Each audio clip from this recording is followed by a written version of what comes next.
rules are meant to be broken. Forget everything you thought you knew. This is where everything changes.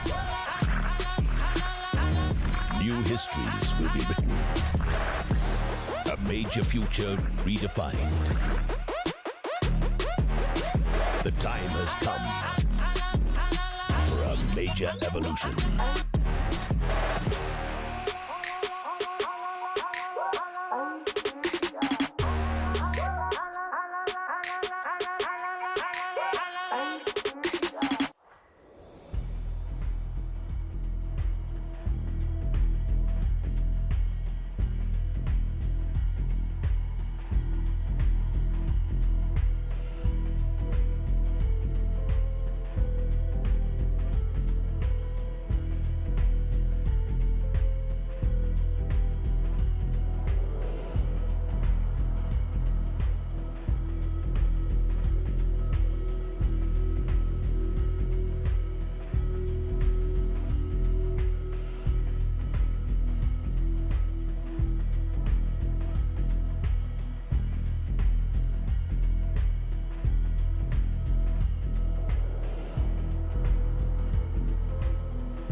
Well, good morning, everybody. Welcome back. The Americas RMR sadly ends today.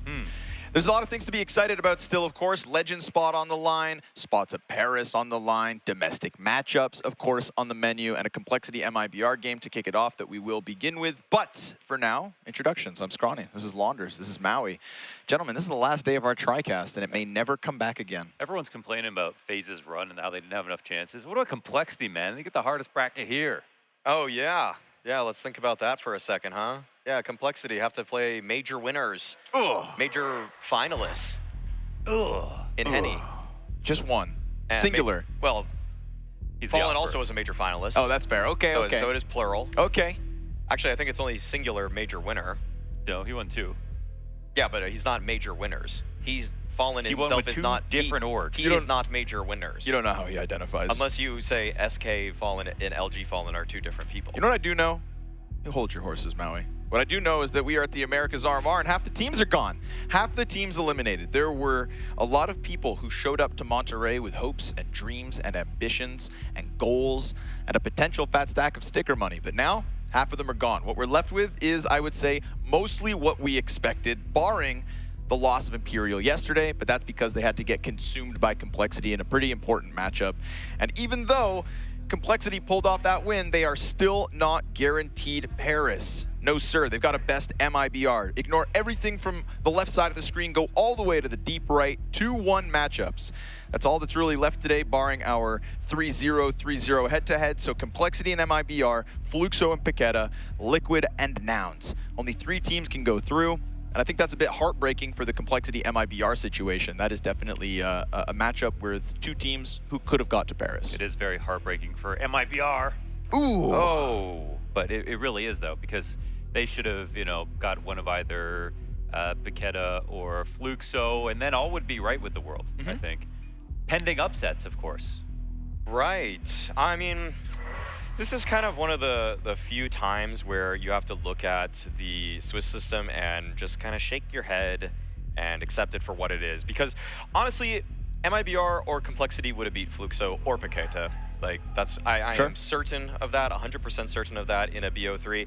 Looking at the Unicorn Blast picks for the Americas, the only guy that's deviating is Bach picking Pain. And in all honesty, he might just be right. Like, it's not even, this should be way more 50-50. Yeah. But we all just have so much faith in FURIA because what they did to Liquid yesterday was very convincing. Map 3 Mirage just dominated them. Liquid never could get a T side to speak of. I think they got 2 rounds there. And yeah, that's why you have to believe in FURIA right now as the dominant team in the region. I got 14 picks right, copying and pasting your guys' WhatsApp messages. Well done. I think that's how usually cheating in school works, where you can still actually get the grade even though you're not doing the work. Yeah, you end up I did look somewhere at in the middle. I did look at the Pain match, and I thought, you know, Maybe? Well, I mean, yeah, I knew Pain would beat Liquid at the showdown. Obviously, Pain have already beat FURIA recently. There is a world where Pain win. We watched that FURIA game, and the other thing is that we watched the FURIA game, and we know both that they played well yesterday, but that there's going to be more games where they look silly trying this new style. There's going to be games where they start to show inflexibility, and even if Art slows it down, doesn't mean he can't be inconsistent. So it's not like we know that today coming into it, they're going to like dominate Pain. So don't let the predictions fool you.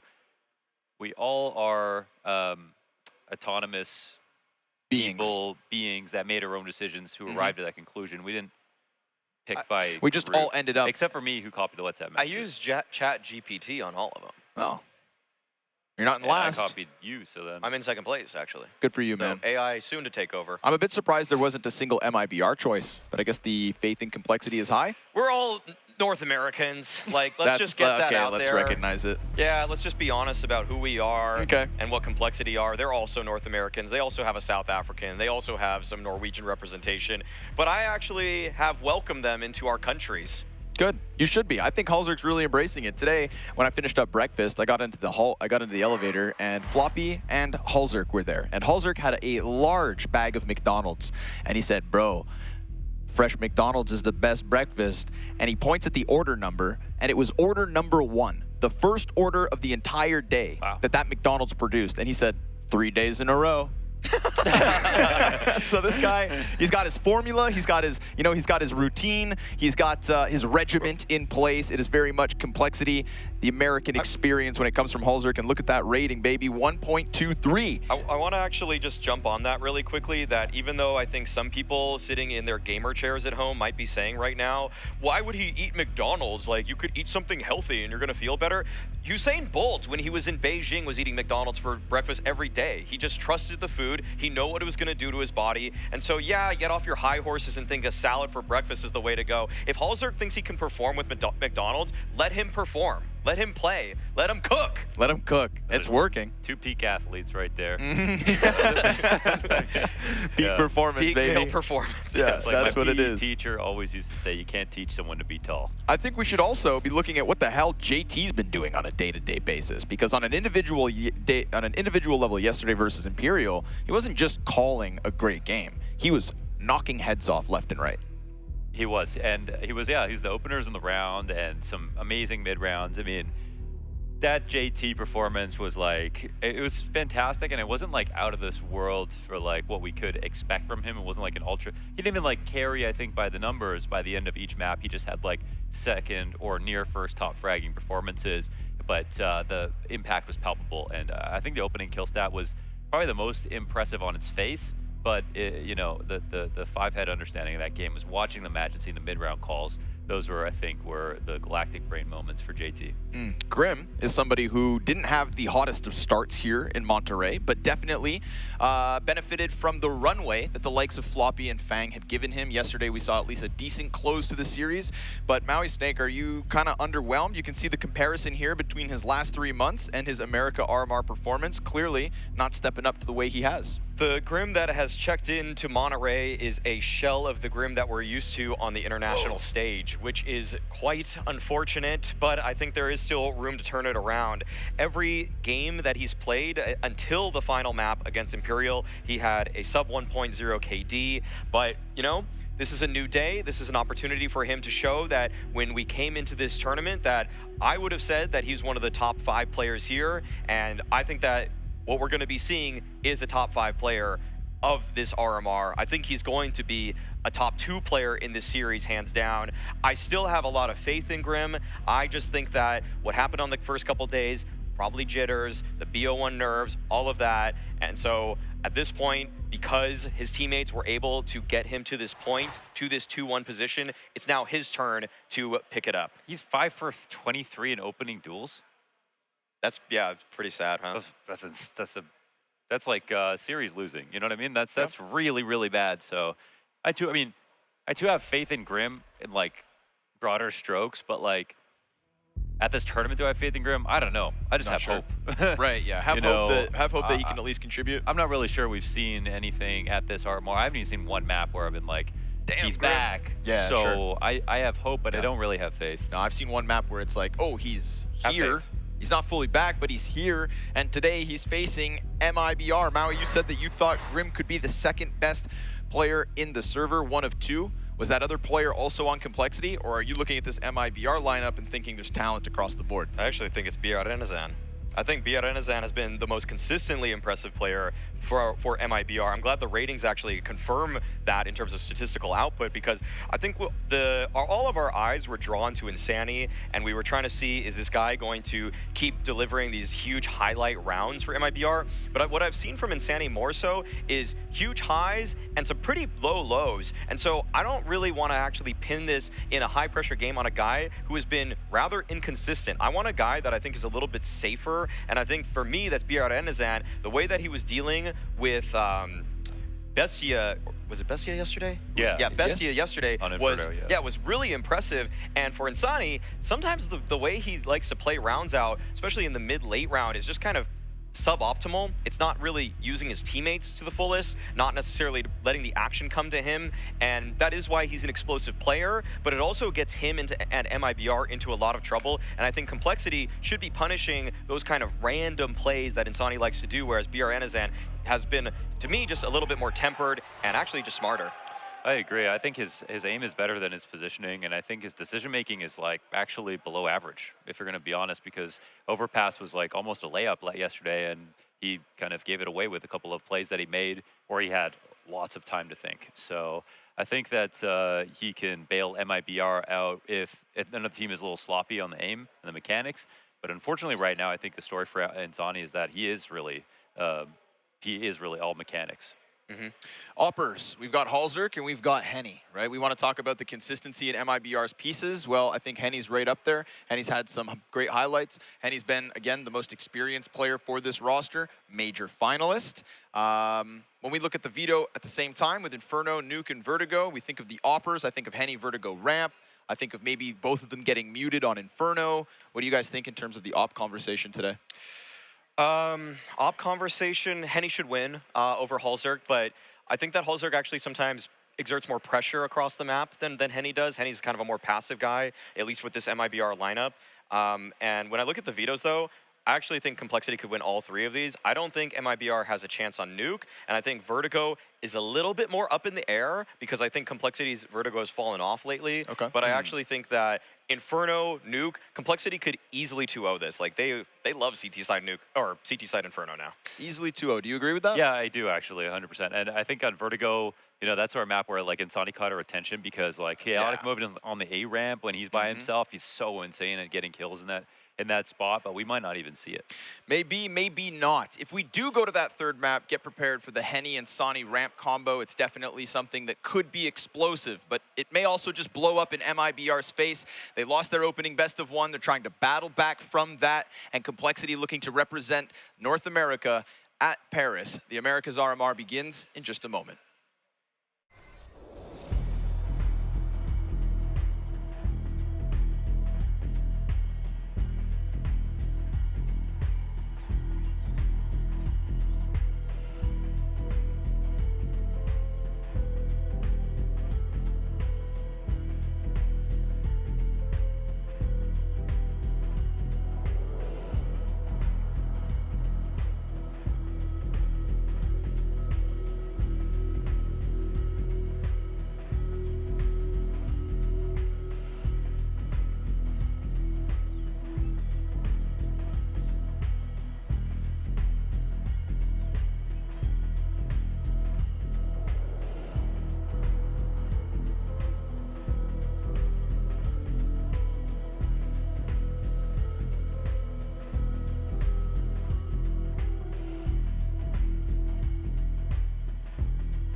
and MIBR, and it all begins on Inferno. Maui Snake, you felt kind of confident in the possibility of a 2-0. I want you to highlight what you think will be most impressive out of Complexity on this map. Well, I already think that Grim is going to be stepping it up. He's been the worst rated player for Complexity at the Americas RMR, but this is a map that, because he swapped spots with Floppy, Complexity have opened up a new way to play their CT side. They are much more aggressive at Banana. There's more confidence in the way that they like to deal with that situation when they're on the defense. And we see that they're going to be starting on the CT side. And I want everybody to keep their eye on how well Grim controls his position on those gun rounds. Time to find out who's going to Paris. Time to find out which of these 5 will have broken dreams. Halzerk really embracing the cowboy mentality. Double Berettas down Banana in the opening bout, and he gets that 5v3 instantly. Oh, okay, they came right for Bell, so obviously they knew what MIBR were going to try to do in this default and setting the tempo. Damn. Maui, not long ago, yesterday or the day before, you told me that you think the Pistols are in a really good place right now in terms of Counter-Strike and the bigger picture. Do you think Berettas aren't a little too overpowered? I think on pistol rounds, they're pretty strong, but I mean, they don't have any value on other rounds. They're very, very little value. Okay. Sometimes people do buy them, but we'll see if Exit can piece this together. They're actually kind of giving him something. Okay. Little gush helps. And everybody else is going to keep their head down. Felt like once JT took that one to the forehead, kind of knocked all 3 upside the head. They're wising up to this. Don't throw it away. Yeah, Exit knows where Fang is, or he did, but now he's losing some information. Complexity should still have this, and... Not yet. Not yet. But there it is. JT, the pistol man himself, closes out the first one. I mean, okay, just going back to that question, though, really briefly, do you ever see a pistol round that feels unearned? Do you feel like, because... With dualies, I do something. With well, not dualies, unearned. I mean, okay. I do think they're too... Or, I mean, not pistol round, sorry. like, eco buy versus I do guns. with 5.7s. But 5.7s, I actually think that I've seen so many players mess up with them because the moving inaccuracy is so bad. But the Nitro, I don't think has gotten a single 5.7 kill because he always moves and shoots them. Right. Yeah, but Like, that doesn't explain his other stats. Okay, anyways, I think that the problem is that you have 5.7s. It's still only $500 cost, right? So it's not like a huge risk. But, you know, like a Deagle, I think really does kind of ruin your economy for the chance to like one-shot headshot people. But at close ranges, I think you do get cheap kills with the 5.7. I don't believe $500 pistols should be able to one-shot full armored opponents. I think the 5.7 is definitely the biggest bang for buck. Yeah. But, It's my favorite. yeah. Tell you that much. I can't play with the Deagle. It's only got 7 bullets. I need 20. Much like the Tech 9, which falls in the hands of Exit. Grim whips out the Berettas again. Not going to get his chance. It's Fang's MP9 from the back to close this out. Complexity convert with 4 alive. So that the dualies don't have much armor pen? Is that why they're not bought on the other rounds? Okay. Yeah, not as much as 5.7. Yeah. I think these are all viable. I think these are all valuable opinions, and I think that the 2 flags I have, and whether or not it's too much or not, is just Berettas specifically in pistol rounds, and like Mohan said, 5.7s elsewhere. Those are the 2 conversations we can have with pistols right now, I think. The thing is that right now, the game is T-sided, and so I don't actually really have a big problem with... Like, people had this conversation before, is the MP9 too strong? And in a vacuum, it is too strong, but in terms of to keep CT economies afloat, it actually makes sense that they have something that's a little bit more powerful than a 1250 price tag, and I kind of feel the same about the 5.7 right now. Do they balance CT side by increasing odds of eco wins? I don't think it's like the optimal way to necessarily do it, but I think that it is Like one a way. necessary evil? Yeah, yeah. Right now, yeah. I think Tech 9's also one-shot headshot. I don't like that either, but I think it happens a little bit less for whatever There's reason. one right there. 60 damage Tech 9 drive-by. I think it was a Deagle, actually. He wallbanged him. What? Yeah, he wallbanged him with the Deagle. Oh my goodness. Yeah. It did feel like that. Right, because he just zoomed by, so I'm thinking, all right, moving accuracy, it's got to be a Tech, but... Okay, brother. Your Desert Eagle's straighter than mine. JT? I like that JT just takes these fights now. Yeah. He didn't used to. Yeah, but he's feeling himself. Fang tries to do the same thing, loses his face. So again, it is 4 up. That's really true. It does feel like he's actually the star player on Banana sometimes. Yeah, Like he he's plays like a star sometimes. Yeah, because it's always like IGL star rifler, and then yeah, for some reason JT's the one with the laser beams. That thing on him. I can see the change in JT's mentality. When they got eliminated in Katowice, I saw him afterwards. I said, nice try, JT, still something to be proud of.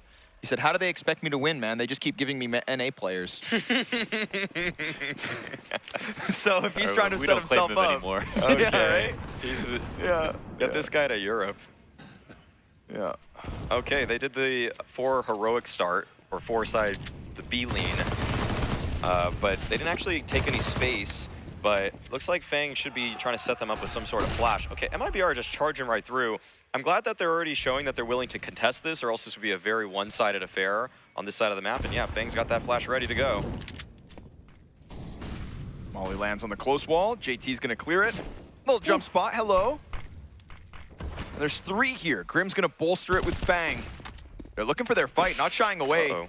JT's on half health though, so front player could go down easily. The RN takes 1 to the forehead.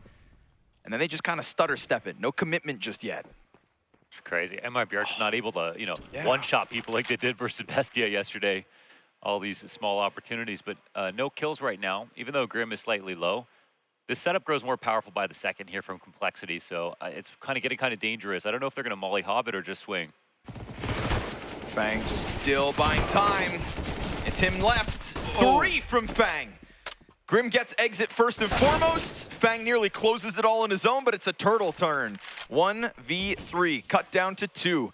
And Turtle, dude, yesterday looked so good versus BESTIA. He looked ferocious. Not just in the gameplay, but his attitude, his energy, looking at his teammates, hyping them up. And this would be a great way for him to start the day, this best of 3, with a spot at the major on the line. Bomb plant orange, falls away, uses pillar to cut off Halzer's ankle, gets his damage in, but can't win his duel. Not this time. It's still 3 kills. The closest MIBR have come yet, but Halzer and Floppy survive it. 4-0 start.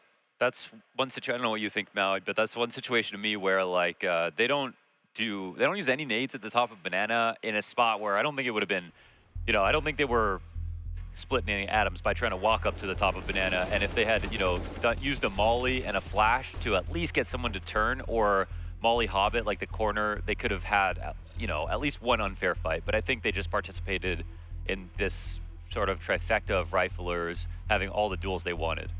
Right. If they had mollied the corner, mollied sandbags, flashed over the half wall, any of that would have given them probably 1 free kill, or at least taken 1 rifler out of the fray from Complexity. But yeah, you're definitely right that MIBR there kind of cutting corners, just kind of hoping that nobody's there. And I think that where Complexity is probably more favored than what the Unicorn odds even showed is that they are like gonna test you on all these different parts of map control, whereas MIBR are used to playing teams that also cut a lot of corners, that don't always try to take every single fight at every single stage of the battlefield. Boost for Halzer, who loves to get aggressive. We saw it in their previous series versus Imperial, but he didn't see Insani tuck in the close side. Nate'll at least indicate that position. Halzer's like, ooh, okay. Yeah, got away with 1. Meanwhile, Grim over smoke. Little boost up to get the 5v4, and we have yet to see MIBR find an opening kill in these games. It was nice of JT to give Grim a chance to get into the game here. But he's 8-1. Yeah, he's dominating. That's, I thought that one was like Grim's first kill or something. He's actually up there. I told you guys to have faith. Don't just hope, have faith. Oh, ye of little faith. Am I a pastor up in here or what, man? I know it's Sunday, and some people are getting out of church right now, but you got a new guy to believe in. It's Grim. Isn't it Easter too? If she starts preaching, I move past her. You know what I'm saying? Turtle being locked in by Floppy. Fang on the tall box, Halzer on Arch. 3 individuals who can definitely lock out a bomb site. But in the face of MIBR smoke, We have Floppy repositioned to the little pit, and Sonny on the entry, dies to the op first. No secondary kill from Hulzert. Floppy goes into the fight and out of the round. Turtle will catch him from above as Henny gets the difference maker. Fang dying out leaves us 2v2, and it's at least a fast flank out from Complexity, so already knocking on the bomb site. Both players with kits, Grim on the smoke, Turtle in pit, and waiting, just letting them get close. But this could put a lot of pressure on Henny to snap the op over. Imagine they walk in a pit. Remember we saw a team do this. Oh, what a timing from Turtle. Nicely done. Now Henny. Ooh, he dies. Grim's got a chance. Oh my God. Grim's got them both. I always believed. That's what I was talking about. That's the Grim Reaper that we want to see, okay? He's taking no prisoners in this one. 10-1 start for Grim. 12-1, baby. Slow start at the RMR, and now he is popping off. Like, this game, he looks like a completely different guy.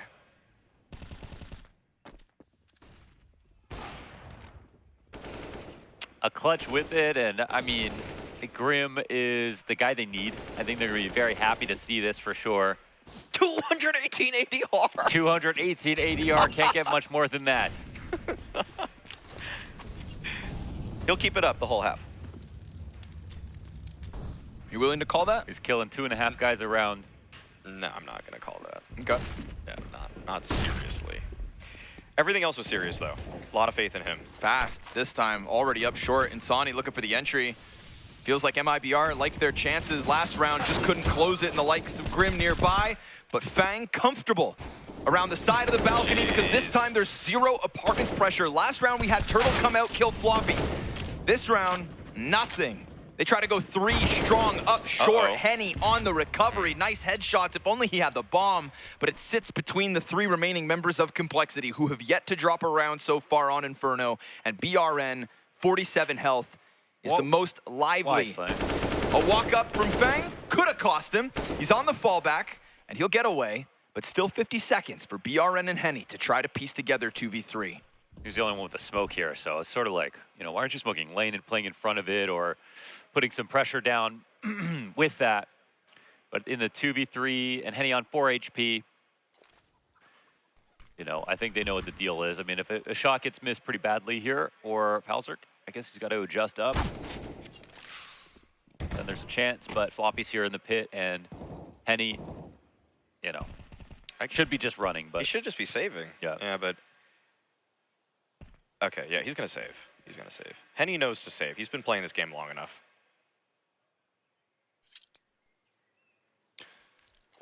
I think that Complexity are making a lot of rounds look easy because their setups are like perfectly tailored to MIBR's pressure. I mean, the 3B setup, which is like, you know, very cool with no spams back late into the mid rounds, chilling, was exactly right for the walk up to the top of Banana. Here we have the one scaling smoke that lands at Haycart for this really simple lane take for MIBR, and Floppy is just cutting off the smoke through with the spam, getting a first kill. Everybody rotates in, perfectly understanding what MIBR are trying to do. So I think, you know, there's the one side where you could argue that obviously Complexity have overall better talent, smarter players, more seasoned team individually, but the game plan also is better. And they haven't even really been tested yet. Ooh. Ooh. Nice. Love that. Yeah, it just feels like, I mean, sometimes we've seen, I guess yesterday versus Imperial, that Complexity had a really cold start mechanically, and it really cost them because they weren't necessarily even in bad positions, they just didn't hit their shots. But now we're seeing what happens when everything's connecting. And, okay, Hulzert, even though he saw that, he's going for a repeat. What a guy. Okay, it's probably enough for him. But yeah, Complexity, they're feeling pretty good about this. The buy for MIBR is not very strong. It's a little bit all over the place. I mean, we've got the 1 AK save from Henny, and there's a half buy from everybody else. Yeah, quite uneven money here. Sort of awkward, but I think, you know, the 1 AK purchase up on half buys has been really effective in some games, and I think you can... I've always wondered if, you know, teams just like they kind of want to play 4 rifles, 1 Tech 9, but they feel like, you know, if you have lots of money, why would you ever do that? But the reality is 4 people are not entering at once in a lot of game plans, and there's almost always a chance for one guy to pick up a gun. And I just wonder in the grander scheme of a half, you know, would you actually benefit more from playing 4 guns? And it's not like Tech9s can't kill, you know, rifles consistently, so. But anyway, whoa, okay, this starts off with a deagle shot in response. And JT claws one back. They put out the fire quick too, so I'm sure JT's expecting the pressure, but Oh, team flash. exits flashbang. Oh. And it's perfectly dodged from JT on top of that. Right, he's the only person in that situation that saw it coming. It was basically Grimm's flash is what happened right there. Yeah, JT also then just locks in second torrent. CT's giving the T some space. Hello, surprise, surprise. Exit gets dinked by Grimm, comfortably tucked in, back sights his. Nobody gonna get him out of there. And Grimm finds his kill for Complexity's 7th in a row. It's crazy how you can go matchup to matchup and just see wildly, you know, bigger stomps depending on what team is on which side. But MIBR look fully neutered here on T side. Yeah, they're not finding anything at all. I mean, the proactive setups from Complexity have been really fun to watch. I mean, the double half wall one right there, JT even kind of throwing some spam through it and then just falling back. Like, every stage of the round, it's just so difficult for MIBR to find any solid footing. And once again, I mean, Complexity, even though they've been doing so well, they're throwing out a completely new setup here. This is a 5-man A stack that they're going for in the early round. And I'm really curious how they want to play this mid-round out, because if you're not peaked, I mean, you're going to start feeling that alarm bell ringing.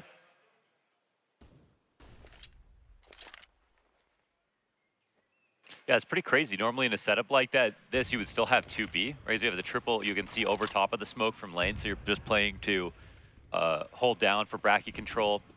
And, you know, one counter in this position, of course, is a Halls pop. But MIBR has to figure that out. It looks like for the time being, they're actually going to run forward into this. I don't know if they're going to commit or not. Not with the molly there, at least. So slowed down for a second. It's actually shuffles. actually quite interesting that JT throws it from the arch side, but either way, they're going to reassemble. Yeah, they kind of just pulled it back a little. Fang from the furthest corner to now just sitting up on the monkey bars. And JT, they still have so much utility. Real close, but BRN's ahead of any flash that could be thrown here. JT, he peeks into the unblind BRN, takes his head clean off, and then confirms that the bodies are coming. Insani legged, alive. Nade could kill him. Fang will catch Turtle towards top middle, so no lurk that comes through for MIBR, no entry that comes through from MIBR, no hope to come through for MIBR. Another round, 8 straight stuffed, until finally Exit's gonna fight his way through. A double kill as he catches Floppy. 8 to the clock, a push through coffins. Halzerk knows what he wants and he takes it. Double inside of the bomb site. Complexity can do no wrong. Ooh, he saved it. Exit actually had to worry about coffins, but didn't know it. I guess the smoke was coming up. MIBR, okay, so obviously BRN, you know, BRN yesterday gets that kill. BRN today, of course, slight miss. He put himself in a perfect spot to dodge the flash, as you pointed out, Connor. As close to the corner of the wall as possible. He used that position yesterday as well. But I think that Complexity still won this round from a number of perspectives, whether it was holding utility longer, staying alive longer, keeping enough B presence that whole time. I don't think there was a way that MIBR could like have a favorable execute. And at the end of the day, they were running through a smoke in the end. Okay, this actually might be the call for MIBR if they actually speed up on this Halls pop.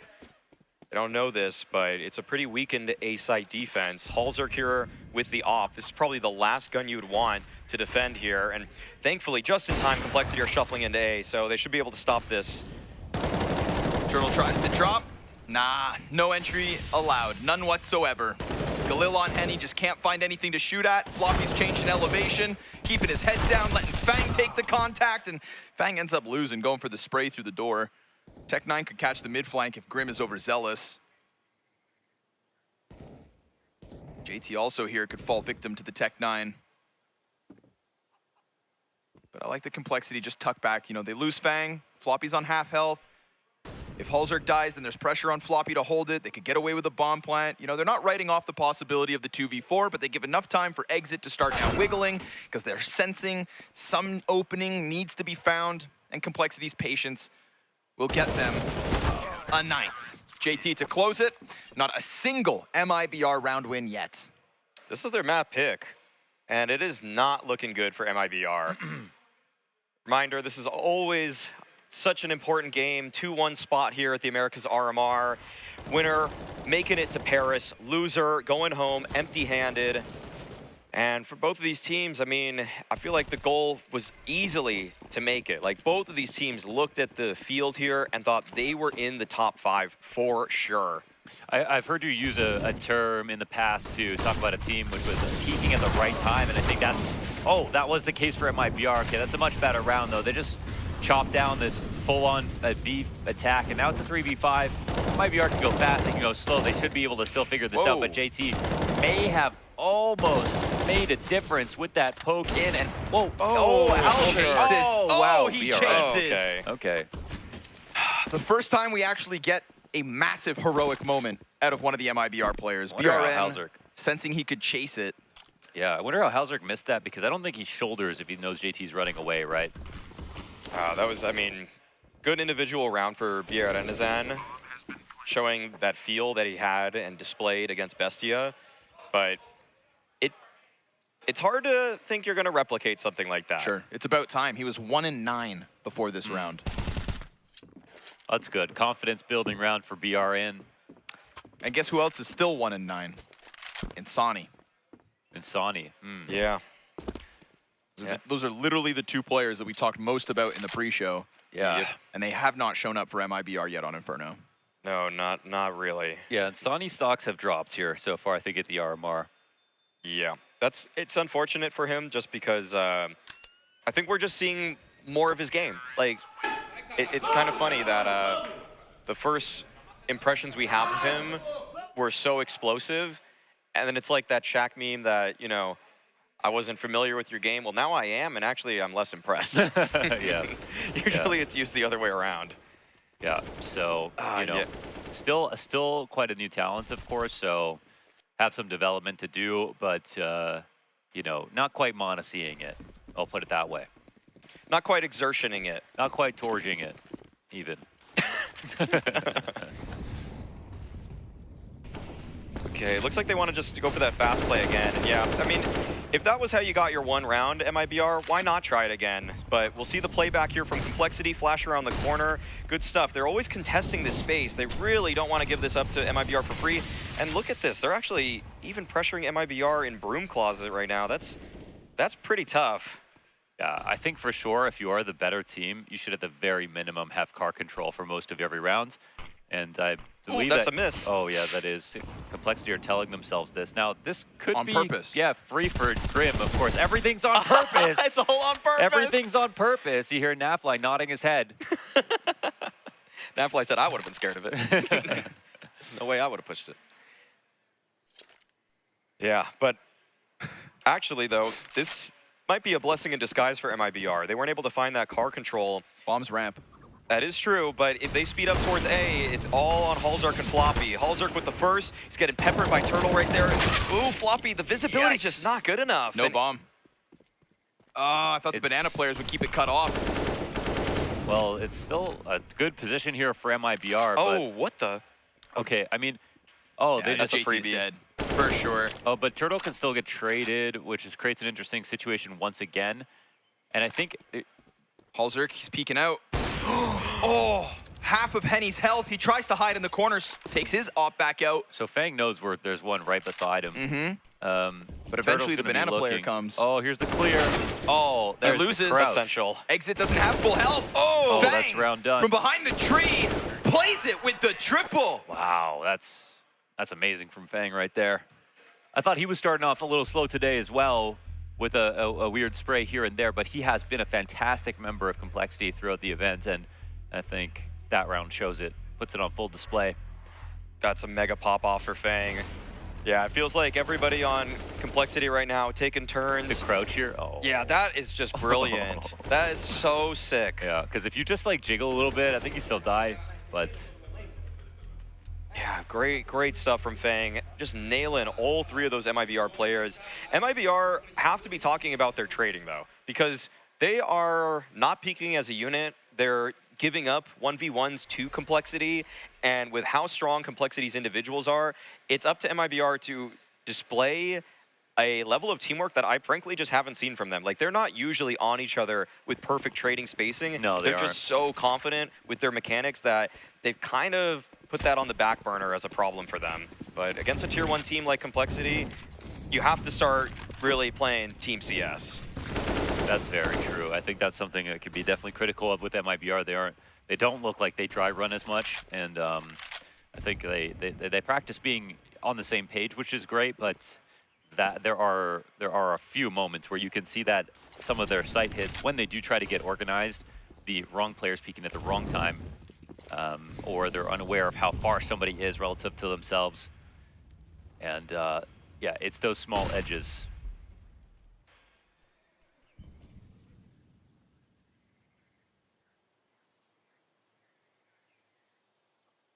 MIBR are just getting stuffed. Like, they have had no easy control. This is the easiest time they're going to have fighting for bracket. There's nobody here from Complexity. But it just has always felt like when Complexity do lose a little bit of information, they're doing something else on the map. And at car right now, they are trying to take some of that banana space back. They got to hurry, though. Gonna go for the wraparound. So this won't be known, you know. Okay, Helzer gets his B kill. And I guess they're gonna see these smokes. Like, and Sonny's just here by himself. Yep. Okay. It's 1 Arch, 2 Lane, 1 Apps. That's the hit for the A site at the 25-second mark. Fang and Floppy dead. Here comes Grim. Oh! Clean with the A1S taps. Henny could still pull off the clutch. Do not count him out. But actually, 15 health may not be enough. Nade softens up too. Here comes the pack of Complexity players gunning for a spot in Paris with a comfortable 11-1 CT side.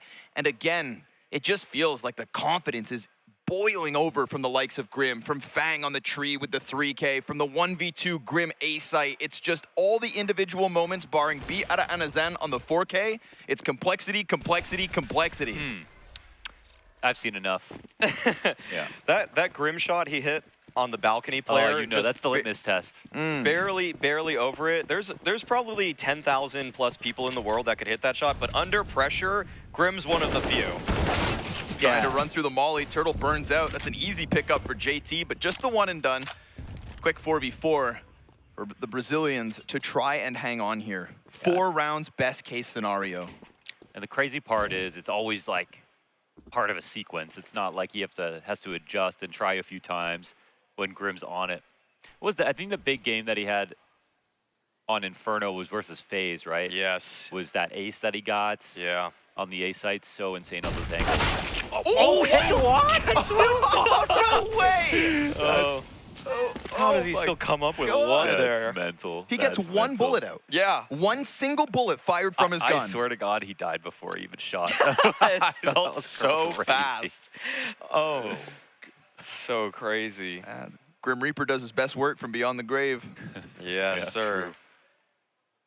Now Halzer's going to have a chance to add an highlight to the showcase. Yeah, this is unfortunately one of the rounds for Complexity where they're finally leaving on an island the guy that will be tested. Halzerk, he's been doing quite well in this game, 11-3 right now, but I feel like he needs at least 2 to make this possible. All 3 Arch, though. At least he's not going to get split. But Yeah, I suppose don't like Halzerk's position. I don't mind Complexities, but he has to do more than this if there's any chance of winning on A. turns at the right time, though. Here it goes. They go First too one's slowly. easy.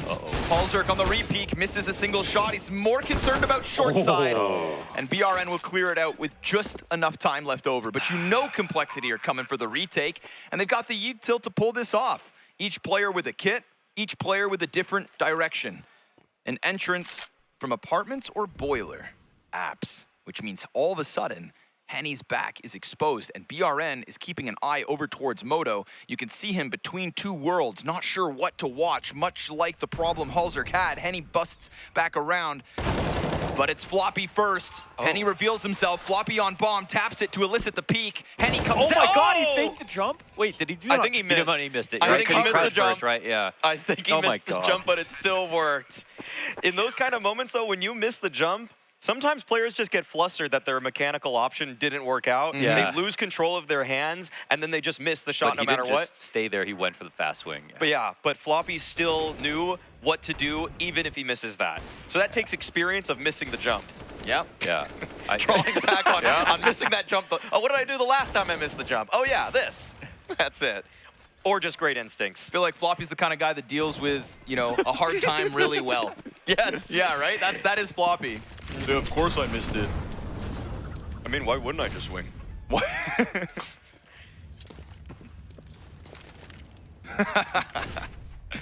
Nice to see Floppy get his little clutch here to keep him positive. 8-7 on the half. A half that's nearly dried up for MIBR. Hulzerk, easy first one. Little molly pressure. Grim cleared from half wall. Welcome to the game, Insani. Doubles his kills in that banana clear from 2 to 4. Oh, they wanted to go so bad. But met by smoke. Yeah. The whole pack is there. Fang pressing close. Here comes Floppy. From the site, a single kill. Fang, a chance to strike. And again, he's going to find himself with at least a little impact. It's also Turtle, off of a great game yesterday, trying to recover his performance. Struggles at the bottom of the MIBR camp. And JT, oh, JT, in for the clutch. Have fun, my friend. Swings and dies. Turtle's gonna make sure this one stays clean. A 3-piece for Turtle. There's him trying to rally the troops, trying to get the fire going, because it's been nothing but embers from the Brazilians.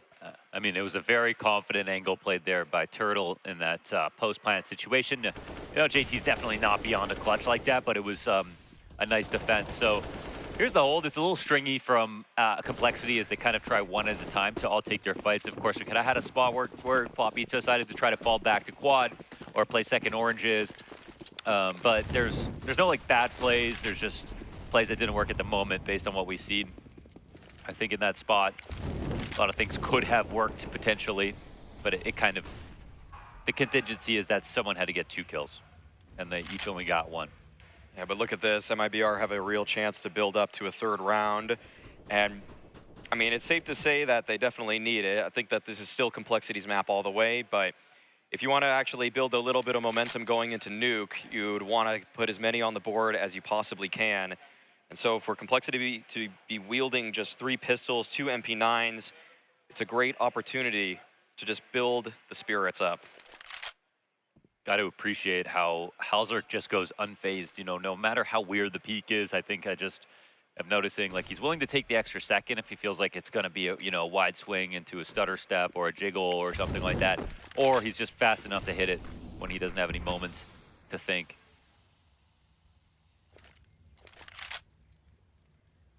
Wow.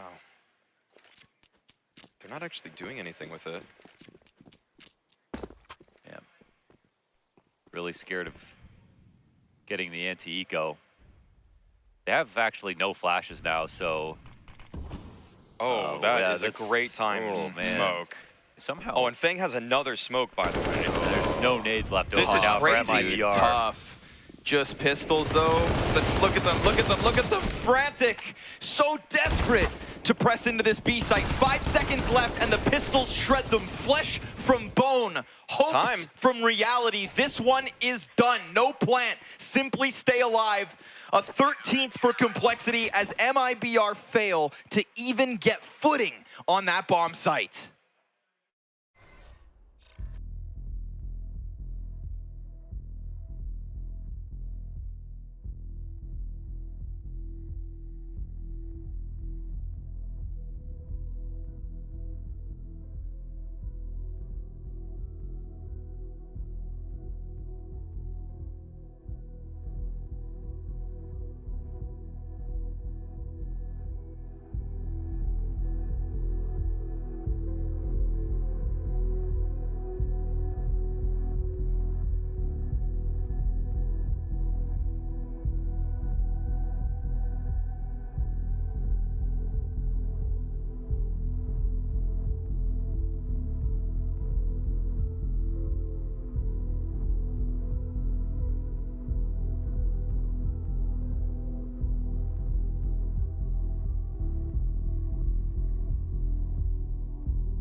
Maybe a quick one here on Inferno.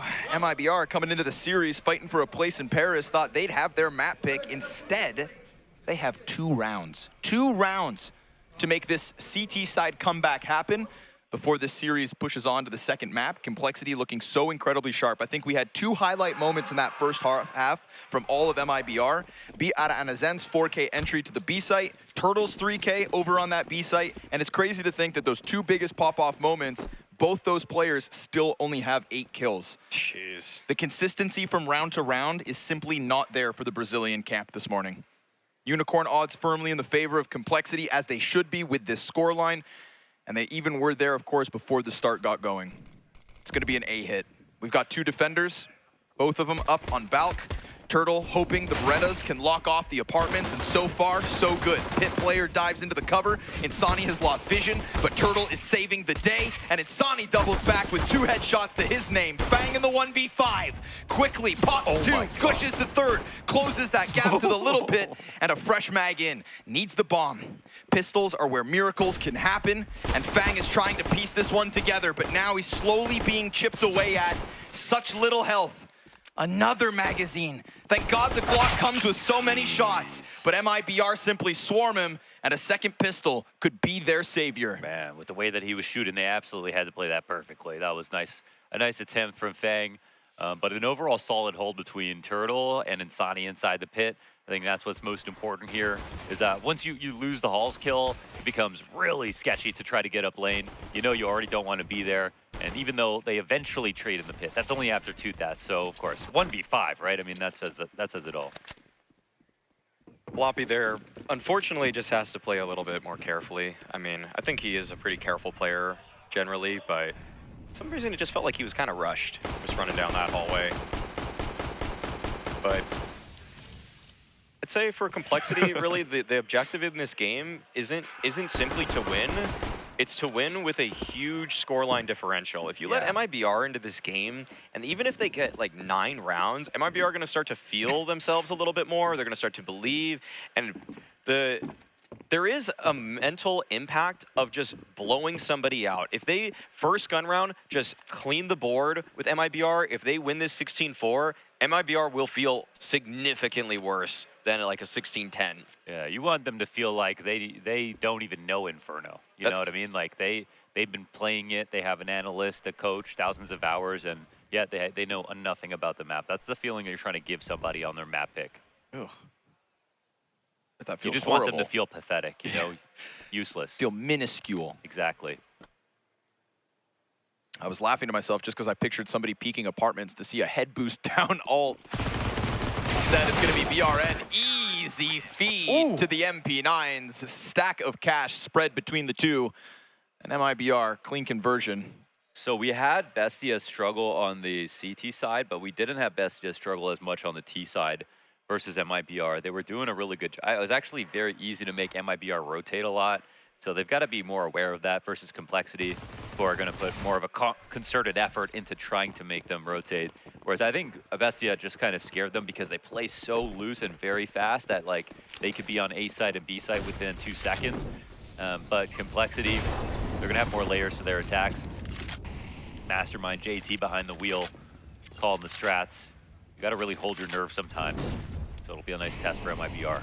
One thing, though, that also was interesting about the BESTIA MIBR match is that MIBR was pretty frequently in control of Banana. And already in round 1, we've got Exit playing CT spawn. Like, this is kind of a different look for them. And good nade damage there. I think he even picked up another. But if they just challenged him outright, this guy's got an MP9 in a solo hold. Yeah, he's got the smokes. Another one, too.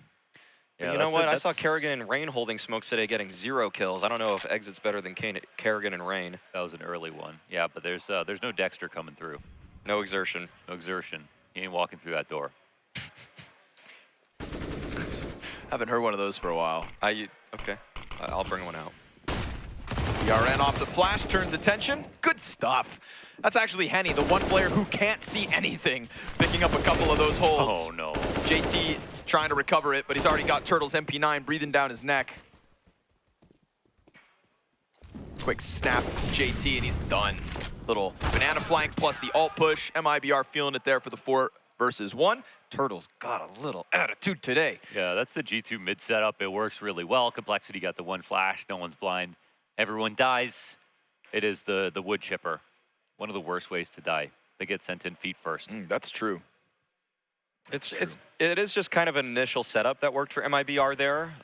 It's cool to see that they have that. They know that setup. But I don't think Complexity are honestly two-phased, because that kind of just feels like a rock, paper, scissors moment. You chose rock, they chose paper, and you just got covered up completely. We still don't know exactly why paper beats rock in real life, but I think that the analogy still stands. And yeah, it's also true that they can simply win around like this. I don't think they're that disfavored in any situation where they've got a half buy, because they've got some great utility, and there's that first flashbang. Henny doesn't fight on the first shot, and that might save him for a second, but now this op is in their hands, and oh my god, Bang just letting it ring off without scoping. That's the quickest scope I ever did see. Now that he does put the scope on, he's got himself the 2. A little smoke for the cross, a little push to construction, and Turtle is going to have to come through with a very important clutch, or else Complexity could simply limp across the finish line. And they aren't doing any limping. No kit, by the way. Oh, God. Even worse. No, he got it now. Sorry. Okay. He just grabbed it. Well, he's got a smoke for the CT cross that could force them to double back around Coffins. But then it also announces his position, and he's so concerned about the backside. Fang is an upper. 3 kills once he has his hands on Henny's green. He was so excited swinging across CT spawn. I mean, he didn't scope, he didn't stop. That bullet went right into the floor. But after he survived, he was like, "How's this gun work?" Oh, yeah, that's how I got a scope. Okay. Yeah, he learns fast, man. Look at him go. Oh, yeah, that's great. That's great from Fang. Fang's had a couple pop-offs in this one. Good to see that he's really showing what he's worth at the RMR. Definitely one of the stronger players for them at this event. I mean, really, everybody's been doing well except for Grim, but today he turned that around. Yep. Huge start to this map. Has carried it forward with a 20-12 score at the moment. And I think it's pretty essential that Fang were to put up numbers to start that conversation towards he is good enough going into the Paris Major. Yeah, eventually late stage NA teams will always be carried by Canadians. So it was only a matter of time. 6 of them here at the Americas RMR. 4 players, 2 coaches.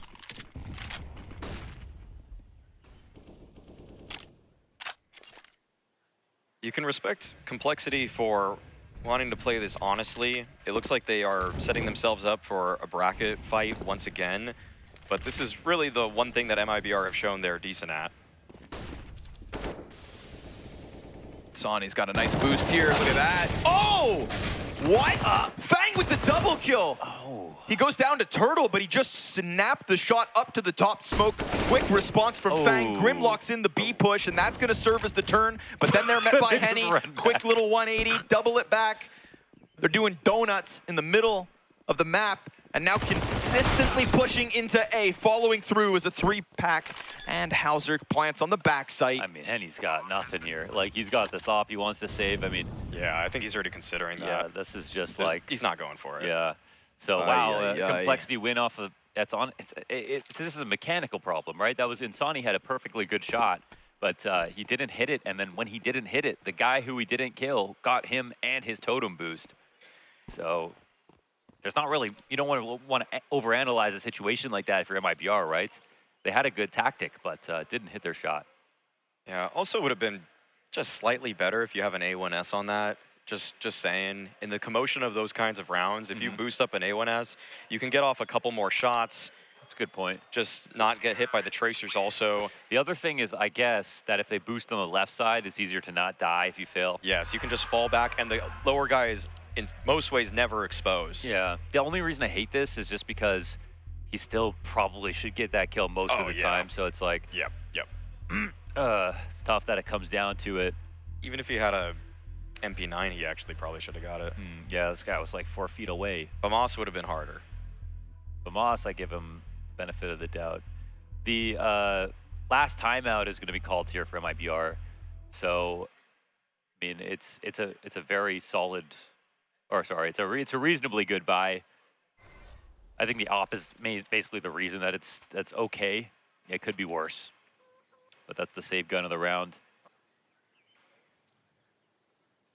Yeah, but once again, I mean, for Complexity, you just want to end this game. You want to move on to Nuke. Inferno, I already had them as pretty strong favorites. Nuke, I have them as Giga favorites. Giga favorites. That's a thing? Giga favorites. They should add that to Unicorn. Yeah, the Giga favorite of the match. Just like a mech android helmet with Maui States in it. Let's make it happen. Let's make it happen. I want to be the Unicorn Gundam. There we Okay, go, dude, there we go, that'd there we be go, there we go. sick. I think that's probably copyright, though.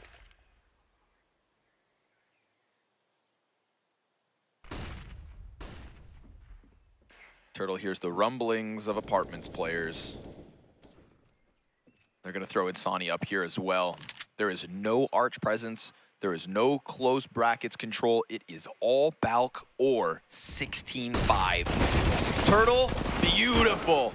Can't get the fallback. Fang should fall victim to Insani unless the short players spot him first. MP9 buys its time. He sees 3, and he clears the bomb. A double from Insani. Nicely done with the lesser weapon to at least extend MIBR's hopes on Inferno. The double balcony play works out. 2 kills from Turtle on the FAMAS, 2 kills from Insani on the MP9. You'd think those 2 players are so ill-equipped for the situation, but they stood up to the test. And what we saw right there is just it is an off angle. I mean, he's playing in front of the door, which means you're not going to be hard cleared because, you know, why would anyone stand there? But the added advantage of seeing the mid flash by playing on that side of the railing, on top of also displacing aim that's like just sort of instantly searching out other angles deep in a pit and about to turn right and look on the balcony. Another great initial setup, just working out so well for MIBR. Probably overperforming too, and ooh, a lot of damage on that Molotov. Oh, he really didn't want to use that smoke. No, he definitely wants that for the next strat. Smokes for IGLs, and they're like best friends. It's their life source. Like peanut butter and mayonnaise.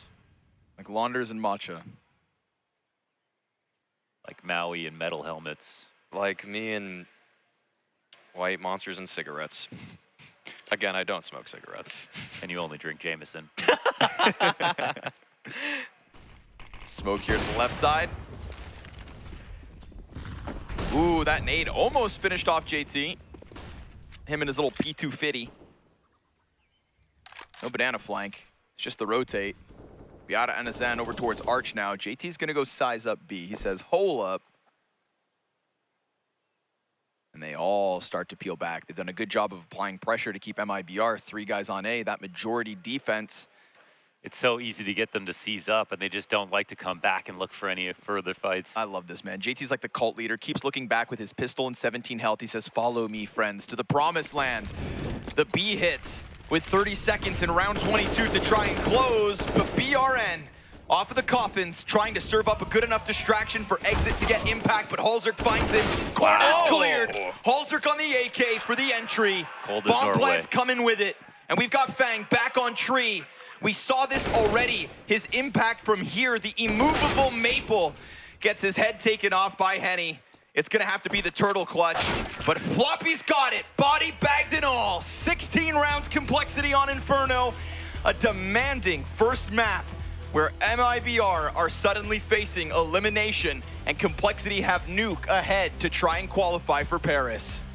Well, it was I can't say it was necessarily a great try or a bad try. I think it was just a class difference here for Complexity. It didn't really look like MIBR, given, you know, 3 days of preparation, could have kept up to the level that we saw from Complexity on Inferno right now. And I think that's a great sign for Complexity. It's a terrible sign for MIBR when it comes to their hopes of playing through this series and being able to qualify to Paris, of course. And I think that it does leave that mark. The stomp on this map makes them feel like the next map is going to be even harder. Yes. And like you said, could be a giga stomp. Yeah, I think it is going to be the Giga Stomp. I think Complexity, they've just been hardened by so many different trials on this map. They've played against some of the best teams in the world. They've actually taken down some of the best teams in the world on Inferno. And so for MIBR to think that they could have won up, say, a team like FaZe, who had such difficulty putting away a team like Complexity, that was a huge task for them, and you can see that Complexity, they're just so much more well-ironed on this map. Like, they have every single stage of rounds so much more figured out, and the individuals that on MIBR who in 50-50 aim duels probably should have actually done a little bit better were so hamstrung by the fact that their system failed them spectacularly. Yeah, the whole system of MIBR, the fact that all the ratings for all 5 players coming into this map were so even, it felt like that was their contribution, that the highs of Complexity would be countered by the consistencies of the Brazilian camp, and we just didn't get that today. We didn't need Halzerk super aggro, opt down mid or ult. We didn't need any of that because we had Grim start so strong, 10-1, with that 1 versus 2 clutch on A side as well to just, you know, keep that momentum rolling, and Fang over towards Tree with that 3K at B side. That's another round where we just consistently had MIBR stuffed down at 1 round for the majority of that T side. You know, those could have been the turning points. Those could have been momentum shifts, but it was just the individual pop-offs from Complexity so consistently that didn't give them a chance to even grow. Even if Grim didn't play this well, Complexity still win the map, and that's a great sign for Cole as a whole. Of course, you know, we're all always looking towards consistency, and I think that Fang has been the most consistent player at the event, and it shows here, even his recovery within this game, to catch up to Grim and even put up clutches as he has been doing for this team is something to behold. And I think that Halzerk, while he wasn't overtly aggressive, was very impressive with how fast and how clean his shots were throughout the map. And I think the fact that he was just never an issue, I can't even actually remember a single time that he whiffed a flick. So overall, these 3 players playing as good as they are, I think, are here to make JT proud. And on Nuke, Maui, do you see anybody falling off, or are we thinking this, again, like you said, it's just a Giga Chad? Like, how could this possibly go wrong for Complexity in the map 2? Ooh, I don't even know how it could go wrong, if I'm being real. I think that one guy that we didn't really have much reason to talk about on this map, Floppy, I think that he's a big reason why this is going to be very hard for MIBR, because Complexity are going to take outside. They're going to do a good job at that. MIBR is going to be Flumux. They're going to go for lobby crunches. Floppy's just going to gun him down. Like, he's pretty good at that spot on those T-side defaults. And so, I mean, it's hard to one-up what they just did on Inferno, but sure. I think they very well could. Yeah. No chance for MIBR today, Mohan? I think the same thing. They do a lot of lobby crunches and CT aggression for MIBR. If that works, great, but I just don't. I don't know. I mean, I don't know. I think that Complexity are better. I can't see what the map looks like right now. Fair stance. I've seen some great individual moments from MIBR, so I want to believe they can play better, but Nuke is only just 1 step harder than Inferno. Well, we'll see. Let's hope for MIBR's sake they can take a step away from the computers, shake off whatever the hell just happened, and get that ferociousness we saw yesterday versus Bestia. The individuals simply didn't show up in the face of Complexity, who are looking to represent North America in Paris, and now are only 1 map pick away. Nuke after the break for Complexity's chance at Paris.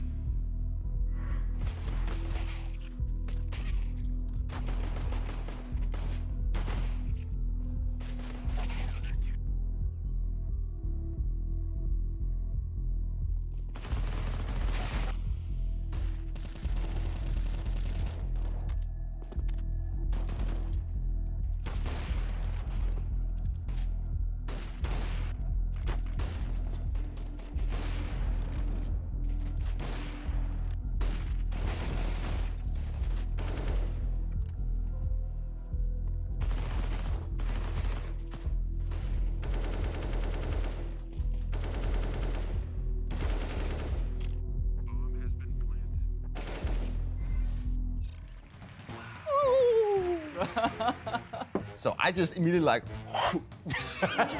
We saw some Raku. He started talking trash a bit about Copenhagen Flames. And Oh, no way. Hey, I'm gonna catch one. It's time for the Gauntlet Challenge. what is the gauntlet? No. It's the goal! No way, this is last place. It went really badly. I wouldn't say it's good, because I would say it was great. Let's go, baby! It's now time for Dupree to show us how much grit he's got. Will he bring vitality to this challenge? Will his movement be good enough? Or will the new map take the spring right out of his step? It's time to start the gauntlet. ooh, interesting. All right,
So I just immediately like,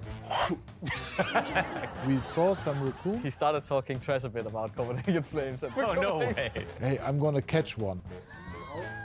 It's time for the Gauntlet Challenge. What is the gauntlet? No. It's the f***ing goal! No way, this is last place. It went really badly. I wouldn't say it's good, because I would say it was great. Let's go, baby! It's now time for Dupree to show us how much grit he's got. Will he bring vitality to this challenge? Will his movement be good enough? Or will the new map take the spring right out of his step? It's time to start the gauntlet. ooh, interesting. All right, let's get this show on the road. Ah! So this is another long jump thing. Oh, I jumped too. No, that's very nice. Oh, surf. Oi, no. Oh, yeah, I made it. Oh.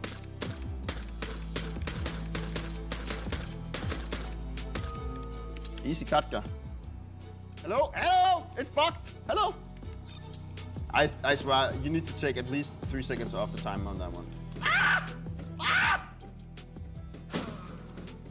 Oh my God, what did I just do? I'm literally too slow. Oh, that was close. No! I made it, don't worry about it. Oh, no! Yes! Woo! Can we call S-Attack and get him in here, please? Movement King, A-Core, maybe Alexi B, something like that. I'm pretty old, so movement is not my key thing, but I excelled in the shooting part, so I think that's fine. I think that was okay. Dupree, everyone. Well done. I was watching from the sidelines. Let me shake your hand again. First one, the bravest to set a time on the Gauntlet Challenge. How did you feel about your try? Started out decent, turned into horrendous, ended up fairly fair. Like any good career, right? Yeah, pretty much, yes. All right, let's make it official. Let's pull in the leaderboard. Assistants? Beautiful. Let's go ahead and reveal your time as the first official contestant of the Gauntlet. That's right, they finally gave me my own show. Watch the Launder Show exclusively on Blast TV. Let's go, baby! And as always, it's been a blast.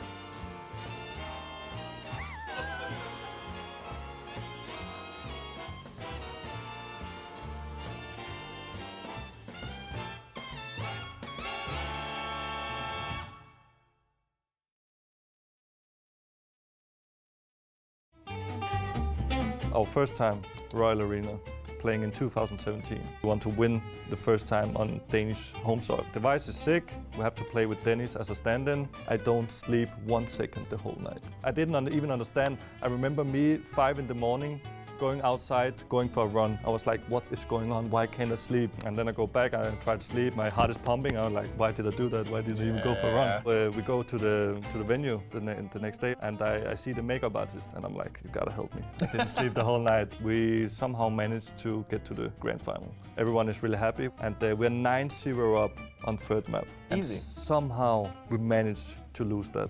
We were 9-0 up on T-side catch. I'm never going to watch that game back. Never ever in my life.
And round 5, who do we get now? Okay, so we got Elise, we're going Elise again. I'll just try Carrigan, because I think Carrigan is going to give me a lot of hints. GKS. Justin Savage. Justin Kill Savage. He's older than 24. AK-47, more than 5 majors. And it seems like he is not European. It could be Nitro, but at the same time, I think he's been... I'm going to try Nitro, actually. That's exactly the same result. Not so familiar with all the NA players, so it's maybe a bit tougher on me, this one. Okay, let's try... Nico. The team is not Liquid, so no one from Liquid could be it. Maybe Rush? We can try for Rush. Twist, he's Canadian, so not that guy. Naf. But then again, it could be Naf, but at the same time, but maybe Canadian, I'm going to try Naf. Huxi. Wait, it's not Europe. Electronic. More than 8 majors, and it's not even close to the Russia or Europe. Rush is not it, but I have the age, range pretty clear now. American teams, it's Liquid. Liquid? Only Liquid. It's not OC. Stop thinking Liquid. I'm only thinking Liquid. Who else is playing in North America? And he's played a lot of majors, it seems like, so it seems to be like an obvious name, to be honest. Stewie 2K. He's from America. He's retired already.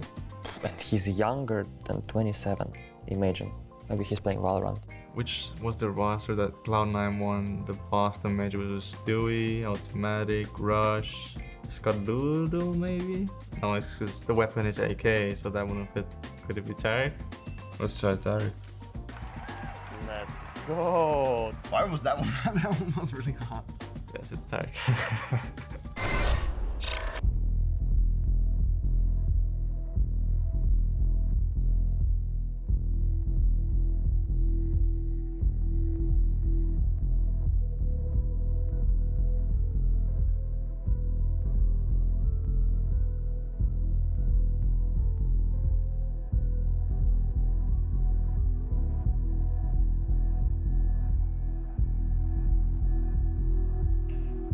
Welcome back, everybody, to the A stream for the Americas Monterrey RMR. We are here in Mexico for the 4th day of broadcast, the last day of broadcast, sadly.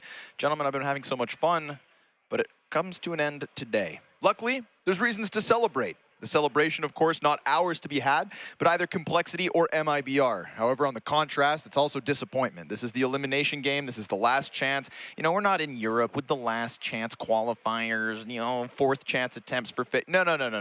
Here in Monterrey, you do or die. And so, Complexity doing some killing out of the gate, dude. That Inferno matchup, if you guys are just joining us now for Nuke Map 2, well, you missed something that happened real quick. Complexity looked infallible on Inferno. Infallible, yes. Invaluable performances overall, for sure. I think that it was a clinic on Inferno, and I'm trying to think of a way that, you know, MIBR impress here, and the only thing I can think is that there's just the off chance that Complexity crumble a little bit because of the stakes of the matchup in specific. You know, if this was just a sort of like non-important series where there's like another elimination on the line, then I would say after we saw Inferno, this is just a complete wrap, and it still should be. I got full faith in Complexity, I would say, and of course with this grim performance in the finals, playing well, doing as he's supposed to, that scoreboard looking perfect from top to bottom with all their players. I'm not really sure that they're gonna crack by any means, but the one asset I think MIBR have is that they do have the 5 they're looking for. I think they do have a very solid team individually speaking, and I think that they're still rough around the edges as a unit, but the aim sometimes is actually extraordinary, and they do have a lot of clutch potential. So I think at MIBR, the game plan should be, you know, try to play relatively fast, use aggression to your advantage, and see if you can break the resolve of Complexity by showing them that you're not scared. For the history of this matchup, Complexity did play MIBR at the Americas closed qualifier, and they destroyed them. 16-5, Complexity just wiped the floor with MIBR. I think Complexity have MIBR exactly where they want them. All they have to do is execute to 80% of their capabilities. And the reason I say 80% is also because there is going to be the pressure here. Complexity with this 5-man lineup failed to qualify to the last RMR, or the last major, because they fell at the final hurdle against an Imperial team. And so that is going to weigh on them. I would like to see that they actually save timeouts for the latter half of this game, because I honestly think that this T side for Complexity should be good for 9. Damn, 9 on the T side, we'll see. You know, Complexity, they let Imperial get to the Rio major. Now it's time for Complexity to take it back from Brazil. Sorry, MIBR. You're going to have your hands full from start to finish on this one.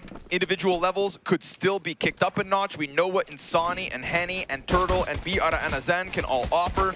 And here, so far, so good. They get 3 kills down on that B site as Complexity quickly skate by, down ramp, rolling forward for that bomb plant. But meanwhile, we still have Fang carrying the bomb, stuck in control for the moment. If the CTs don't go peeking, then maybe JT can get into the mix because he does have a player behind him. And now Henny gets his damage in. It feels like this one's over. They've got bomb possession and JT on 9 health. If it's a 9-round T side, it's not going to include the pistol win. Yes, but it may include the conversion. We'll see if the Complexity want to try to force. They do feel like, you know, there are levels here. Of course, they didn't get a bomb plant, but they have such solid Tech 9 rounds. I wouldn't be completely surprised if they tried to invest, but it looks like they're going to forgo it and just wait for the next round. I guess having any kills in that pistol round would have also potentially helped their decision for the little bits of utility that you get with the frags. But in this situation, they're going to play it cool. I'm glad to see that they aren't over-investing or anything. Everybody's pretty much saving as much as they possibly can. Fang has that 1 P250, but he is baiting, and as he should be, to try to get 1 kill. And oh my god, wait, no head armor? Yeah, that's crazy, actually. Oh, this could be a bomb plant, actually, for Complexity. And Henny only has a USP, so this is a pretty flimsy defense. And the P250 is coming now. God. This would be insane. This would be so unbelievable. It's all good. Okay. It's all good. Okay. All right. That's still really great for Complexity. Yeah, they almost made them regret that. Was it half armor buy? Yes, for the ramp player. Crazy to do versus pistols, honestly. Just don't do that. Don't do that. Don't do that at home. No, don't. That's not it. That's not it, Chief. But one thing to note about Complexity's T-SOT on this map is that they have one of the sickest A execs, and they have multiple varieties of A execs. And so for MIBR in this one, already taking some damage in terms of just economy, you can bet that Complexity is going to throw a couple of those out there. If you don't have all those mollies and nades ready, you're done. It's that simple. All right. Well, fast towards taking outside control. And Halzerk actually already slowly wrapping onto Hell. They're going to go wide. Halzerk is ready for this exit. Man, he just comes flying back out. I'm not sure if he went to go get some utility right now, but now Heaven's compromised, BRN is compromised, and he goes down upstairs. Oof, JT. They've already got the split in place. JT is back. Man, 114, and they've wrapped Heaven to plant upstairs with Hut and Mini being attacked at the same time. Yeah, Floppy was looking Heaven thinking, is that really our teammate that early? Yeah, he was a little bit confused. Yeah, that's the ferocity, though, of the Complexity T side already on display. There was some noise bait there for Halzerk to fall down and wrap so quickly. I don't think MIBR ever knew that was happening. And yeah, exit looked pretty silly right there, but I think that was actually partially due to the design of the strat from Complexity. So, gonna give them more credit as opposed to dumping on Hexit. Yeah, I think one of the best ways to play against a team that you know you're better against is just to break timings as much as possible so that all the prep that they watched, you know, when they watched you play versus other teams that you respected and tried to learn every little detail about what you do, well, suddenly that's different when it's you on the other side of the server, and Complexity showed that confidence right there. Saved op could mean a lot. You know, if there's somebody who could make a round of this, it's Henny. Got a lot of praise for Henny over the years. I think that this is sort of the lowest level that we've seen him play at, unfortunately, because of his decision to leave FURIA in the first place. But as an individual, like, I think his decision-making has only improved, even if his surroundings haven't supported that as much. Ooh, man, we're getting lost in the sauce here. Smokes all over the place. These are lesser weapons, but MIBR just capitalize on 2 kills. Don't worry, there is a chance Grim could still just recover it. We gotta watch Henny up here. Yeah, he's gonna get another one. Nicely done from Henny there, sensing that the climb up could be occurring. So MIBR surviving the test of complexity, trying to smash that A site. They went in real quick. They played it confidently. That energy from the previous round moved forward, and they are met by a bit of a brick wall. And make no mistake, that's a decision, right? Henny taking an op to start in heaven on a round where he's expected to try to get an early kill and then look for more after rotating. So a really smart call or read from Henny to put himself in that position, and then to also be aware of outside. That's exactly the sort of presence you want from your opper. Oh yeah, and unfortunately for JT in this one, he called for the A hit because he probably read the economy was a little bit worse for MIBR. They still were able to nade dump on both hut and door effectively to make that so difficult for the entry fraggers. And you can tell he's just kind of itching to call it. Like, he wants to throw that strat out as much as he can. If he senses weakness in the money or utility for MIBR, he'll call that strat right there out of spawn, and it's effective when they are missing one more nade there, one more molly there. They're able to bust in so easily, but this time around, I think MIBR, to their credit, actually probably game planned entirely to try to counter that. I think that is the one thing already demonstrated to me that MIBR are saying, we're not going to let you do that one strat. A very apt counter. Well, with great success, man. Yeah, very, mixed buy. Upgraded guns been picked up, but they didn't really start with those. So yeah, that one for me is all about Henny. He'll keep this op forward. And yeah, it was a solid shot, even though he was partially blind.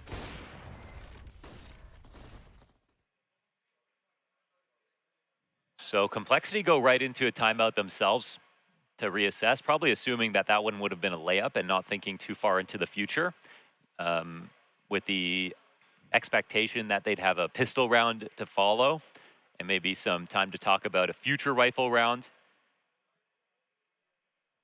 And this timeout actually gives MIBR some time to think as well. So we'll see how far ahead this puts Complexity and what their strategy is going to be. I feel like if I'm Henny, maybe I'm thinking about starting back big garage and seeing if they try to take top silo again, because that's been also persistent in the Complexity game plan to try to take outside control fast. And I think they probably feel good about the thought that it's not going to be another fast upper exec, but that could be the perfect gamble call for Complexity.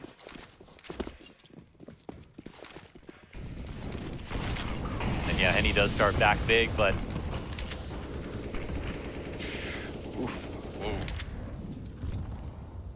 BRN is just making it his life priority.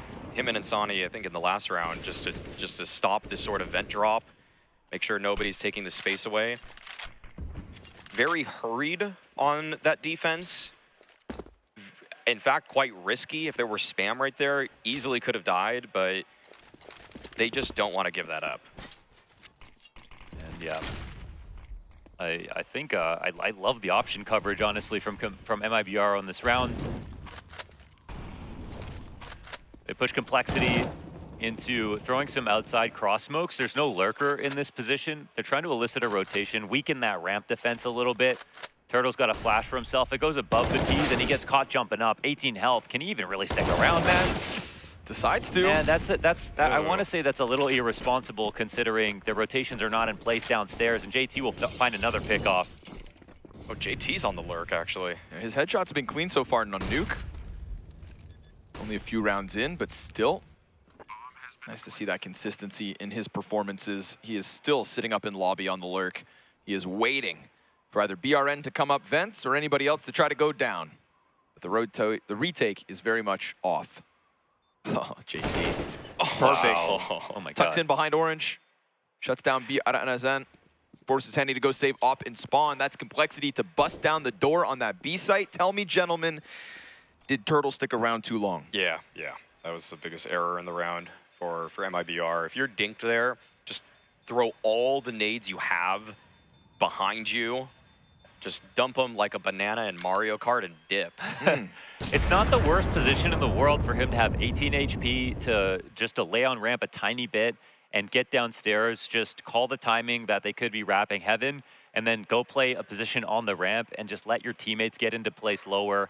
There's a lot of headshots angles that are available once you're downstairs.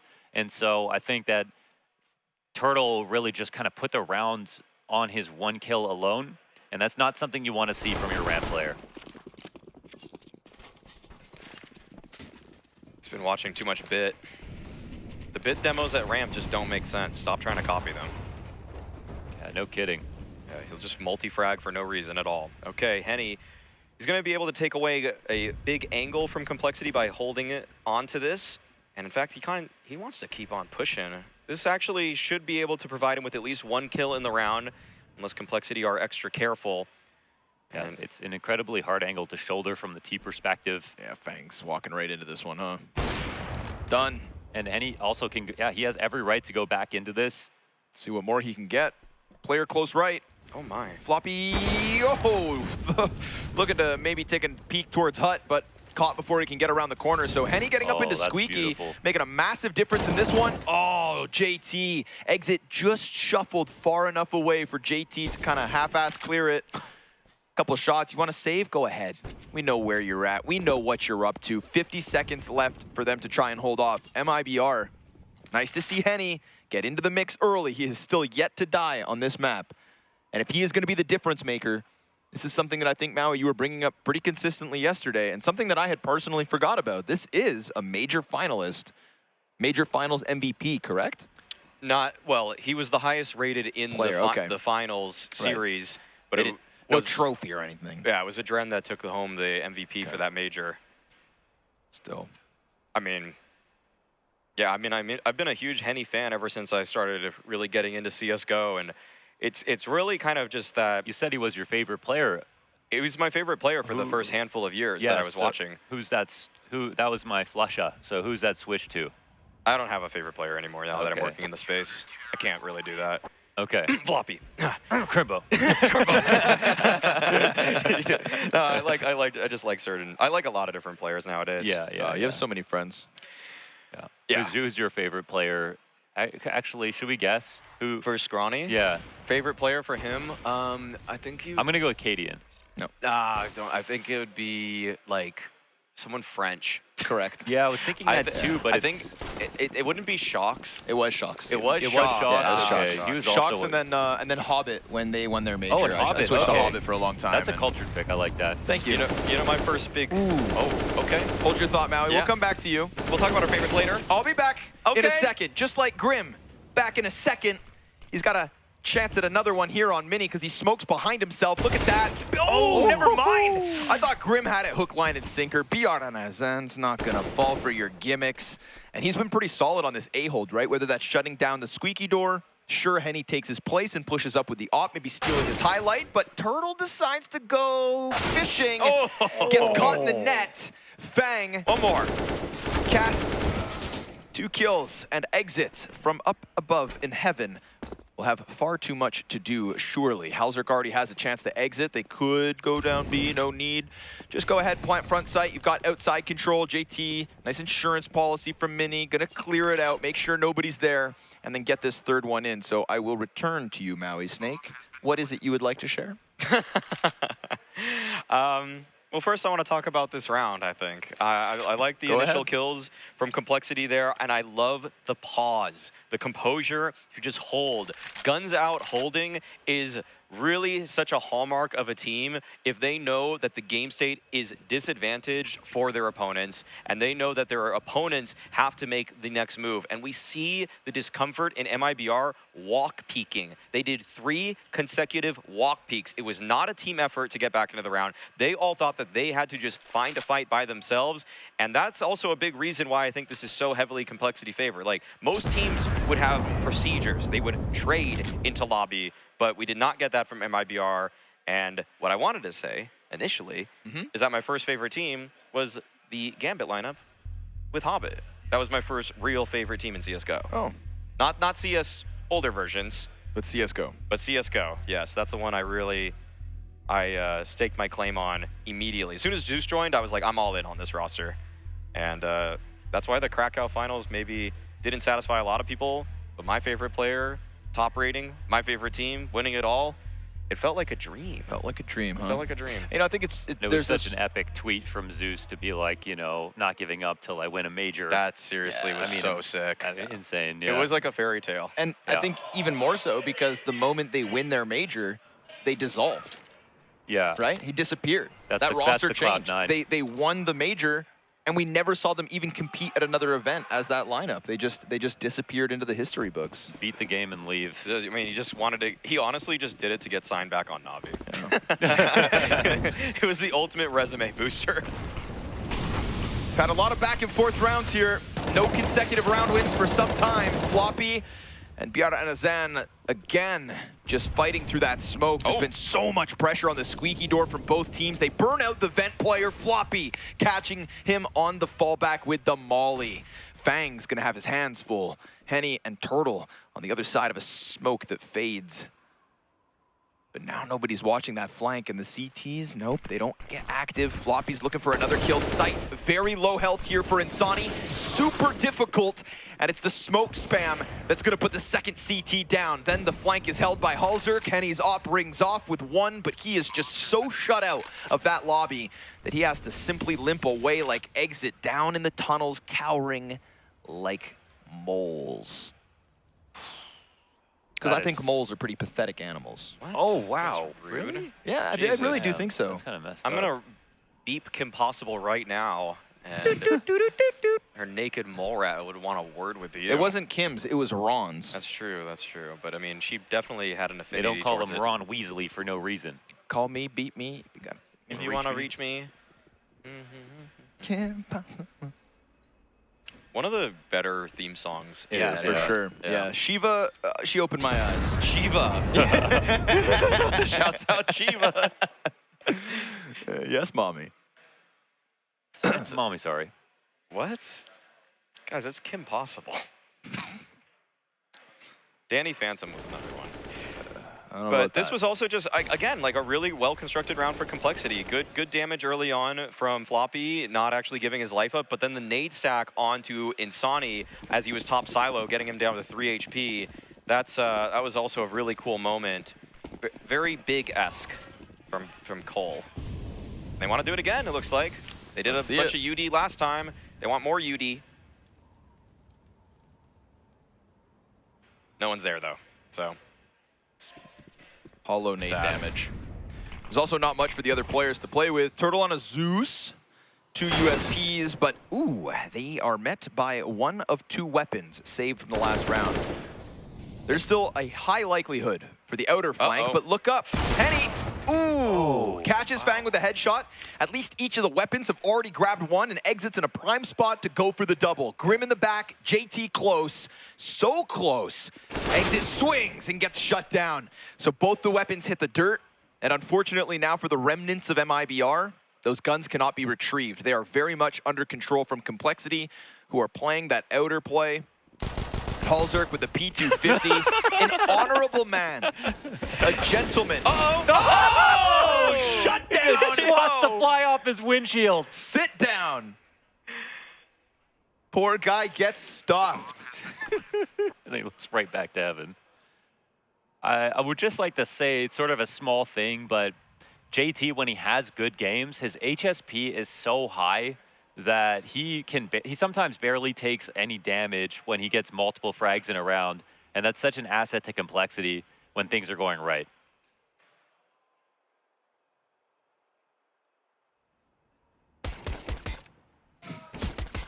Well, that's going to be a gun recovered for Turtle. Oh my, get him. Oh, nice try, One Turtle. health for JT there. 8 for Halzerk. Yeah, that actually, that would have been pretty big, honestly. Get the kill, get an extra gun. He would have got the op. Yeah, an op would have been huge. Henny swinging his fist right now, so close to it, but instead he'll be on.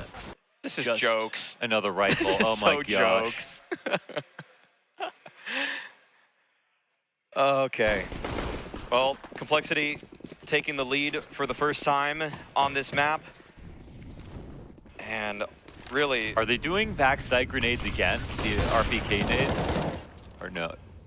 Oh! Ooh. Oh, that's actually, you know, you never see people do it 2 rounds in a row. They did it 3 rounds in a row. That's good. That's good. That's how you condition, for sure. Hot and fresh out the kitchen. Right, so we're at the point of the round where, you know, you're probably going to put some pressure on outside with regular smokes and then go back to whatever. It feels like maybe a ramp hit is going to come in again for complexity.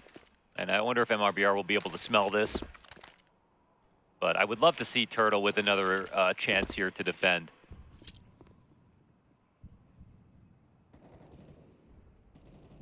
He'll have his chances. They're coming right at him, and he dodges the now flash. You gotta dip, man, Both of because- them. Ooh, he sticks around, dude. Turtle's got balls, because Henny's here to support him. Oh, good trade. They both die, though. Ramp man. cracked wide open. They did lose an edge to this lurk. JT was trying to make his way down secret, but there's 2 players actually in front of the stairs. Yep. I don't think they're going to expect this, but it doesn't matter. They Fang get through. so ready, and Halzer just jumped in and no-scoped exit. This guy needs to relax. Yeah. It's just all that low oxygen in the mountains of Norway. Obfuscating his decision making right now, but it's working too. He's training at high altitude. This fight is now easy. It's the highest altitude you've ever been to. Over 10,000 feet. I'm not an airplane's You don't ever count. had BC Kush?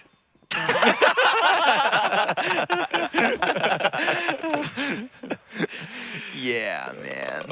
Sour D's. Tangerine Dream. I went to, well, on Maui they have, actually I don't know if the Big Island. Yeah, mine I was think the pillbox hike. I think the Big Island's actually higher.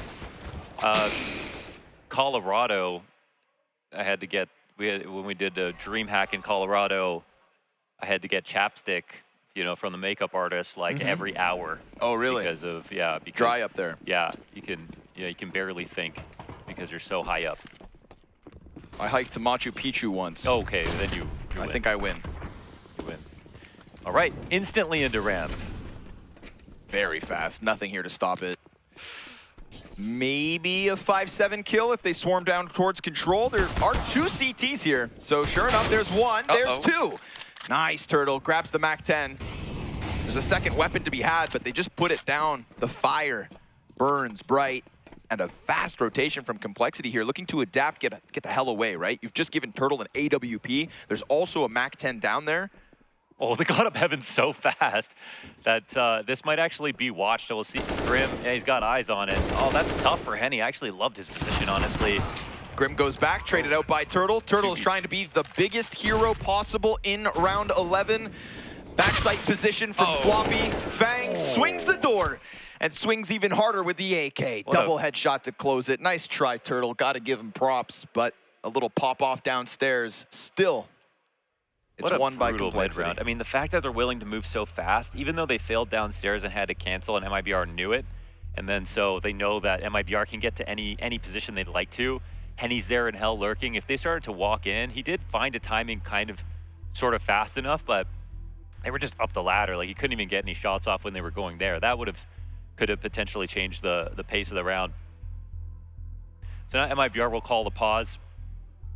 But there's just there's so many places in which Complexity can still go and feel comfortable that it's going to be hard to read, I think, what Cole want to do next. It really feels like for Complexity right now, the upper and ramp playbook has been great for them. They aren't even bothering with the secret lurks or even big garage plays. They've sent out some solo plays. JT got caught on a lurk one time towards outside, but yeah, they don't even really have to go for the wraps outside or anything like that, too much so. This might be a round that changes that, though. I'd love to see them actually just put the whole playbook on display.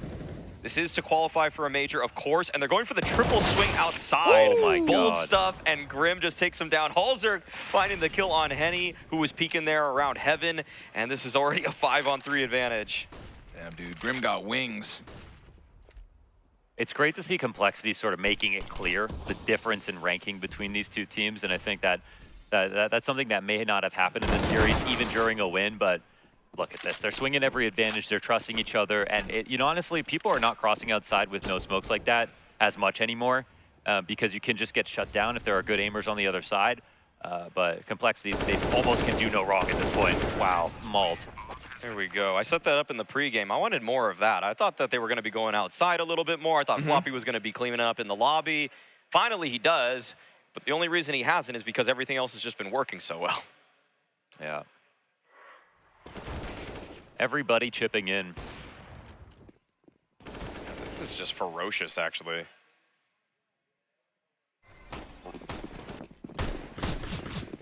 Man, this really is the best case for Complexity, like you've alluded to a couple of times, winning it in such a damning fashion to set themselves up for an actual major run. You know, heartbreak and disappointment has been the Whoa. Stop that. Sit down. Yeah. Die. Insani. Bro thought he was on the team. let me come to So it, you guys. only got 4, you only got 4. You need a fifth, you need a fifth. I'll plan, I'll do anything. But no, this would be a really cool recovery story for them to get geared up for Paris, to do it in convincing fashion so that when they arrive on an international level of competition, we're not just going to write them off as like the team that limped out of the Americas region. You know, I'll ask you right now, do you have them going through challengers at this point? Complexity, they've taken some pretty big wins in the top 20 already leading up to this. They're ramping up. They're looking very clean here at the RMR. They had a pretty tough run, all things considered. Yeah.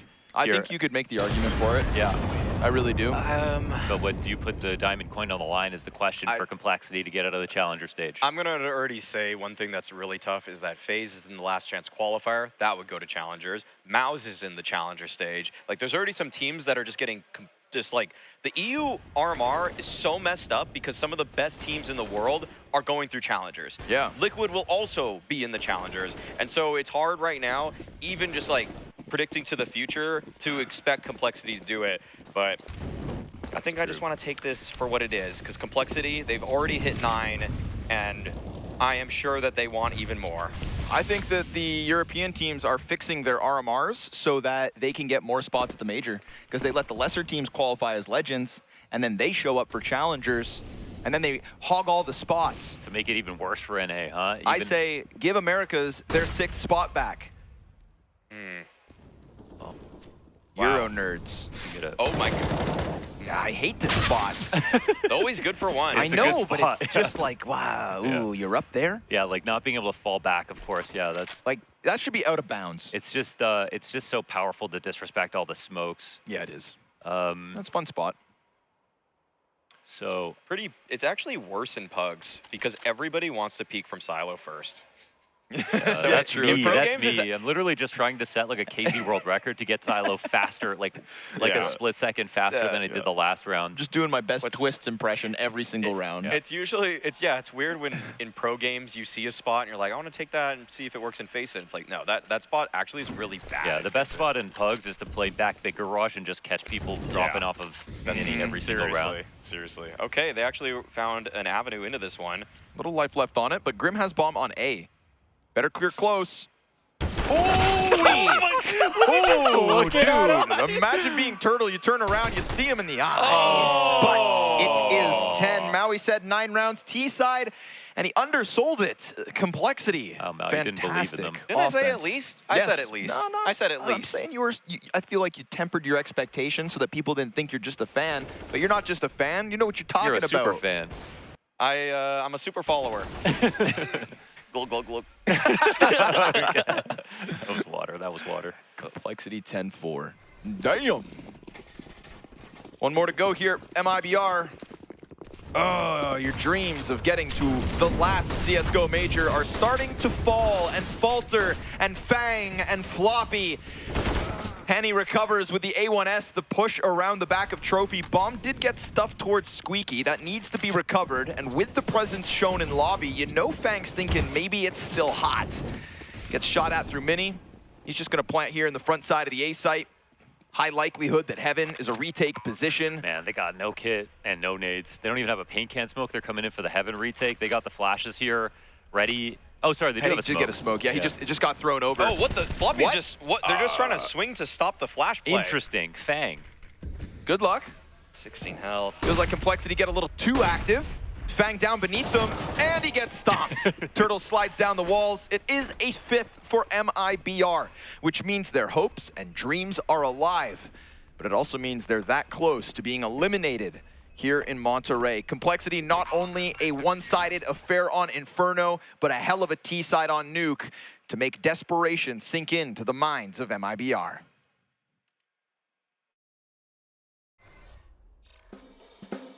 I remember more Monesi clutches. Right, yeah. You know, Yeah. it was weird. It happened in Abu Dhabi.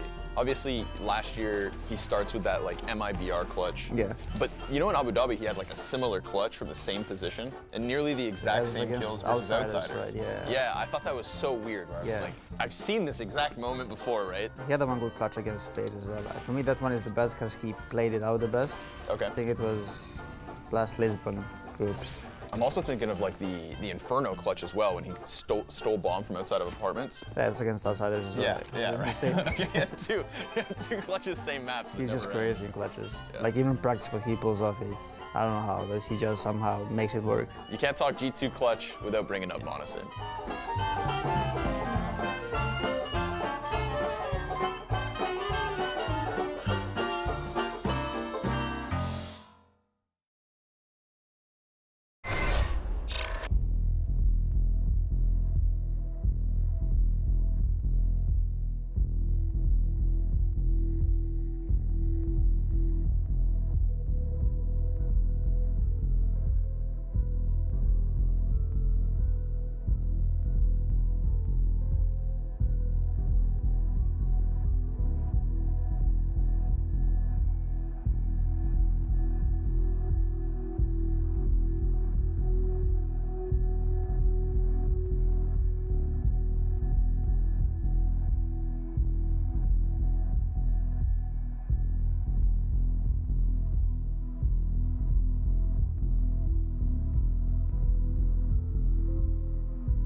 Complexity, no doubt, playing like a team that belongs at the final CSGO major. And to represent one of North America's longest-standing Counter-Strike organizations would be a nice way to send off this version of the game. But of course, 6 more rounds still needed.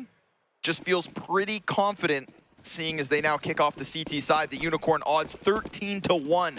If we don't see a kick-up in MIBR's gameplay, I think it's safe to say this one is over. But nice little jump down the vent. JT comes through smoke. Doesn't know how many went down, but he definitely heard them moving because they're not trying to mask the sound. They're simply sprinting in for that bomb plant. JT's gonna follow hot on their heels, and he still hasn't seen a soul. He just saw... Barely. I think he did see that one at least. Okay. Oh, wow, they're just leaving this uncovered. They have the door open as well, guys. Not ideal. They're gonna try to throw somebody down secret.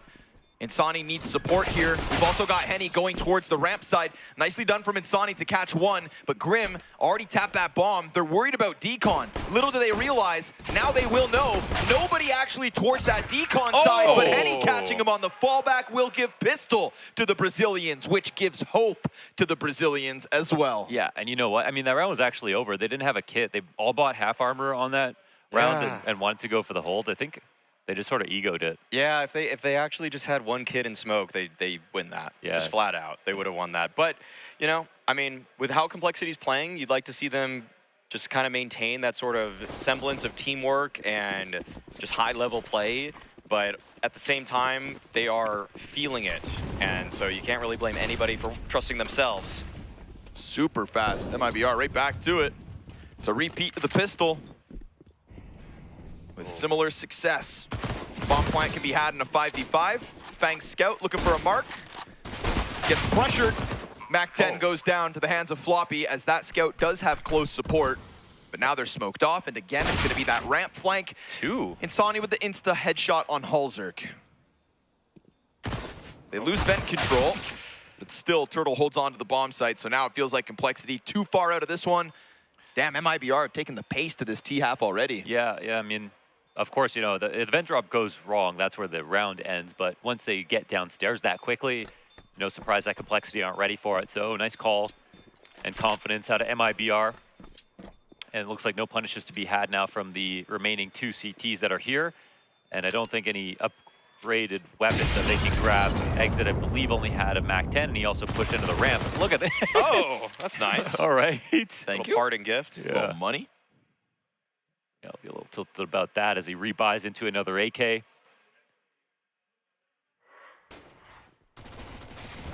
So 2 fast vent dives. Just for some of the stats here for this map in particular, Complexity gets better on the CT side and MIBR get worse on the T side. So if all plays accordingly, then this should be a Complexity send-off. But those first 2 rounds actually inspired a bit of confidence for the Brazilians.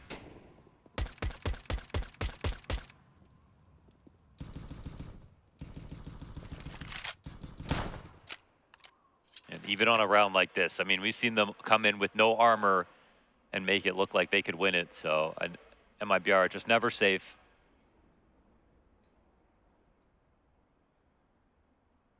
MIBR are going to win this half. They got to, you know, it's one thing to entry and everything like that, but they've got to tighten up a lot in the post plans. And also, with their entry pathing, doing things together, not getting tunnel visioned.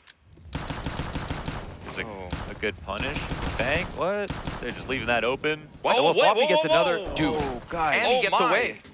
They let him get away, and Turtle's really low. Damage and the outside player, no oh, way. No. The bomb is dropped in the open. Nade doesn't finish off Floppy. Dude, the vent gremlins. Oh my gosh. 2 goblins from down beneath come out the cave to end it. 5 sevens, an MP9, and a Mag 7. Yeah, that's...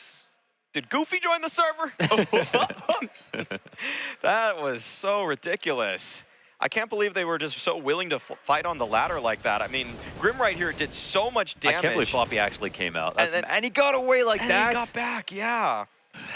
MIBR don't even know what hit him. They were more or less, so in the first half, we saw Complexity call for these holds where they just have their guns out, wait for the re-aggresses from MIBR. MIBR called one right there, but they still didn't actually secure even more frags as they should have. Yeah, just like the map comfort is so firmly in favor of Complexity here. Damn. That's a shockwave for MIBR. Over top of red goes Halzerk. Wow, what a confident. pickoff. Did he know? I mean, that there was not really like a full default outside. He just seemed so confident getting up right away. Ramp falls, though. Yeah, but Fang is still here inside of control. They have a secret open. Let's see if the kills come down. Fang 1-2, Yes, great sir. spray, and Grim helps him.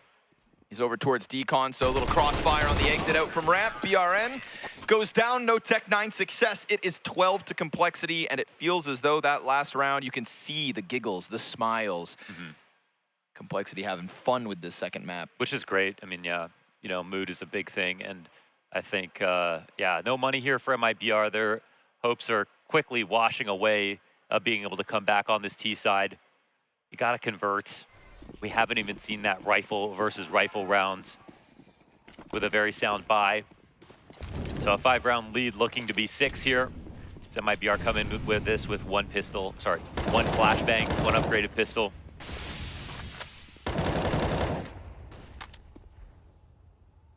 It's getting pretty dire for MIBR. Feels like the ideas are really running out. They want to challenge Floppy once again. This will be a great opportunity for him to just stat pad How many do you think he's good for, guys? I'm going with 3. I'm gonna go with. I'll go with 4. I'll go with 2. No faith. That's messed up, man. You could copy our pick, you know. No. We're all different. Okay. They're coming. Here they go. Falling back further and further. Wow. Interesting. Oh, he just sized. Yeah, okay. because you willed it into existence. I hope you're proud of yourself. Yep. Mm-hmm. So rude. No one likes an "I told you so." No. No one likes that at all. You can just hear the sound of your glasses I don't think pushing this up your boost is nose. very good, guys. I don't think this boost is very good. There's a reason we don't see that one, okay? Just saying. Time to try something new. You know, Major's on the line. Man, that guy's tall. Wow. You're playing in the wrong league. Yeah. Damn, is that Wilt? I don't actually know many super tall Brazilians. Who is the tallest Brazilian player? Henny, I mean, Henny's actually pretty tall. Yeah, Yeah. Turtle's kind of tall. Turtle is kind of tall. Yeah, they're like Vinny. Vinny's a tall man. Vinny's a tall guy, That's dude. true. Yeah, Vinny Towers. Vinny Towers, actually. I say Vinny. Yeah, Vinny. I saw him at practice today. Me too. I know him by his first name, so. We're friends, actually. Vinathy? The Vinion. Vinferno? Oh, nade on Insani. Buddy just wants to wait. I don't know if this spot really suits Insani as a player. Like, does he strike you guys as a methodical lurker? Like, he's playing the ROP spots. Yeah. I don't... Maybe that's why he's 6-14. Yeah, the series hasn't really suited him. No. I like that the nade combo is that easy nowadays for, I mean, the cross smokes. Yeah, it's so streamlined. So easy. It's just a thing you do, 80% of rounds these days. Halzer goes up top, he's on a leg. Might be hard to find, but Exit does eventually. Fang's still here. Are they ready for this three-pronged aggression outside? About to clear him. He'll certainly get traded in a second. Yeah. Okay. Looked like he wanted to go ahead and catch the kill that Floppy ends up getting. Yeah, you know what, though? This is not a terrible position for the CT side. It's 2v3. But they still have upper in control. They know that no one's cross secret, and they have vent control as well. And Sony just shot. Yes, he did. I heard that, right? The Khalil shot in lobby. And now fat-fingered. Grim's so ready for these fights. And he's got Floppy to support him up in heaven. This would be the 2v3 that could break MIBR's back. Insani coming out from Squeaky. Grim knows he just has to hold this site. They don't want them to escape down vent, but Grim's going to get hit through hut. Floppy allowing for the T to exit. Bomb needs to cross over, 6 seconds. And it's going to be planted on the front side of site. Another molly up into heaven. They missed it. And now Floppy's coming out for the retake. That clears some angles for him as well. Insani. Ooh, headshot off the AK. Felt like Grim could have got it all, but the hut wraparound, it's enough to deny them the A site hold. Still close for MIBR, trailing by 5 rounds. It was hard to cover for each other perfectly in that spot playing Tetris because Floppy knew that the hut wrap meant that there wouldn't be vision from heaven unless he swung out really wide. But as long as Insani kept putting pressure on Squeaky, it made it hard for that to come out. Yeah, we see though that Complexity did such a great job in the previous rounds. It's a full buy, not even missing a single nade. So still another opportunity for them to keep pressing on forward to that major. Feels like they may be destined for it. Unless MIBR just pull something out of the hat. Nothing so far from MIBR has looked too crazy just yet. It's just that Complexity have showed an over-eagerness in some of these situations.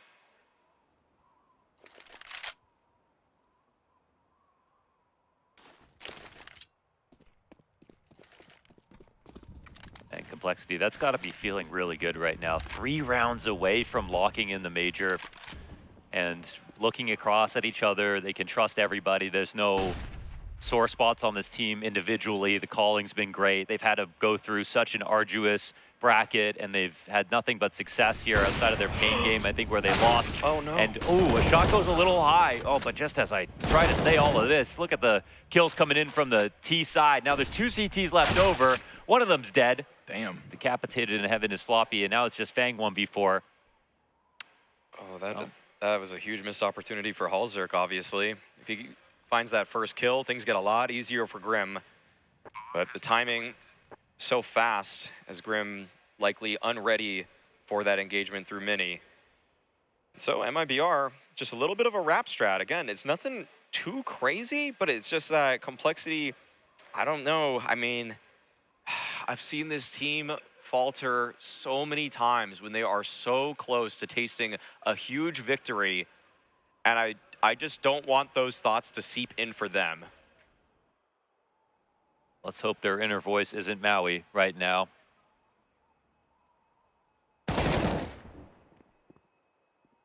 Just be in there making noises and stuff.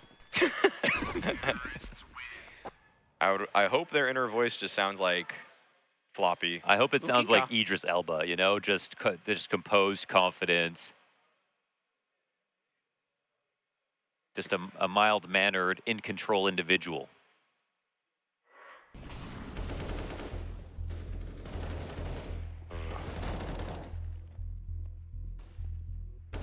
Just hope it sounds like James Bond, basically.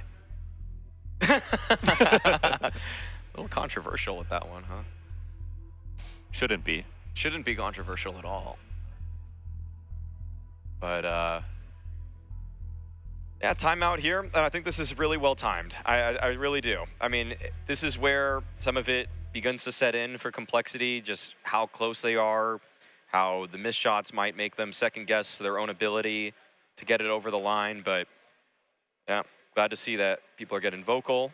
The body language is not by no means bad. Everybody's still looking laser focus, and that they should be able to close this one out.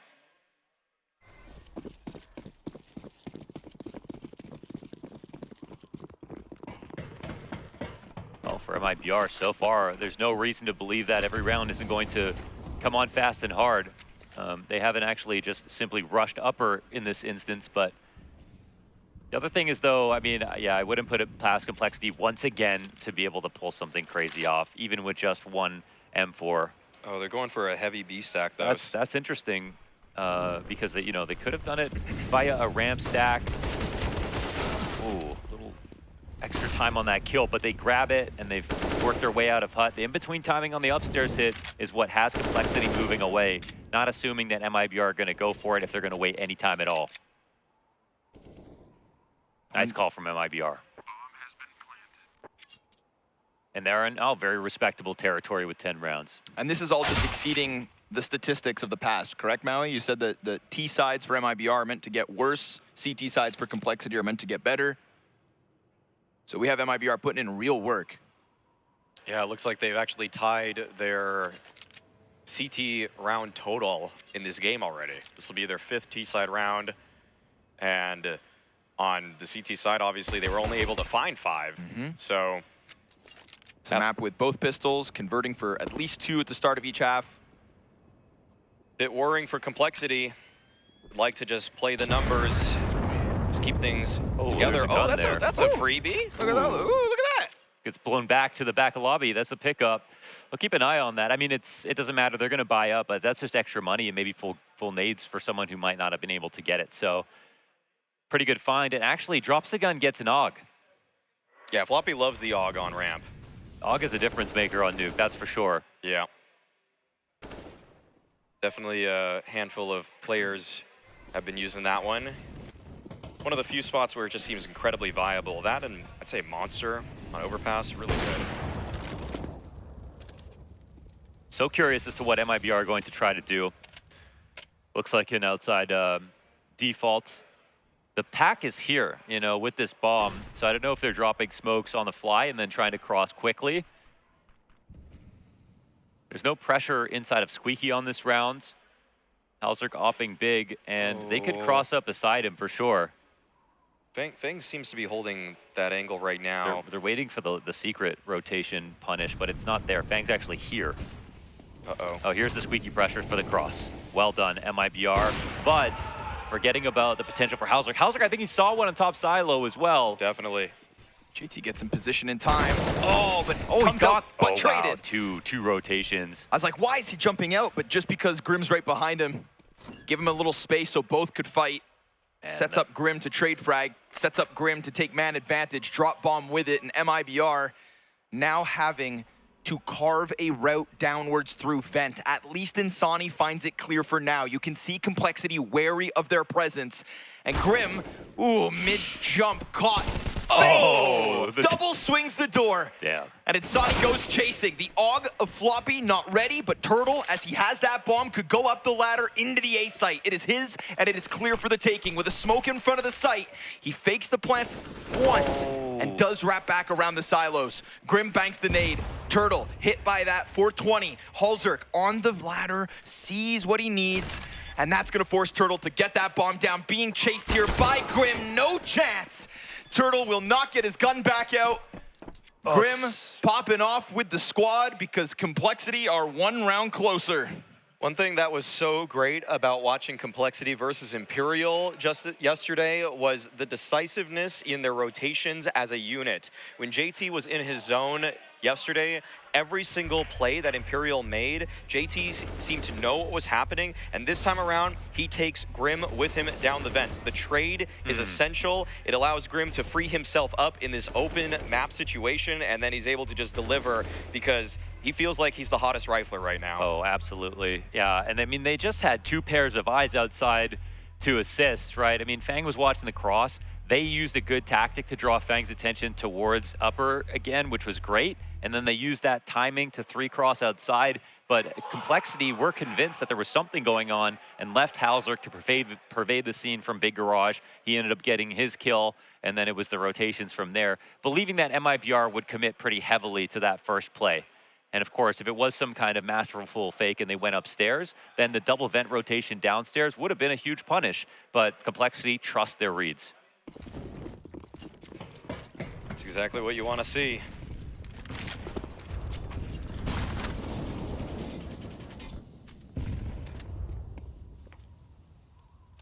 Maybe there was a bomb spotted and a tell.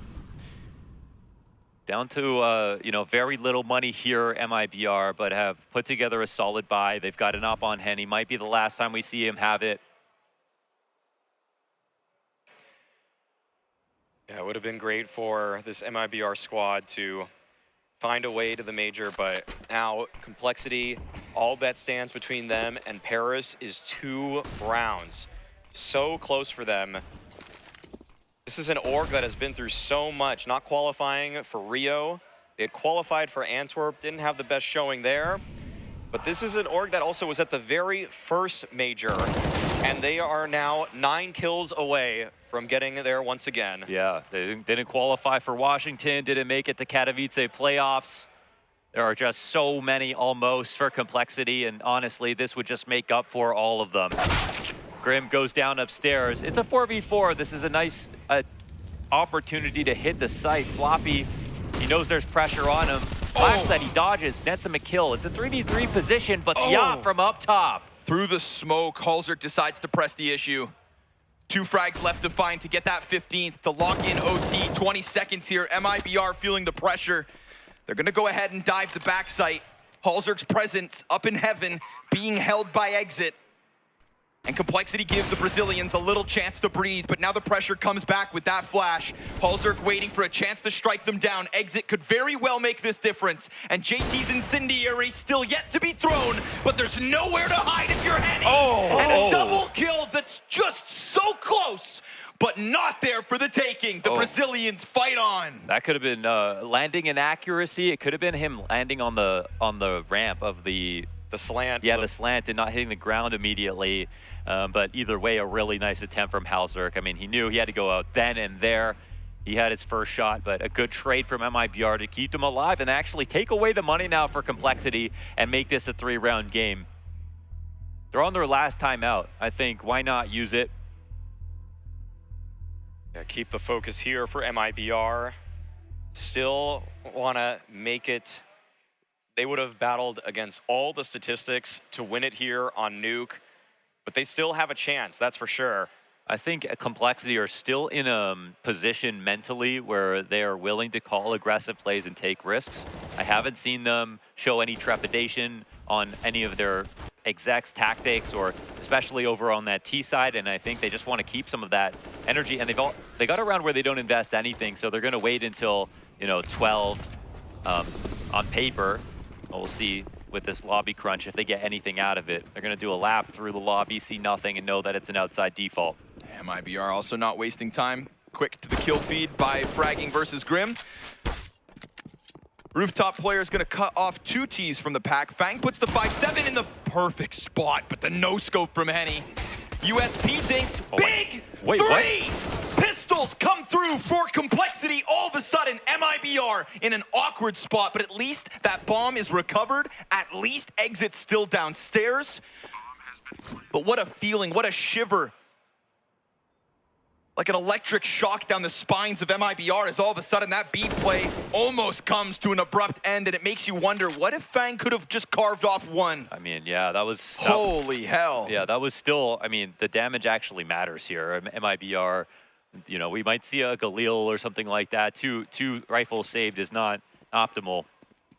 That's great damage. We always see a good effort on rounds with nothing to invest in here for Complexity, no matter how many they have to go up against in one single match. So GT will keep the AK.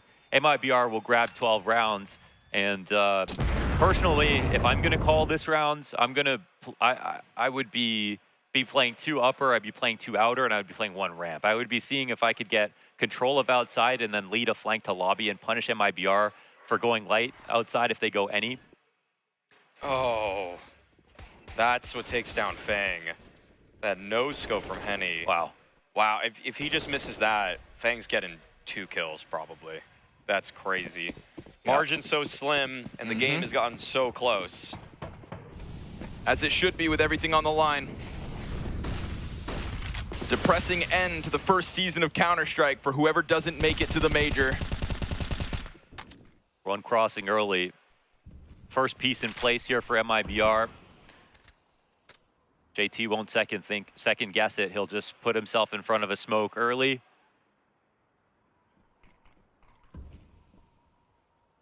And Floppy's playing a rotator spot here, which means he can easily get flashed off, mollied off, and then flashed again. He's got his AUG scope up, and you know, sometimes it actually pays off to play like this versus MIBR because at some points they don't like to have any telegraphs and will group up and start to explode. So we'll see. Floppy, it could be his big round.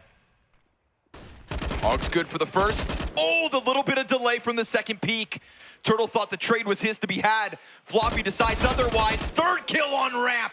A solo hold for Floppy that gives Complexity a great chance at a 15th round. But it's Henny and Zen on the recovery, and Mini could be where BRN comes through. He's got all of outer to play with. Ricky slots into the backside of the ramp, and down goes Henny in lobby. This is looking like a 15th guaranteed with the op on Mini scoped up. BRN, better save, better run, better hide. What a tough position he is in at the moment, probably feeling minuscule. 8 and 22 on this second map. Can't contribute alongside Turtle and Henny. And now they will be facing 3 rounds. 3 rounds where elimination is a guillotine looming above their heads. Anders, you called it perfectly. The way that MIBR just like to be utility light sometimes when taking space played perfectly into Floppy's hands. Just scoped up on the angle. We saw the power of the AUG right there because with an A1S or an A4, it's damn hard to make this work. And the spacing from MIBR, sure, it could have been a little bit better, but that's the power of also playing an off angle that no one should be in. Yeah, it was simultaneously a rotator spot, but also fully committed, where he was on the right side. So ready to play, and yeah, agreed. The AUG is kind of the only gun you're going to get all 3 of those frags with 3 more pistols. often than not. Man, this is MIBR fighting for their life. They've This got is 1 it. AK on the round. Now Henny or has never. done amazing work with this op. But I don't know if he can continue to be asked to do that. That's Insani down, Floppy. Again, the AUG is primed. He doesn't stick around for the fight, dives down to the B site. They realize that the win is right in front of them. 4 kills away. We get a little pause from MIBR, but JT took that chance to push out. This just takes so much worry out of the rounds for Complexity at this point. I mean, he knows if they're going to come back. Oh, are they going to re-clear lobby fully? Is Grim inside of... Yes. BRN is in no man's land right now, towards outside. These spots are so hard to figure out. I mean, they're just going to bleed so much time off the clock for free now. Reinforcing the squeaky control is Grim with JT. Exit walking forward. He's ready for the angle, but JT so sharp, so clean across these last 2 days. And Henny didn't get his shot to bring it back. That's going to activate the mini play. Grim shuts it down. We've got 40 seconds. We've got dead MIBR players. And we've got Turtle Inside Trophy surrounded. For the 7th time in Complexity's history, they will be attending a CSGO major. The first and the last. And by beating Imperial on this road to recovery, Complexity can take a bow. Well-earned major. After such an arduous season, after so many almosts, after missing Cato playoffs, not qualifying to Washington, missing the last major, you could be depleted of confidence. You could believe it's never going to happen, but right here at the last stop before the final CSGO major, they do it. All the progress pays off. All the small victories, all the close games versus huge teams, well, it's amounted to their dominance here at the RMR, losing only to Pain and crushing a very hard bracket. Hats off to Complexity. I just got to be so happy for these guys. I mean, they've been working so hard in terms of just all of these tournaments being beaten down over and over again by international competition, losing heartbreak after heartbreak. At some point, you thought they might crack, but they stuck with this roster, they stuck with this 5, and they did it. Feels like they needed it. Feels like this is the recovery for all of those heartbreaks, all of those little bits of shortcomings. A great chance to leave all of that behind and make a deep run in Paris, because it's good form, it's good calling, it's a JT individual level that fits with the rest of the pack. Halzerk is the real deal. High rating here at the RMR. Fang marked improvements. Just everything you could ask of Complexity in order to show that they truly deserve to represent NA at its best. And we got it here in Monterrey leading into the major. The highest praise that I can give to Complexity is that they are the most improved NA team. I mean, the fact that they have taken it from being able to clean up at the RMR locally, as well as take some of the biggest wins out of NA team on the world stage and do it with what feels like no support from anywhere else. I mean, they're kind of the lowest budget roster of all of the big teams right now that have taken some massive wins and have really impressed in the same way that an up-and-coming European team has. So very impressive that they're able to do that with the 5 that they've got. Yeah. It's a team that's not working with a sports psychologist. It's a team that's not working with consistent boot camp facilities in Europe. And it's a team whose travel schedule we have seen is one of the craziest of the region, right? It's an uphill battle for the Complexity players. When you look at TC and JT as the brain of the operation, playing away from home for as many years as they have, this has got to feel so good to kind of sign off on CSGO in the best place they've ever been as a core. We're going to have JT come in because, you know, everybody on this team will give an interview because they're so full of personality. And JT has some of that too, but he's too shy for the camera, man. Congratulations, JT. He's too humble. Yeah, too humble. Humble king. JT, you did such a fantastic job of calling throughout this RMR. First of all, I'd like to say, you know, we didn't get to talk to you after your Imperial match, but your calls like came through on the broadcast in terms of your mid rounds, your individual level on overpass in that game. How are you feeling about your individual performance and yourself as an IGL? I'm pretty happy. I'm definitely playing better than usual, so my individual performance has been nice. On the T sides, obviously a lot of it's the calling, but I think a lot of it is also the team. Our communication has been amazing this tournament and just in general, so I usually, like, communication and just the teamwork has been making our T sides so good. Hopefully we can fix our CT sides a little, because our CT sides are a little rough lately, but I think I'm happy with the performance, happy to make the major.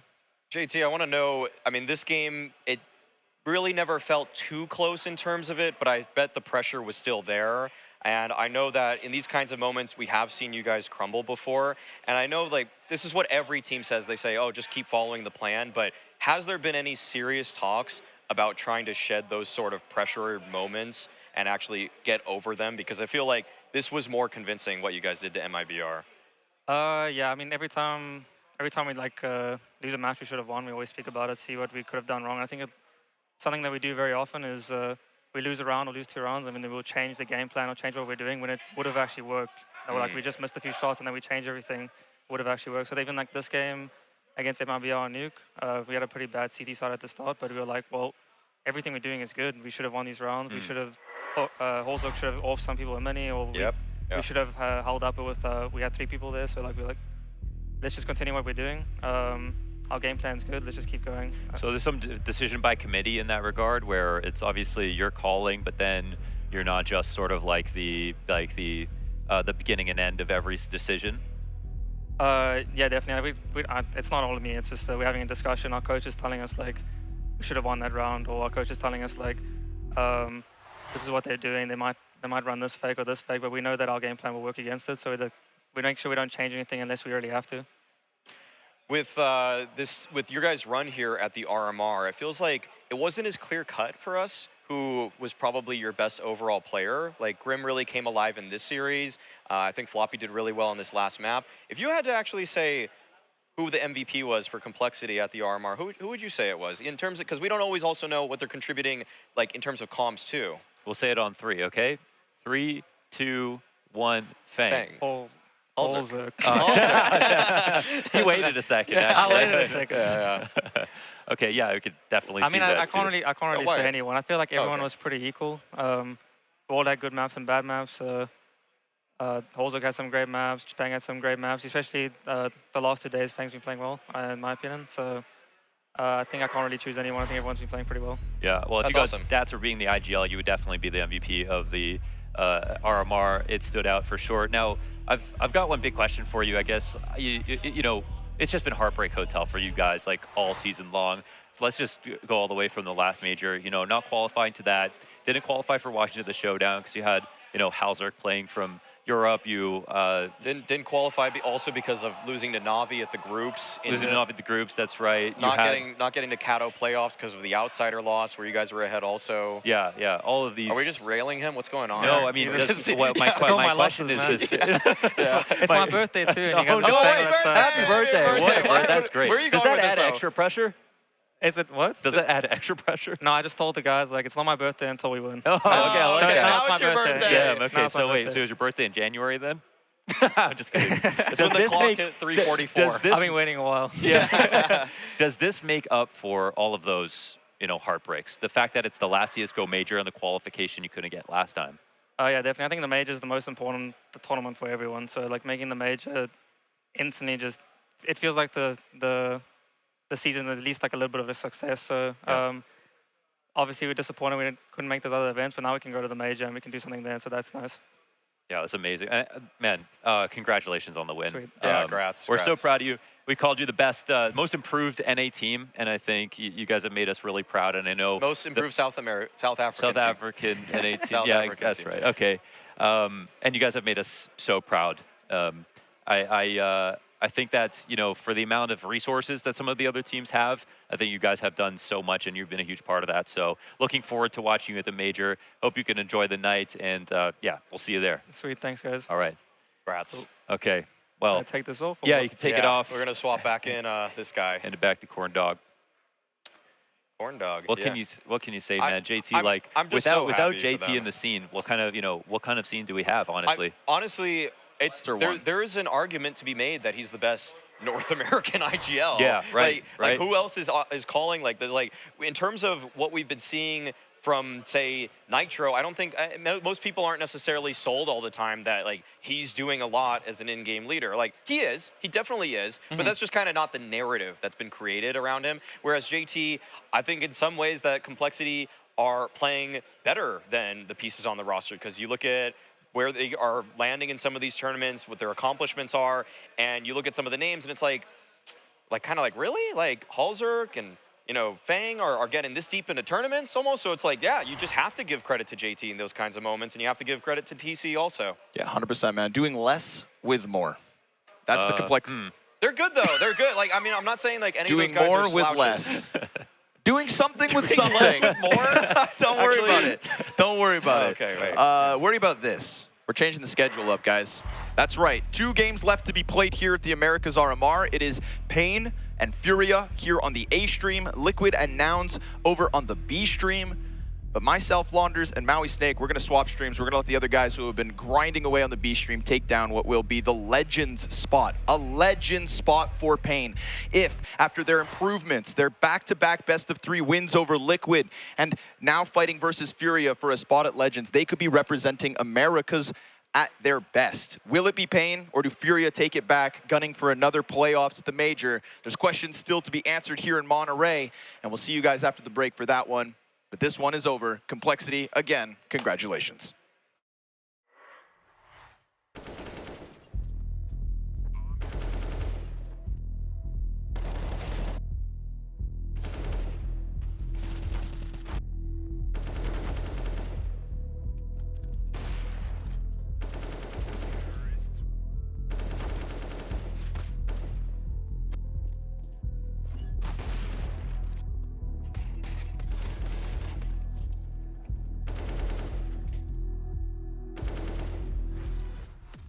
Okay, so I have 5 rounds, and if I nail someone in the first shot, I'm gonna walk out the door.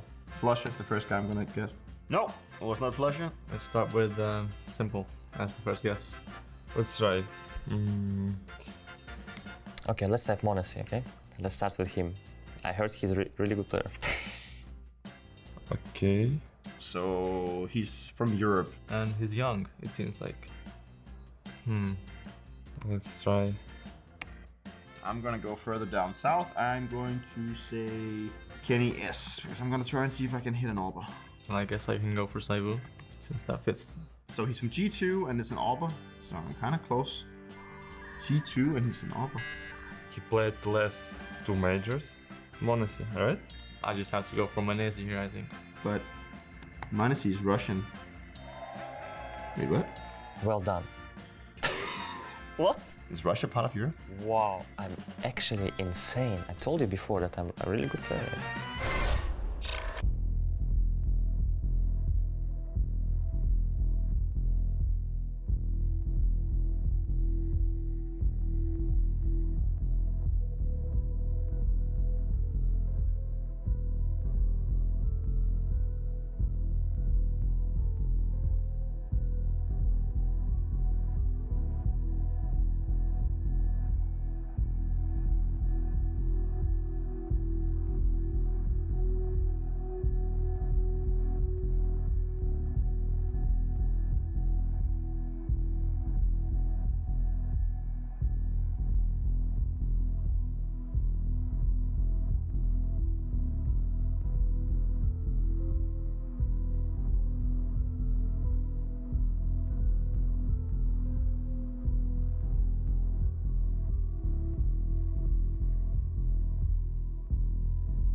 It wasn't an arena, but remember the 1v1 I had against NAF?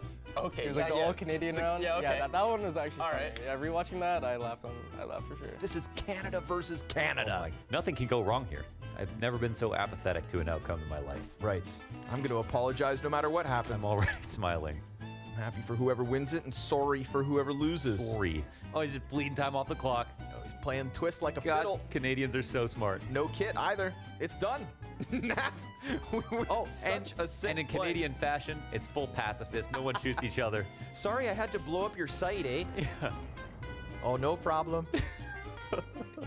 It's just your job. That's wonderful. Yeah, the most pacifist clutch ever. You both survived and walked away. It was No just, damage taken from either opponent. Okay.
The Blast TV CSGO Major in Paris kicks off in 2023 with a new and improved format. Teams from all over the world will battle for the lion's share of $1,250,000 in prize money. The Major has 3 phases. The qualifications phase, which includes both the RMR qualifiers and the RMRs, a playoff phase consisting of challengers and legends, and a finals phase called champions. The RMR qualifiers is the only stage at which competition is played online. For the RMR qualifiers only, the 3 regions of the CSGO competitive ecosystem are subdivided. This means that for Asia, China, Oceania, and the Middle East, including Africa, have qualifiers alongside a general Asian qualifier. In the Americas, North America and South America have separate qualifiers. It is only in Europe that competition remains continental with no regional subdivision. Teams that reached the Legends stage at the Rio Major are invited to their region's RMR. All other teams will enter either the open or closed qualifiers for their region's RMR, based on their position in the Valve regional rankings on the 12th of February 2023.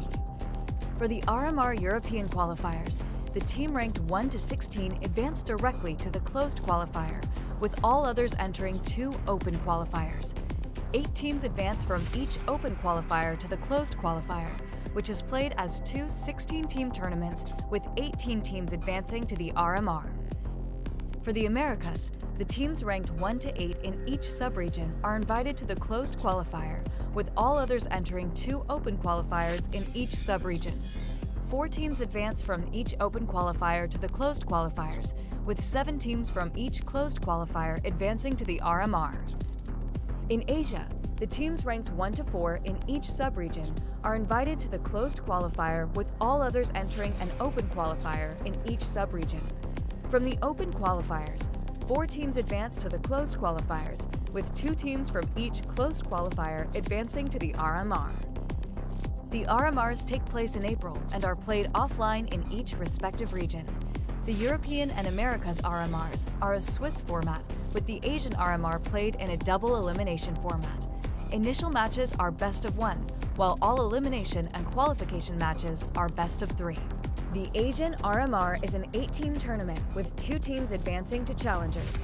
The American RMR is a 16-team tournament with 4 teams advancing to challengers and 1 team advancing to legends. The European RMR is split into 2 16-team tournaments, European RMR A and European RMR B. From A, 4 teams advance to challengers and 4 teams advance to legends. From B, 5 teams advance to challengers and 3 teams advance to legends. 1 further team advances to the challenger stage from a last chance playoff.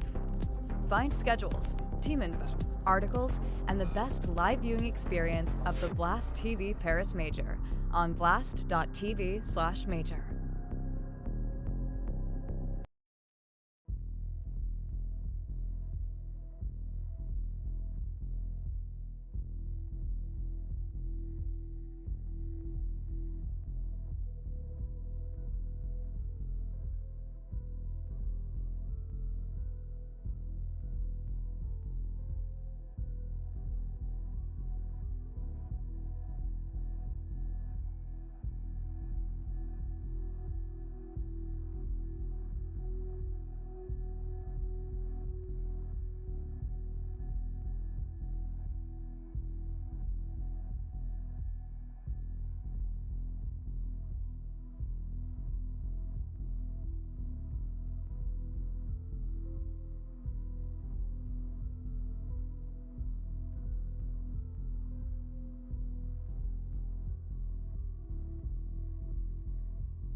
Welcome back here to the Blast TV America's RMR. These aren't your familiar faces over on this stream. We've done a little switcheroo to mix things up for the last game of the day, and what a game it is. It's time to crown our legends here. We only get 1 in the Americas. Will it be FURIA or will it be Pain?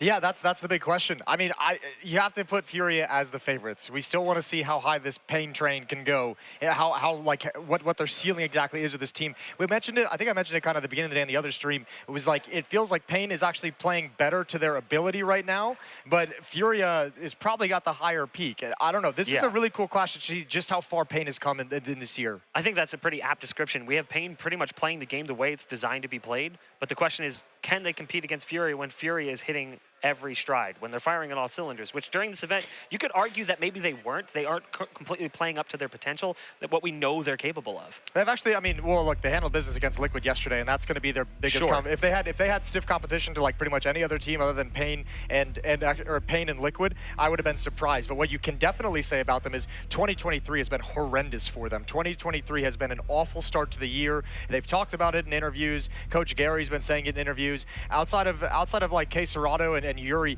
this team has not really kind of found itself in any kind of meaningful way to deliver anything. They've had heartbreaking eliminations early at Katowice just in the play-in stage, and that's off the back of making it to the semifinals of a major. So there's a lot of questions swirling around this team, and as these kind of poor performances go deeper and deeper into 2023, I mean, it's just going to start driving a rift and start making it very difficult to accomplish things. So this team needs something positive to build on going into the major. I think one of the interesting things for them as well is even through their runs of maybe weaker form, some lesser results, they've never quite had a contender within the Brazilian space, at least not in a number of years.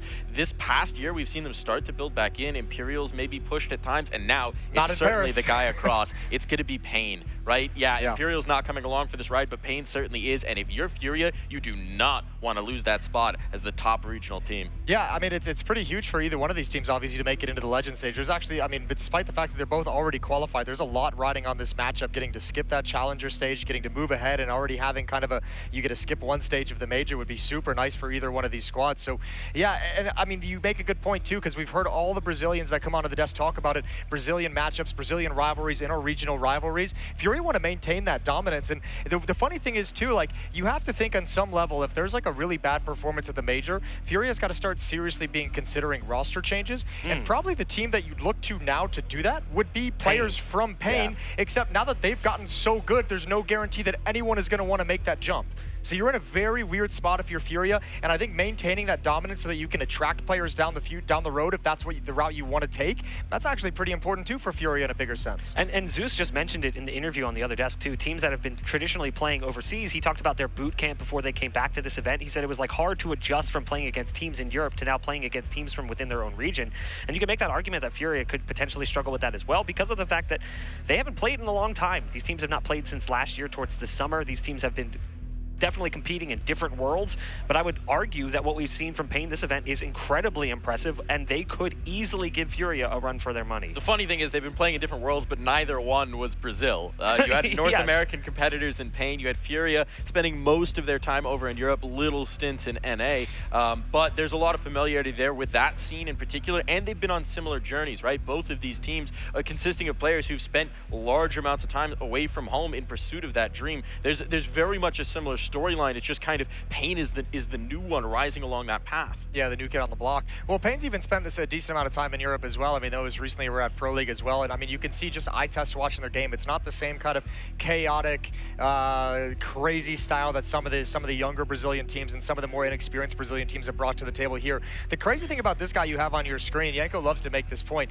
This guy's not lifted a trophy. He's one of the best riflers, if not the best rifler. Like, he's been playing like the best rifler in the world. You're going to put him in your top 3 for sure these days. But like he doesn't know the experience of lifting a trophy. Does the 2019 ESEA Global Challenge mean nothing to you? It does actually mean nothing to me. It might actually mean less than nothing to me. Less than nothing? Ouch. But, I mean, it's actually crazy though. Like for him to have not actually had that experience, Yuri right up there with him as well. That's kind of mental to think about. I mean, it coincides a little bit. Remember, these guys' rise came up during the online era. And I mean, they've kind of stuck with it, and they've remained dangerous outside of that as well. But, you know, they haven't been able, like, they were winning events during that online era, but never having a trophy lift moment, never having that moment on the stage, never having all eyes on them at the end of a tournament. Even going back to, like, pre-online era, IEM or DreamHack Rio, they had an opportunity to lift a stage. They played in the grand final against a non-regional opponent. It was, like, Avangar. They were up and they lost that series. Like, that was their chance to really, like, okay, this is how we're going to start our run. And it didn't really get to where they wanted it to go there. They lose in the finals. So we've seen this team struggle with what you mentioned, lifting a trophy, actually physically hoisting a trophy. Sure, you may have won events, but there was no trophy to lift. Meanwhile, for Pain, I mean, this is the first year where you've really felt like they could be in contention for some hoists of their own, and a lot of it's come off of these young guns and the evolution of one of their established vets. Big Guzera stepping into the in-game leading role purely out of necessity and finding that it suits him just fine. Yeah, and he told us the story yesterday after the win, after they qualified too, of like when PKL decides to step down and just say like I'm not the solution as the in-game leader. He was the one the coach and the manager tapped and was like, look, this is on your shoulders. You're the only one who can do this. You're the one we have to look to kind of step up and take this responsibility, and he's done it wonderfully. He's got this team playing very, very well. His teammates have complete trust in him. Talking with Skulls, talking with Nekas, those guys absolutely love having him as an in-game leader, and you have incredible performances as well from other guys slotting in like Zevi and Hard Zhao. So this team is firing on all cylinders, and it's kind of what you touch on again on the other stream was when you watch this team play, all 5 players are contributing because everyone feels very, very comfortable in what they're doing throughout this rise, and obviously having success and going on a streak and becoming a bigger name and becoming a more popular team and getting some good upsets kind of makes everyone feel really, really good. They haven't yet hit that wall where things start to be like, okay, how do we adapt and how do we adjust? And they haven't hit those struggles yet. I think this is the big moment as well, this matchup, the securing of the Legends spot potentially on the line, where yes, they've been toying with the focus, they've been attracting a lot of eyes, a lot of attention, but if they win here against FURIA of all teams, the spotlight's on them coming out of the Americas. They are the ones to beat. They're the ones that every team is preparing for and thinking about from this region, and based on their play so far, there's no reason to think they haven't earned that right. Yeah, this is one of the things we were just talking about with the Fluxo win. Like, you know, yes, they made it to the major, and that's great for them, and congratulations to them, not trying to take away from it. But if you're watching this event, that's not the team you're really scared of. The team you're really scared of is whoever comes out of this series, whether it's Pain or FURIA. And honestly, my eyes are on FURIA or Pain, regardless of what happens here, because Pain has proved to be one of the strongest teams here. They've had an incredibly impressive run. Everyone's playing well, even the in-game leader. Skulls, the young fragger coming out on this team, is performing out of his mind.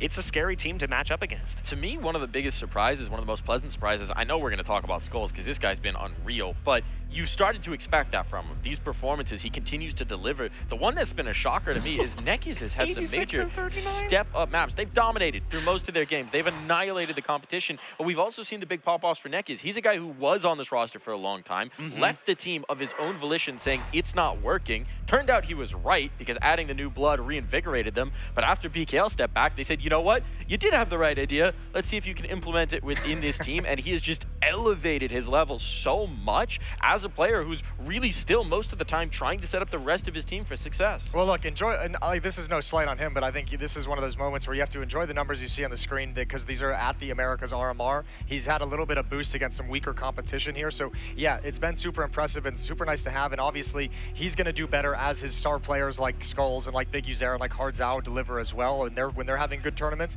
But I mean, once you get over to Paris, we're not going to see these numbers on Nekas, and that's fine, and he knows that. Obviously that's going to be his role where it's going to drop down a little bit, but certainly here, incredible performances in this Americas RMR, especially yesterday. He had massive amounts of clutches, but that just goes down to this team just feels like they're just, all 5 players know exactly what they're supposed to do, and everyone's very comfortable in what they're doing at the moment. Now, speaking about the styles between these two teams, right? Pain is showing willingness to slow things down. I mean, even some of their more aggressive players, because Zera talked about it with his individual form in shifting into the IGL role. He had to slow things down. He had to play more behind the rest of his team, try and set them up, and then maybe be a bit more of a patient player. And that's something that's been reflected. They haven't done the traditional, what we think of as the Brazilian style, which we definitely just witnessed in the Fluxo game. It's not so much just about kicking in the door. And that's something that we seem FURIA trying to adopt as well. In their match against Liquid, it was a lot more patient, a lot calmer than we're used to seeing out of FURIA. And maybe there's almost a little bit of inspiration coming in from their counterpart in this matchup. We got the maps. Overpass, Vertigo, Mirage. How do we feel about these? It's an interesting one that FURIA picks, Overpass. They played it once in the last 6 months. They have not really been playing the map, and on the flip side, Pain has struggled a little bit. They played it a few times, but they haven't really been able to find success, even against regional opponents. They played against, or regional opponents as they've been playing in North America. They lost to Nouns in an overtime game. So the fact that it starts on Overpass is somewhat surprising, but I do feel like the next 2 maps do play well into Pain. They've looked really good on those maps specifically throughout this event, so certainly not a series that would end 2-0 in my opinion. I feel like this is destined to be a 3-map series, but that first one's a big old question mark for me. Well, this one on Overpass too, I think this is where you can can see. I mean, I wouldn't even mind if FURIA, you mentioned they kind of calmed things down the other day and through some of the games in this tournament. This is one of those maps too where some of that aggression, as long as it's calculated and not just like thrown to the wind, especially on the CT side, can get you a lot of information. So we're live. We're live into the pistol round in this Legends Spot playoff match between FURIA and Pain. FURIA is going to be starting on the T side, Pain on the CT defensive side. And already a flashbang over, and Zevi's going to be backing away. He's got a spot, and the defense is starting to shift, but will it be in time? Because FURIA is not slowing down. You've got Zevi in position over by the sign as the push starts to come through. They stop momentarily on the edge of the bathrooms, and that'll be the first pick as Hardzao is going to be sent packing on the round, and another one coming in as Zevi falls. The pistol defense not looking so great until Big Uzera steps up and finds two. He's looking for another as he's got Art playing around the dice box, but he'll be dropped from bathrooms. It's all up to the young gun Skulls. He's got 2 guns and 3 bodies to deal with. Ooh, good goosh on Yuri right out of the gates, but too many players, too many angles. Case Serrato jumping over, just toying with him. He's down to 51 HP. He's looking for one more peek. He wants a mistake. That's slowing things down for Yuri. He turns, but can't find it. Pistol round for FURIA.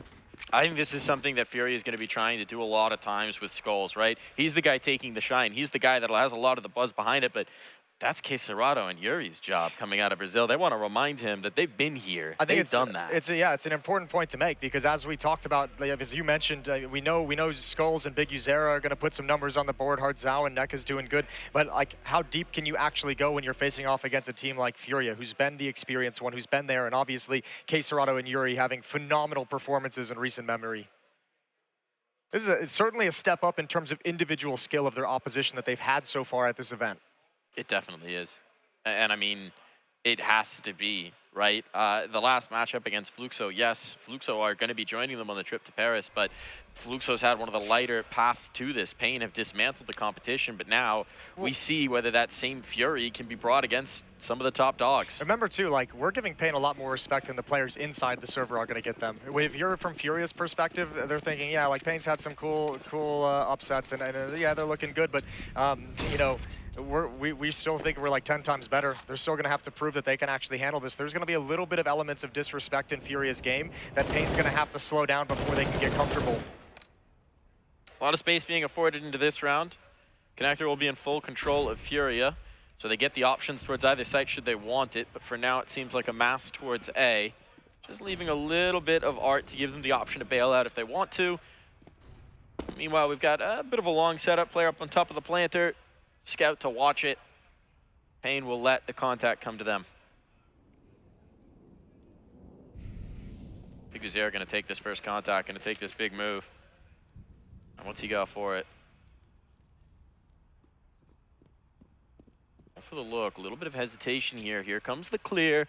Art gonna get the opener. That got a little frisky, a little risky. Now the Scout has an opportunity to chime in, but so much pressure behind the dice box, and the utility's gonna start to come in to make him uncomfortable if they want to commit. They still have time to bail out, but it'll get a little risky. They have time to make Pain's defense nervous. They have time to allow Pain to kind of second guess this. Utility's out. Zevi's feeling a little bit awkward, trying to shift back, trying to still maintain a position to have impact. Doesn't land the follow-up tag, and now Yuri's going to start stepping into the bomb site dinked, so he might have to go a little bit passive. This is looking a little questionable at times for both teams, but it seems like great damage has been dealt. They have to be careful as they make their way into the site. The pistols are trying to strike, but it all falls down onto one. It's just like the pistol round. It Skulls all by himself. They don't know he's here. Might be able to get 2 out of this one, and he does. Hold on just a second. Skulls in a 1-on-4. He Skulls with a massive clutch to prevent the momentum from building for FURIA. He might be Skulls, but he's made skeletons of FURIA. What a way to get started here. Just a pistol in the bathrooms. That never should have been 1 kill 2. That's already ridiculous. But everything goes his way. And this young star reminds us again and again that he is ready to shine. That's actually, that's been mental. That might have been the chaos of the situation, communications, but he was running through bathrooms. That was not heard. That was not communicated in any way. And obviously taking advantage of some tags. What a reversal. A 1v4 with time running down. Now on the back foot are FURIA. Frustration gotta have mounted a little bit after that, but you've got to just forget and move on. Big Uzera, he's in towards the connector. There's a lot more weaponry arrayed against them this time, and it's a bit of a desperate buy. The utility is a single flashbang. They have one flash here. That's it. The timing on this peak. Oh, man. Oh, never mind. Yeah, well, the timing. He pulls the trigger as soon as safe drops. That could have gone so much worse for Furia. It looked like he was going to get 2 out of that. Well, damage dodge for the moment. Now they know there's position there. Nice shot from K-Serrato. Big Uzera comes back into it. Are they going to be cautious of one more? Yuri looking for that push, and now you're getting punished. Now you're getting into some trouble, into a 3-on-3. Look, it was the pistol of Skulls last time, but there's some pistols of their own over for Furia right now, and out towards long. That's a bit of an overextension. Yuri still hits the tag. Can Hardzao be caught? K-Serrato looking for it. That's going to be lethal down to the 2v2. Guns can now be picked up, and Drop's got all this space. So a flank is developing, but there's a chance to plant this bomb, and if they can get this into a post plant, this is a very different ball game. Nekiz is very patient about this. He's wary of giving the kill away, so he'll afford the opportunity to punch in the numbers. Skull's getting activated. He saved them in the last. Made something out of nothing, and he won't need to do it all himself this time. Tag on to Drop. He can't hold up.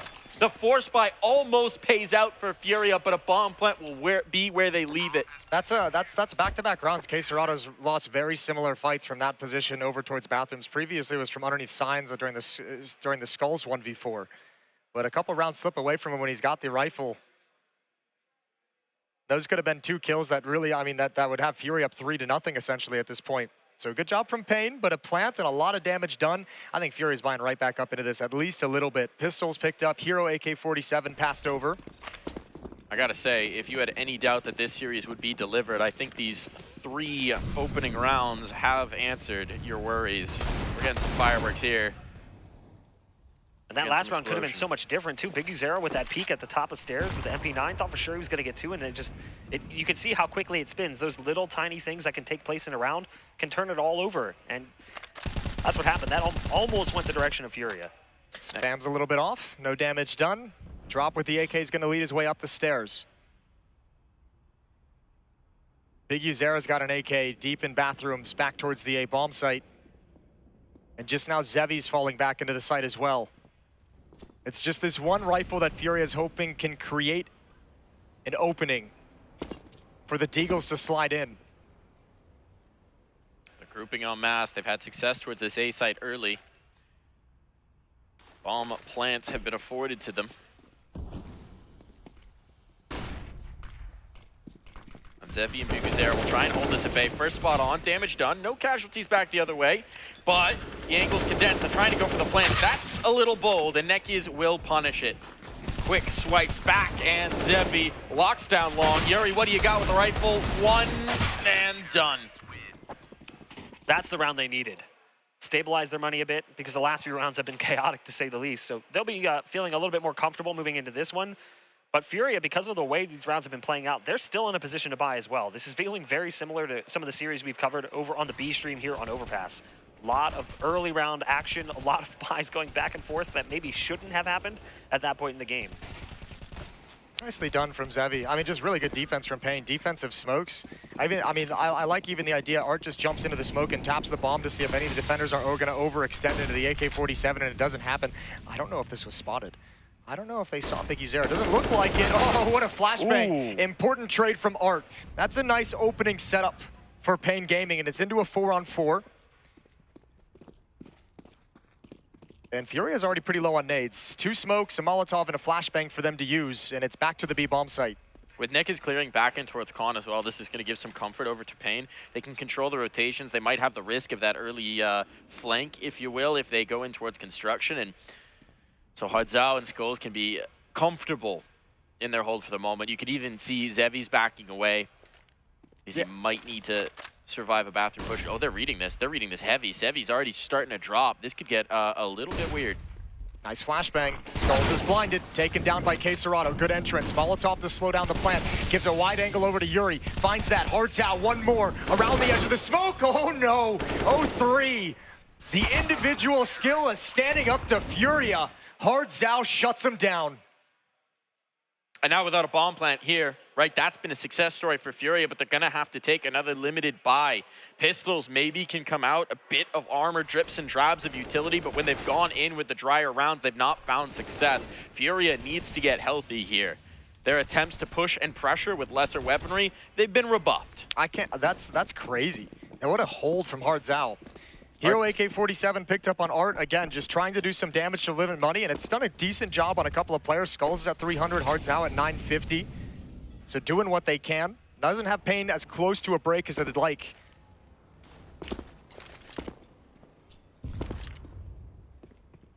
But I mean, if you're Pain, this is step number one being accomplished. You know, I mentioned that you're going to have to show FURIA they're going to have to respect you and that you can actually stand up to them and stop them, and they've done it a number of times already. And there's also the question, some of these players a little bit younger, and while they've already secured a spot in Paris, how do they stand up to a team who has pretty heavy accolades in their region? Everyone respects FURIA for who they are, what they've been able to accomplish, even though you may be accustomed to playing against them. At this point, there is a question of the pressure that maybe lands on the shoulders of these young players on Pain. Yeah, I mean, that's a nice kill for Nekiz. And let's see if they react beyond it. They're trying to go back in towards B. Having gotten that kill, they're thinking maybe it'll soften up the site. Time's starting to get short. They want to recover that gun for sure. So the hero rifle lives for the moment, but it's the difference between a team that's just earned the right to vie for the major and a team that's already been on that playoff stage. Quesorado trades 1 for 1, but in towards the tunnel it goes. Hardzao ready for it, and once again, he will hold up strong. He's got support as well now coming in behind him. Nekiz will be the next line of defense. Up on the toxic barrels, he's very aggressively postured. Got another teammate in, but Yuri will erase Zevi, and oh my goodness, Yuri, there it is, the star power shining through, rippers of the Deegs. Keota indeed, a bomb plant now on, and Big Uzera, what do you got for us? The nade to provide some space, good damage onto safe, but it's not the kill. They didn't realize. They don't know he's down, they don't know he's down, he's got the lineup, he knows where the last one is, never could have escaped, and Big Uzera pulls it back. What a smart play. Using to nade to mask your drop down. FURIA didn't hear the steps. And Pain, the individuals are outplaying FURIA at the moment. Despite 2 nice digs from Yuri. Now, it's a weird situation because FURIA's going to consider that a success, right? You bring 1 AK-47 and a half by, you get 4 kills in a plant. That's great. But it's still going to be painful that you couldn't close the 2v1. It's still going to hurt that you couldn't actually win the round. And you can see the impact of that as well. They're calling a timeout off that one, and rightfully so. That is a brutal round to lose because they had that round in their hands. You mentioned it, the nade plus the shot on the drop, just well played from Big Uzera, a player we have praised throughout the Americas RMR. And you can see why. And this is an added pressure that we've maybe hinted at, but I don't know if we fully discussed before. Gary has talked about changes potentially coming in for this FURIA side. You'd be looking towards Pain, and there's a couple roles you might be looking to fill, and one of them has been a guy who's been much criticized on the FURIA side at times. It's the in-game leader, and the one who's filling the side, the role on the other side. Big Uzera just showed you he can certainly do it with his own gun in that round. All right, here we go, round 7. Best buy for FURIA in quite some time. Off on safe. Up shot from Zevi just whizzes past, so he's got that information. Once again, there's pressure at blue door. Yuri's about to turn the corner, and Big Uzera is going to give it up with the timing. Slowly backing away with cover of the AWP. But these stairs in the middle of the map being controlled by FURIA is something they haven't had for a while, and now they lose a player for it. Yuri just going for the swing. Big scalp out early. He's the guy who turned the round on its head in the last. He's taking one of the fangs out. And it's going to slow them way down. FURIA trying to readjust, trying to readdress, showing some presence towards A, but that's just to try and mask a B play, and the bomb's still way back. Someone's got to go back and retrieve this before they can even think about moving in towards the site. Yeah, that decision's now been made as they're sending a player back up the ladder to go grab the bomb. It is a 5-on-4. Numbers definitely in favor of Pain. They've got that great shot from Zevi to start things off to take Yuri out of the equation. And the clock's starting to become the worst enemy here for FURIA as Pain is pacing out their utility well, continuing to maintain control of Monster. It's all going to come down to this pop coming in from Art. You see he's got the flash primed. And actually, it's just an underhand. Thought for sure he was going to throw that one over the wall to open things up for the players coming in from Catwalk. There is the flash. They're going in blind, though. Both teams looking the opposite direction. Somehow they don't spot each other, and the round quickly falls apart. It is Pain maintaining form. Yeah, and they look calm and collected. Nobody seems stressed whatsoever. And this kind of is, you can attribute it to what we talked about. All the players have been so vocal about how much trust they have in each other at the moment in this kind of like feel-good rise they're having. And nobody's trying to overextend. Nobody's trying to do too much. Hardzao gets a little bit lucky with this one, completely blinded with the first headshot, bailed out a little bit by Big Uzera on that flank. Man, Pain's playing so good right now. And it's something we touched upon momentarily, the pressure potentially on Pain, but I feel like the pressure is on FURIA because a lot of people came into this one expecting them to be in this position, to be the team moving into the Legend stage. So to lose that potentially to a team that maybe wasn't even on some people's radars, it was on ours, but people who casually watch the game would be devastating. And Mike, you had even mentioned it, potentially pressure there in other ways because the team is talking about the possibility of making roster changes in the future. Still, they're going to find an avenue towards the site in this round. Round number 8. Giving them some opportunity. Big Uzera going to be left pretty much on an island. Neki is trying to go up to address this. Paddle on out to join his IGL. But long will be afforded to them, and as they start to look in towards bathrooms, that flash turns their attention to see if some aggression might be coming their way. It is, but it's Big Uzera out by the divider instead. It might also indicate, you know, that flashbang, it might put the idea in the mind of FURIA that maybe that's a flashbang for an Opera to get a peek, to get a deep angle. Might make them a little bit nervous, and the Op is actually just rotating back from the B bomb site right now. It's M4s they're going to have to, M4s and AKs, I should say, they're going to have to deal with close up. Another kill for Big Uzera.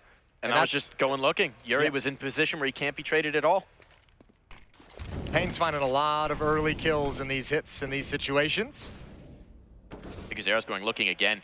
He's got this all cleared out. He's going to have the fast flank onto the long player. That flashbang is brutal. Even the information with Neki is not getting a kill is still going to set up Big Uzera, but he can't capitalize. Doesn't matter. They can't fall back. They have to go forward. Okay, now it matters that Arc gets that follow-up kill, but there's going to be another flank coming in. There's going to be one player coming up the stairs just as we speak, and time is an enemy of FURIA. All they have to do is challenge, double kill, and there's no time for safe. There's no time for safe to get either of these kills and the round's over. No safety for the plant, and he's going to back away. Another round for Pain.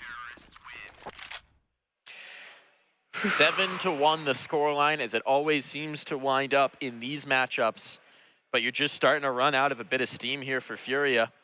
They've tried a lot of things. They've gotten so tantalizing close in rounds, but it feels like right when the critical moment's going to come through, they falter. And I mean, even in that round, Pain was running circles around them. If that flank had worked out to any sort of damage, they never would have been in this position either. An acceleration of the play from Big Uzera. He tried to make his way through the flank, and he was a little bit loud with the footsteps, so they were waiting for him with a double swing. But even still, because of the clock was what it was, he needed to just take bodies out of the equation. Big Uzera, speaking of swings, gonna get a little aggressive this time. And Zevi's just found a kill. That's a nice start. Safe wanted to look, and he is punished for it. Now Hardzao back on the angle. There's another one. The kill's starting to flow in hot and heavy, and it's disastrous in this round for FURIA. Yes, it was a limited buy, but it doesn't feel good to not be able to shoot back. And right now, it's 5 clean sets of health for Pain. Pain's running away with this. This is crazy. They're challenging everything. FURIA can't even get basic map control at the moment. This looks like what Pain was doing to every other opponent, to your Paquetas, not your Furias, but they're doing it again. It just doesn't matter who's arrayed in the server against them. You know, Jason, you had mentioned it. They were going to have to show FURIA that they needed their respect. I feel like now that's starting to turn the other direction. I feel like Pain's saying like, oh, you want us to respect you? Well, give me a reason why. We're not quite seeing the aggression out massively. It's been calculated, but yeah, the turns they have tabled. It started off that 4K from Skulls. This is where this all turns. So FURIA wins the pistol round, and then Skulls gets a 4K. And while he was taking heads in the round, he was getting into their heads in the future. 8 rounds to 1, and it's no surprise we will see our second timeout being used by FURIA. They are looking for a solution and struggling to find it. Good shooting from Zevi with the op, the re-aggression, and just maintaining position.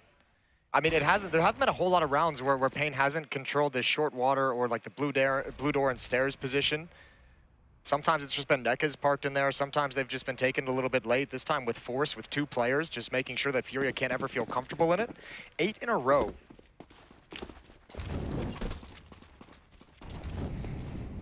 Looks like we might get aggressive here again on the Pain side, but it's actually just Bigu tucking in towards Connector, looking for the response there, and Queserado's picking up the pace. He's going fast, straight in. Up construction. What's he going to be able to find? A nade back the other way. Okay, that's what you get for your early space. And now Art wants the peek, but all he finds is death. Yuri opens up the possibility. Quesarado to trade his in-game leader. An advantage finally for FURIA. But can they capitalize? Going looking, that's great from Zevi, but the shot doesn't land. A rare miss there, and now the opportunities abound. The A site is open, and Yuri wants all of this real estate. Okay, Nekiz, your time to shine. He stepped up a number of times in this event for Pain. At least now holding them back from storming into the bomb site. And actually, not just holding them back, but forcing them away. Forcing them to readdress over towards B where Skulls is lying in wait. And we know what he can do. Actually, they're doubting it. They're hesitating. They know who's on the other side. FURIA changed their mind. They want to make it feel like this. 45 seconds, players isolated. And there's really no chance for the Pain players to kind of work together, right? Neither of them are peeking for information at all. None of them are trying to get an early spot. It's all just kind of waiting to see if they're going to come to your bomb site. And it's all about timing for Nekiz. Now starting to flirt with the idea, but he missed the information. Gonna trust his read, posted towards long. Here's the spot. Now he's got the shot. He's not going to land the first, and Quesarado will not give him another chance. So the site lost. There's not actually that much money. This should probably be a save for Skulls. We know he's capable of some explosive play, but he won't try and risk it early. It's one wobble for Pain, but with the gun living, they'll certainly have a chance to rebound. It needed to start now. Like, it really needed to start now. This is still a recoverable T-side for sure. Absolutely. If you're FURIA. You got plenty of time to put together, 5 rounds on the board. 6 would be great. Have to see if they can find some kind of a consistent answer. And a lot of it comes down to negating some of the early pressure. And in this round, at least, they won out on some of these early trades that they had. And obviously making sure, fighting for this control of stairs that Pain has had so frequently. This time, FURIA wrestle it from their control.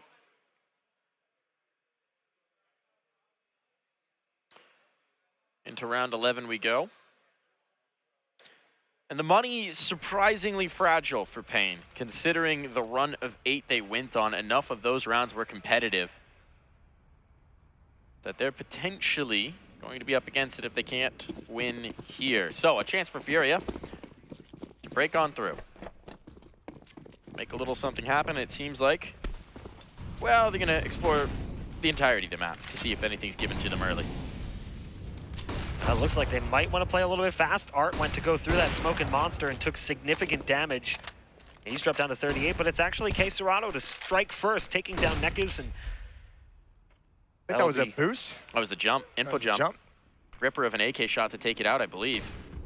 X seems like it's fallen in short. So I'm a little confused, but yeah. That's a good shot from Quesarado. 5-on-4 for FURIA, which means they can slow things down. They obviously wanted to have some kind of an aggressive play from Art, as you mentioned, activating through that monster smoke, but an 8 kind of slowed it down.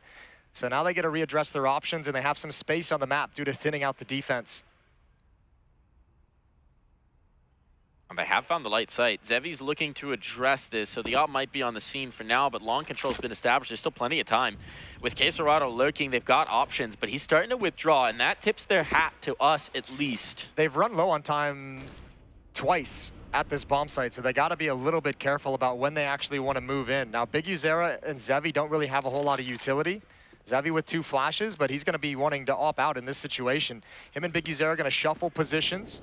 30 seconds now left on the clock, and FURIA just now starting to execute. That's a big kill. That secures long entirely. There's no second dimension to that. A player will adjust and try and bring it, but as you said, time's such a big issue. Skulls commits himself to burn, but that's enough. They're stalled. They're stunned. They actually didn't even get a move. They didn't even get to take a step towards the bomb site.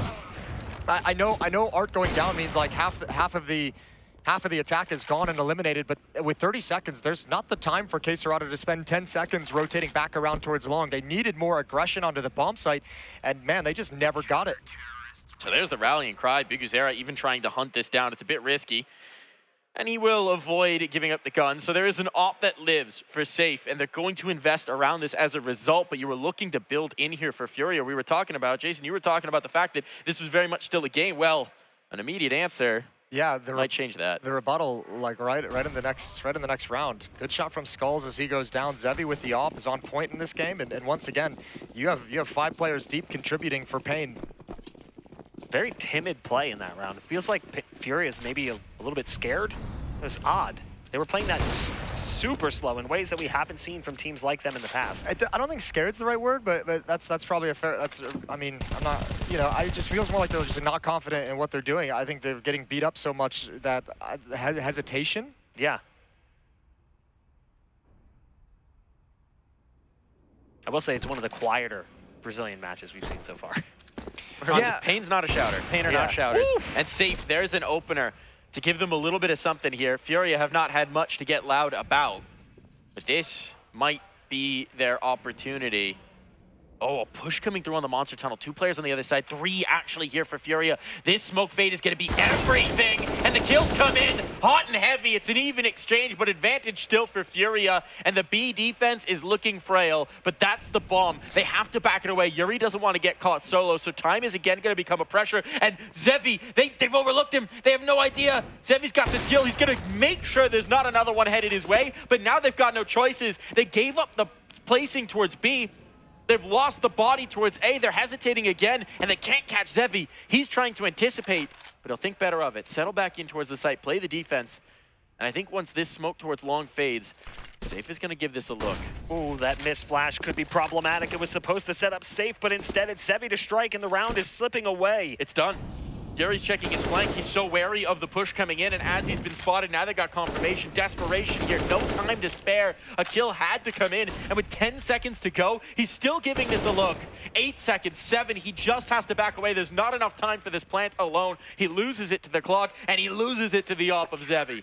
Now, it's important to note in this matchup as well, because, I mean, this is obviously a great performance, but, I mean, you kind of mentioned fear. I mentioned hesitation and lack of comfort. The FURIA haven't played this map in the last 3 months. Like, this is not a map they banned it frequently, either first pass or second pass around.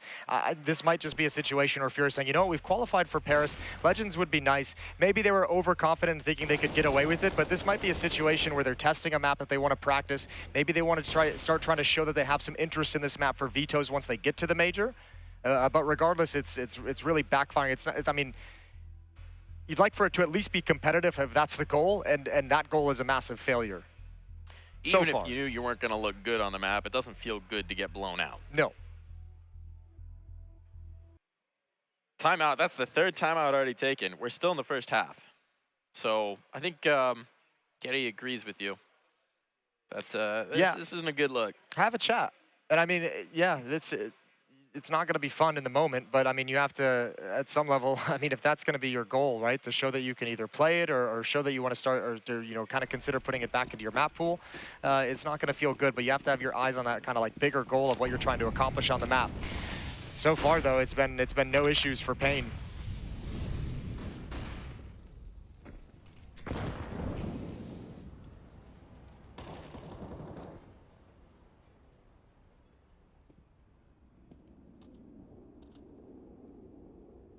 Cerato's right on the precipice. It looks like this wants to be an explode play in towards B. There are 3 players here on the defense. Flashbang for a peek, a re-smoke up. It's all about this peek. Arm gets one, but Skulls is ready to rally. So an even exchange so far. 1 player slipping into the water, op on high. But now it's just about this op, and they don't have to challenge Zevi. The bomb can be planted. Zevi's going to have to make the move, take the initiative to find some sort of a fight, and they're giving him nothing. Maybe a chance on the smoke fade. He's very committed into this. But he's trying to wait for Big Uzera to get activated on the long flank, and now he drops down. Audio 2 given over, immediately punished. Success we've seen from FURIA has been towards this B site, and usually when it was rapidly paced. The fast play towards B worked for them earlier, and it looks like it's produced success yet again. But the way these rounds are coming together is just very few and far between. This will be their 3rd round. They've won pistol. They've only won one other round besides this one. You can see them backing away as soon as they realize where Big Uzera is. These guns need to live for FURIA. Not too many rounds yet to play, and yes, the economy's also brittle over on the Pain side, but you don't want to be giving these up. This is an interesting decision, though. Well, with Zevi buying right back in, that tells you what they're thinking. It's enough of a buy to coax them through, and it's enough of a half already put together that they want to see if they can make it even better. One interesting storyline we haven't talked about yet. Sure, let's do it. Safe rose through this Pain Gaming team. That's where he got his start. And that's where he attracted the eyes of FURIA to make the trump over. It's been a while, though. Yeah, it's been a minute. He's been around in FURIA for a while now. Ooh, run boost into the Molotov, not scared away, but gets stopped. Oh, okay, nice little spam. That's Zevi to go down. Through the smoke, through the edge of the wall. Art's got the opening, and Monster finally gets to make his aggressive step. And there's K Serrato and Art again, shutting things down, not letting the follow-up play from Pain have any kind of success. Zevi, you don't have to worry about that for much longer because CS2 prevents you from taking off the silencer. He's now in the bomb site, hiding and waiting. And Pain, they've actually forced FURIA back. Saw the shadow, fell off the box though. And so he'll have to readjust, can't capitalize on this information. There's the peek, there's the swing, there's the execution from Fury, all on the Zevi, and he can't hold up. The two Fangs survive. Furia get themselves a fourth, and off of that timeout now, back-to-back rounds. Furia have a chance to make something of this map still. Back-to-back rounds for the first time. Remember, they won the pistol all the way back at the start of this half, didn't win another until round 10, and now finally stringing them together. And right at the end of this half, they're gonna force Pain onto a really weak bye. And considering how this half has gone and how it looked for most of it for the first 10 rounds, I mean, getting 5 is awesome for Furia. That's an accomplishment. And 5 is workable in the second half. Certainly is. Pressure on. Still a little nervous when you see Skulls holding that pistol after how it went earlier, but a better situation for Furia here, and they're clearing out some control towards Khan. This fight could be huge with Zevi on the other side. And he's going to get the kill. Now another one goes down. Guns dropped, advantage found, and it's the two big hitters, Yuri and K Serrato, who have to take a backseat. So now it's up to the rest of the team. Remember, they really haven't had success over towards this A site. Whenever they've gone there, they've seemingly stalled out or troubled to find the openings. Yeah, that's against AWPs and AKs and M4s, though, right? And utility. And pistols, though, that second round. Yeah, true, but all things considered, they've got a huge advantage in this round. Now, they still are a man down, but the weaponry is quite nice. Skulls in position, Molotov out towards Okay, well, Skulls is just going to clothesline safe. Look at Zevi. That's a team flash as well. Flank coming in. Yeah, this round is over. Once again, Knock, you're right in this one. A bomb site has 0 success rate. Wow. So, an exclamation point to end an already brilliant half here for Pain. We'll see us back just after this.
And we're back in here, Liquid, and not Nouns, because that's over on the other stream.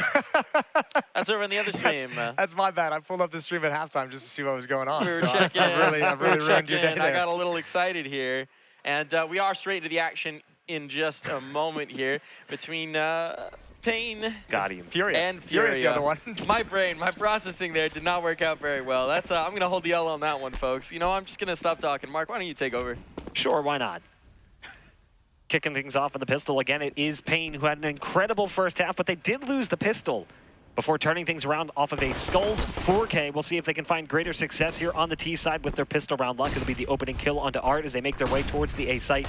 You've got Drop behind the truck. K Serato is here as well. The support is arriving. Kills going in each direction, and the shots through the smoke not quite where they need to be, but they've got one target heavily softened up. Unfortunately, that's the bomb down. It's on to another clutch situation. This one seemingly more manageable than what we've seen in the past, but the bullets just not connecting for Zevi. No, he's running out, not connecting at all. Running out of bullets, and he's pinned down for the moment. Now he's going to take the moment to slide up. This is still winnable. Safe is watching the wraparound dice boxes in case Serrano's got it. Quick peek over from the headshot, over from the dumpster, and that's a pistol for Furia. That's both pistols now for Furia in this game. That's the astonishing thing. This is the second pistol win off the last one. They got nothing. But no bomb plant here means we may not see the force spy come through for Pain. They've got a choice to make. With this huge buffer of rounds as well, the conservative call would be understandable, and it does seem to be the case. So they'll head into this next one with just Glocks. A single decoy. All right, I don't know that I've ever seen a single decoy bought up. A deagle now to follow it. How do you set this up with just a decoy? Fake flash, peek? I just want to know what the decoy is going to do for Skulls. I'm excited for it. I'm still, it's been what, like 11, 12 years of CSGO, and still nobody's found a useful way to use a decoy. Except for the op shot, I guess, down dust 2 mid. I've seen one thing, which is, you know, cement on Vertigo, that back corner. I've seen decoys thrown on pistol rounds where if you hear it tag a player, you know someone's there. Okay. That's the only use I've really seen. Sure. We'll take that. That's a lot of space I being stand allowed. corrected, you're right. I've seen a lot of space being taken in this round by Pain, being afforded to them. It's just safe back. I was going to say, one good deagle shot from Zevi, and it's on. But, I mean, I think Furia is now getting the idea. They're like, oh, we haven't actually seen or heard anything at B. We've had 4 players here. Now we pushed it to short. Oh, the stack is there. Pain was just ready and waiting. Are they actually just going to pounce off this? I think so. Looks like it. K Serato, he's going to have to be good. He usually is. And this time will be no different. Support there and quickly answered upon perhaps the slight blunder of his comrade. Furia regain. Yeah, no 4K clutch this time around coming in from Skulls. They weren't about to let that happen twice. I don't know if he always lets you, but yes. It's true. I mean, he did get this opening kill and thought maybe they could turn that into something. They weren't anticipating that the players were still going to be here. And sure enough, you had one still playing towards Monster Canal, and they just go peeking towards the left, not anticipating that player on their right. But this is a buy coming in from Pain, trying to build on what they started with in that first half. It was an incredible first half, an 11-4 scoreline, despite surrendering pistol to Furia. Furia, man, I can't even speak. Ooh, Furia is how they say it. And Skulls is going to say however he wants, because that's a ripper of an opener. Just a solo play, found the space, finds the kill, and he's able to back away. He actually took a little bit of a dink as well through the corner of the wall there, right at the start. Still managed to step forward and find what kill, find an opening. 5-on-4 for Pain as they start moving around the map. It's Safe who's in trouble at the moment. Inside of bathrooms, he's the only aggressor. He's isolated, and that's why he's going to start sliding backwards towards the bomb site.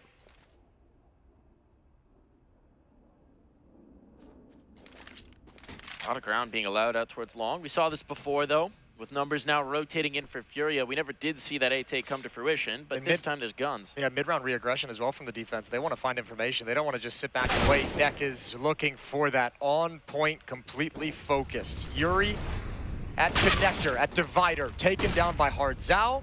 It's just drop with an SMG to defend against everyone, and he's blinded. Just to add it all on top, Pain's got 12. Talk about a perfect take. Everything working in their favor, every kill coming their way, isolating the players, isolating the positions, always giving themselves the advantages into the face. That is an unrelenting round, and this is exactly the Pain we had now in the first half, and as soon as the guns come out, we see it once more. That has to be distressing if you're a Furia fan. This is also the side of the map that Pain has not been particularly proficient at. If you look at the last time they played this, it was against OG, obviously a little bit of a different opponent, but still, they didn't win a single round on their T side. But with this much of a buffer and a gap between a team who has not really played this map at all in recent history, it does bode well for them as they double up Furia's round total, taking things to 12-6, and all 5 players survive. More money in the coffers for Pain Gaming.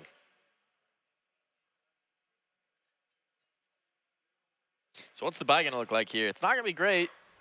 It'll be sufficient. That's quick.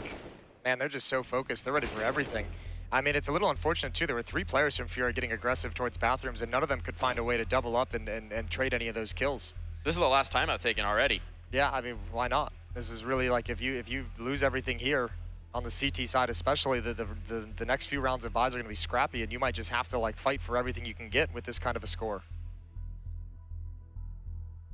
So pressure on the last time for Gary to have input here. It is a difference factor for FURIA. I mean, when you look at their previous major campaigns, this time they get their coach behind them.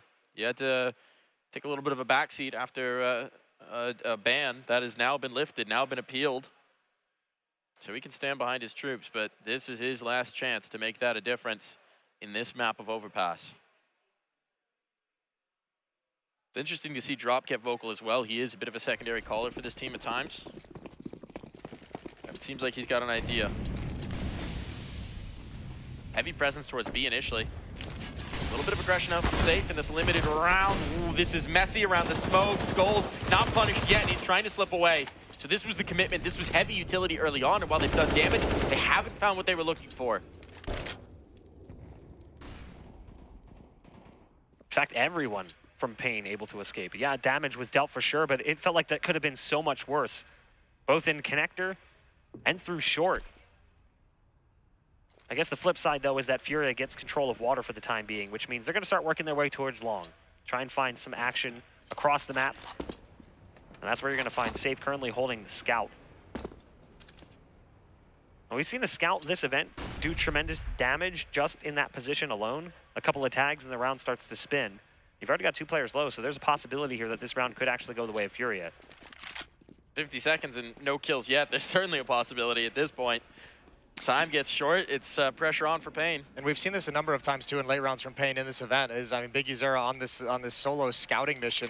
The problem is with that time the way it is and with the bomb committed over deep towards Monster, even if he finds everything he wants, do they have time to shift back? So there's a little bit of utility thrown out as a fake. It pulls 2 players away briefly, but not far enough to really have any kind of an impact because the smoke is still holding them off. There's the spam, there's the information. Now FURIA knows what's coming. 20 seconds. The kill's going the way through Monster. Zevi gonna find another, and they might just crack in time. 2 defenders left. FURIA dropped to hold him at bay, but Skulls has a double, and there's plenty of time for the plant. They just get it. Safe is left in a 1v2. They had to do it the hard way. They had to bulldozer on through, but they still manage it safe. A chance at this clutch. He's gonna give it a look. But up from heaven, he better find these kills quickly, otherwise he may never actually reattempt.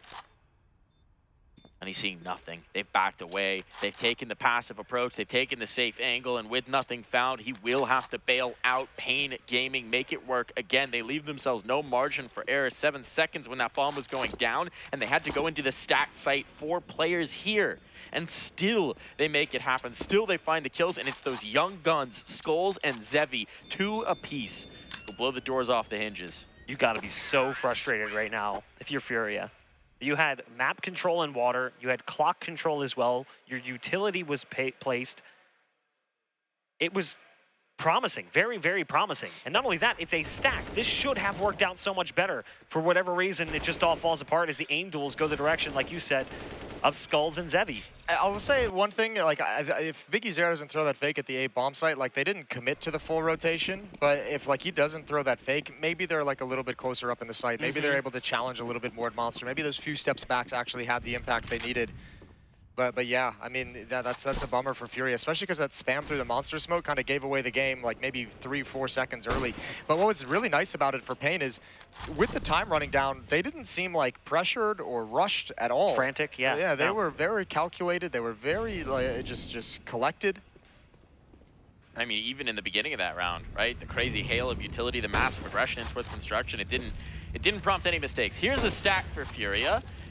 Pain are gonna wander into it. Art gets a kill with a USP. They might need the bailout call here. The bomb's now been spotted out towards long. You gotta be careful, that can't be dropped, because then you'll lose your options. So here's the fight, and never mind. They will wipe away the majority of his presence. The scout's now gone, the one armored player into the round. It's just Caserado, and while he is phenomenal, a USP and 4 to find is too much to ask. 14 rounds on the board for Pain. Yeah, third time's the charm for Zevi out towards long. Yeah. Missed a couple shots against the scout, but was able to grab it at the end of the day. 22 kills on Zevi with the AWP.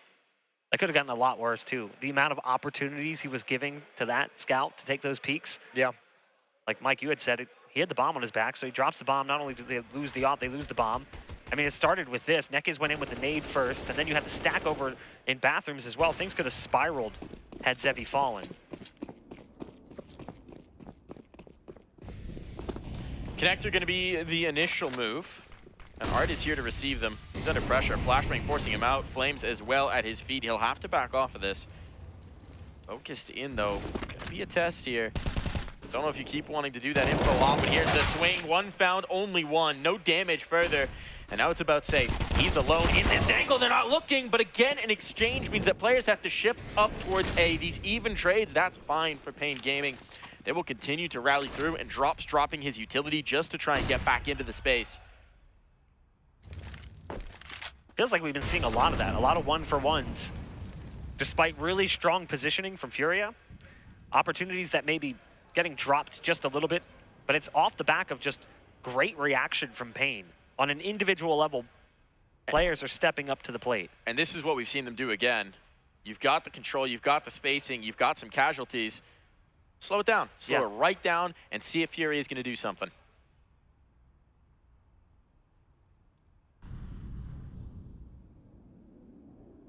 Nothing yet. They got plenty of time to use those. 35 seconds still. Comes a little bit of utility towards spawn stairs, and there's Zevi's pick. That's a nice find really early on. One more to deal with. It's drop, and he goes down as well. Skulls cracks it open. It's crazy. It just feels like every cheeky angle you could possibly deploy, they're ready for it. They're so prepared. No mistakes made on the entry into that site. The crack in Autumn is not enough to give you cover, and Caserado has to save to concede map point just so they have something, anything to fight with in the next. This has been merciless from Pain Gaming. Vertigo is going to be the second map, and I'm much more intrigued at this point. They're phenomenal on it, Pain are. By what we're going to see on that map especially. Well, I mean, yeah. And it's another map that FURIA really doesn't play a whole lot. In the last 3 months, they've played it twice. So, yeah, it feels like there's a lot of advantages at the moment in Pain. They lost to EG Black on Vertigo. No, they beat EG Black. They lost They beat them. Oh, I can't read things. It's okay. You got excited. You wanted to get excited. Yeah. I like Junior. I mean, that peak right there, both of those players, Art and Safe, felt like they were in great position to get at least 2 out of the way they set that up. What a great find from Zevi. Out towards long. 15-6. 9 chances for Pain to go up 1-0 in this series.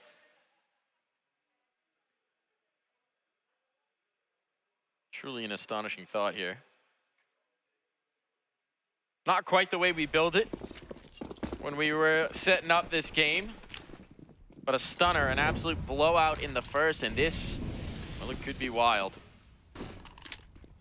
Players moving through. Art trying to take the space, trying to get aggressive, trying to make something happen here.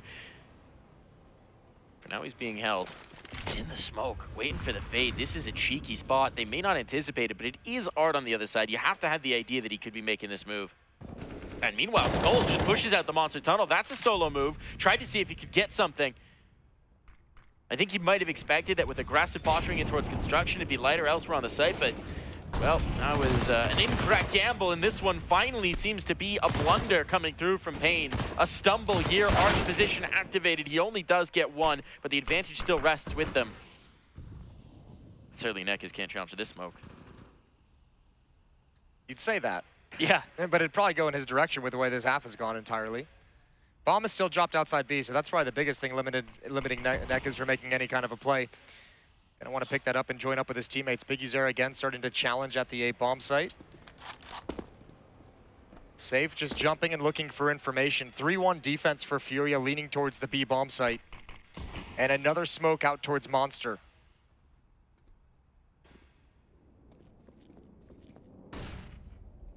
Look at the space that Biguzera has. There's the check, there's the info peek, and there's the punish as well. Now things are open back up. It's all on drop. He's got no utility either. There's nothing to slow this down. The take can come on. Biguzera has to stall just a little bit to wait for his teammates to get with him, and there's no time to spare, and he doesn't find the kill he needed. 10 seconds. This is the problem of the clock. Now we need flawless play from Pain. A bomb plant will be allowed to them, though. Yeah, there's a chance. Hardzao with the ult. 25 HP, can't miss. That's okay. He's got Nekaz, who's been phenomenal in clutches throughout this event, but he's not checking his flank. How would you expect it? And now Hardzao's got to make a decision. Does he save? The bomb is planted for him, so he's going to wrap around, but K-Serrato already has the read. But not the timing. He doesn't trust his instinct. They also don't have a kit. He gives the space back over. There was a kit on drop. That should be retrievable. It was back of Optimus. But they're not going to take the time to get it. And there's the spam, there's the check, there's the kill for K-Serrato. All right, FURIA stay alive, at least for the moment. That was tough, though. That's He a nice hits that shot, it's over. Yeah, absolutely, for sure. He could have even had time. I mean, there's no way he's assuming they don't have a kid, right? But he even had time to maybe search for K-Serrato and then take a couple shots at the diffuser. But that's a hard thing to pull off in that situation. Nice kills provided to get into the bomb site and to get a plant. 8 more chances for Pain. There's something we've said, though, the resolve. Like, you talk about them not getting frantic in these situations. Incredible that they feel that comfortable, given that the time is expiring, they're already down bodies, they've got exceptional damage dealt to at least one player. One thing to note here, speaking of composure, FURIA did not buy a kit this time. If we get to a post plant, there will not be that availability. Just a small note, may not be an issue whatsoever, though with how good Pain have been, don't know if I'd be confident in that fact. Aggressive posturing for Art. This is a cheeky spot. Molotov to try and push him off, but he'll just blow forward. One found, only one, but damage onto the second. And with that very aggressive positioning, it'll slow Pain down here a bit, but Zevi is now stacking on the casualties. A trade there. The boost up effective. FURIA are keeping this neck and neck. Yeah, and actually, nice from Hardzao, looking for that push. I was going to say, they spotted 2, and it's almost a shame that Biguzera's not on the field, because you know if they spotted 2 in that boost, he would have been, hustling his team towards the A bomb site, knowing there can be only one defender. He might just be challenging it himself. But now FURIA has to split up. And Drop has a deep angle. It's not going to matter. It's all on K-Serrato. But the pressure on his back, the weight of this map on his shoulders. And the shadow is spotted, so it's his time to shine. The second one hit as well. K-Serrato taking command here. One more target, dancing around the pillar. And he'll leave himself exposed, so a chance at the clutch for the new rising star. Take a seat, K-Serrato. It's Skulls' time. And he steps to the plate.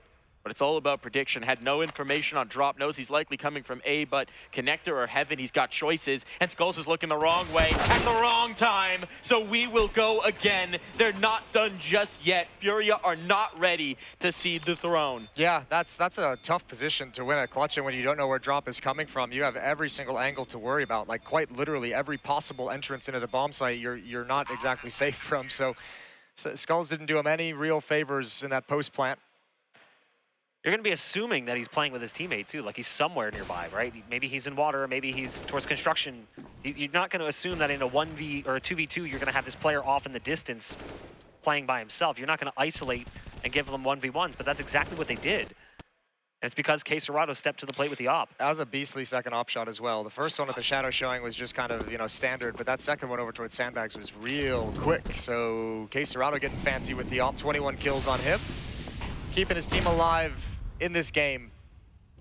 It's always good to have a little reminder of where the crown does lie for the moment. Oh, that's a brutal flashbang. Art just barely gets away, loses some HP, but I don't know if he can retreat. He's got the cover of Safe to help him back off. So they dangle the bait, they dangle the carrot, but Safe's the one holding the stick. Pain. I'll have to readjust. Shift around back in towards B, it seems. Grouping and massing, but there's still so much time left. The thing is, the utility is a little tentative. Only one player survived in the last for FURIA, right? There's 2 more smokes here, but there's no mollies. And it will run out before you know it. Good timing on that defensive smoke and Monster as well. It's just when Pain is starting to re-move around the map and change their position, change their point of attack. They're going to beat that smoke. They're going to beat that smoke for sure. There goes one. There goes two. Caserado at least got an initial kill.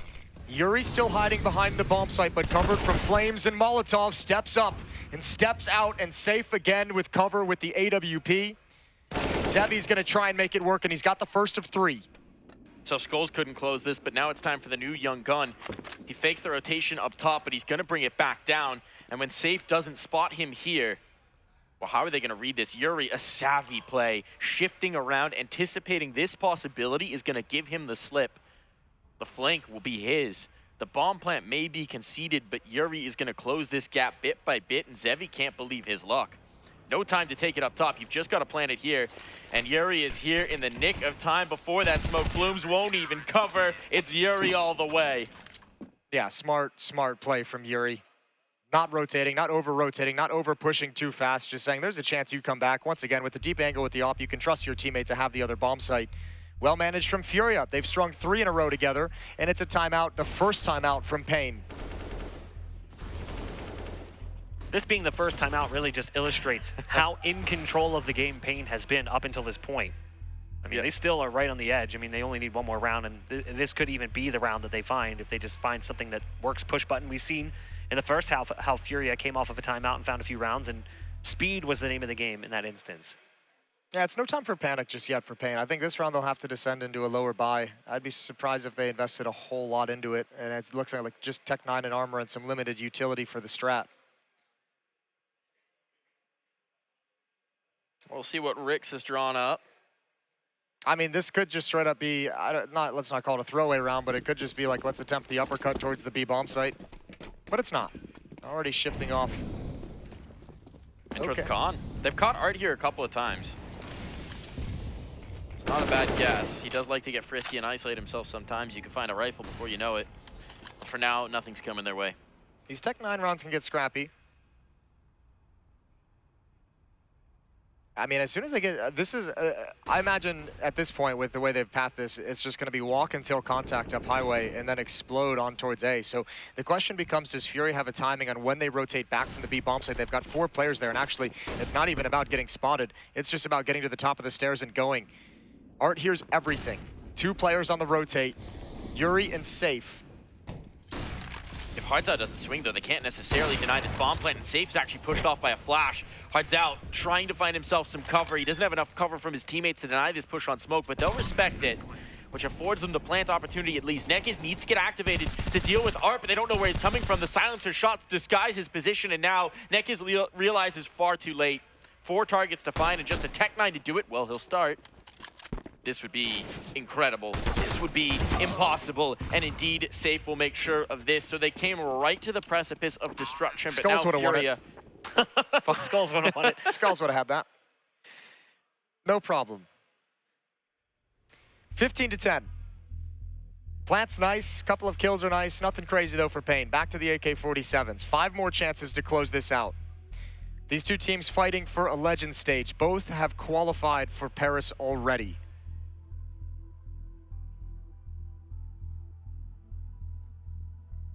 Double up. Have we seen this yet? I don't believe so. No, we have not. We haven't even seen it much this event. We haven't seen it. Yeah, we haven't seen it today. We haven't covered much Fury any Fury in the other stream, so I'm not sure what they've been running through most of this event. But I mean, we've obviously seen it plenty of times in the past with Art. Art picked it up last night in their game against Liquid. At least on Inferno. I think he may have on Mirage as well. Not exactly sure. But I'm curious, because he's been very forward in his positioning on A, right? To go for that peek towards Fountain, maybe go for the information. So what's he going to do with it with the op in hand? Molotov to set up the peek. But it's in towards Khan. This is where he's going to try and hold, and there are targets on the other side. 1 at least. Hardzao, maybe going to give him a test. He's playing the crack. He's spotting. Yeah. He'll take a shot back. He wins the exchange. Yeah. It's like that whole day. 9 damage to deal 79 damage. However, that was actually maybe even a setup and a missed opportunity for Safe. That op in Khan might have made them think that there was only going to be 1 op in the play of field. They could take long quickly. That was a chance for safe to actually just grab a free kill as they swing out long with no utility. Well, with Zevi now gained, and a rifle brought in as well, these pistols are considering their possibilities.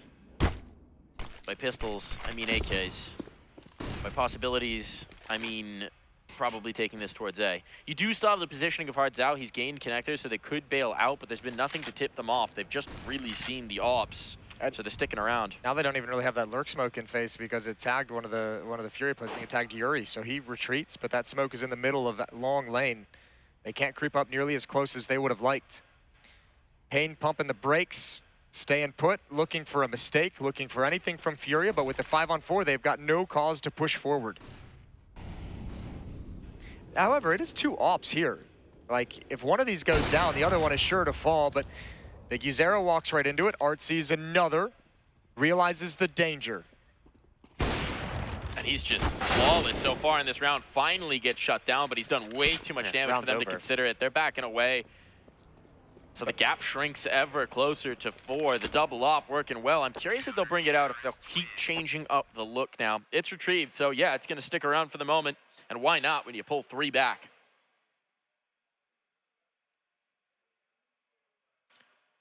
We've seen this a couple times for Pain, where they stall out in the A bathrooms, right? Where they see some sort of resistance, something going on, and they burn like 30, 40 seconds just waiting to see if there's more. I mean, we kind of saw this from FURIA as well on their T side, where the clock was their greatest enemy. They were having a hard time gaining any kind of map control, and now the double op presence from FURIA is making that even more annoying. But it has been pretty much slow play overall from Pain. It doesn't really feel like they've ever really pace changed much.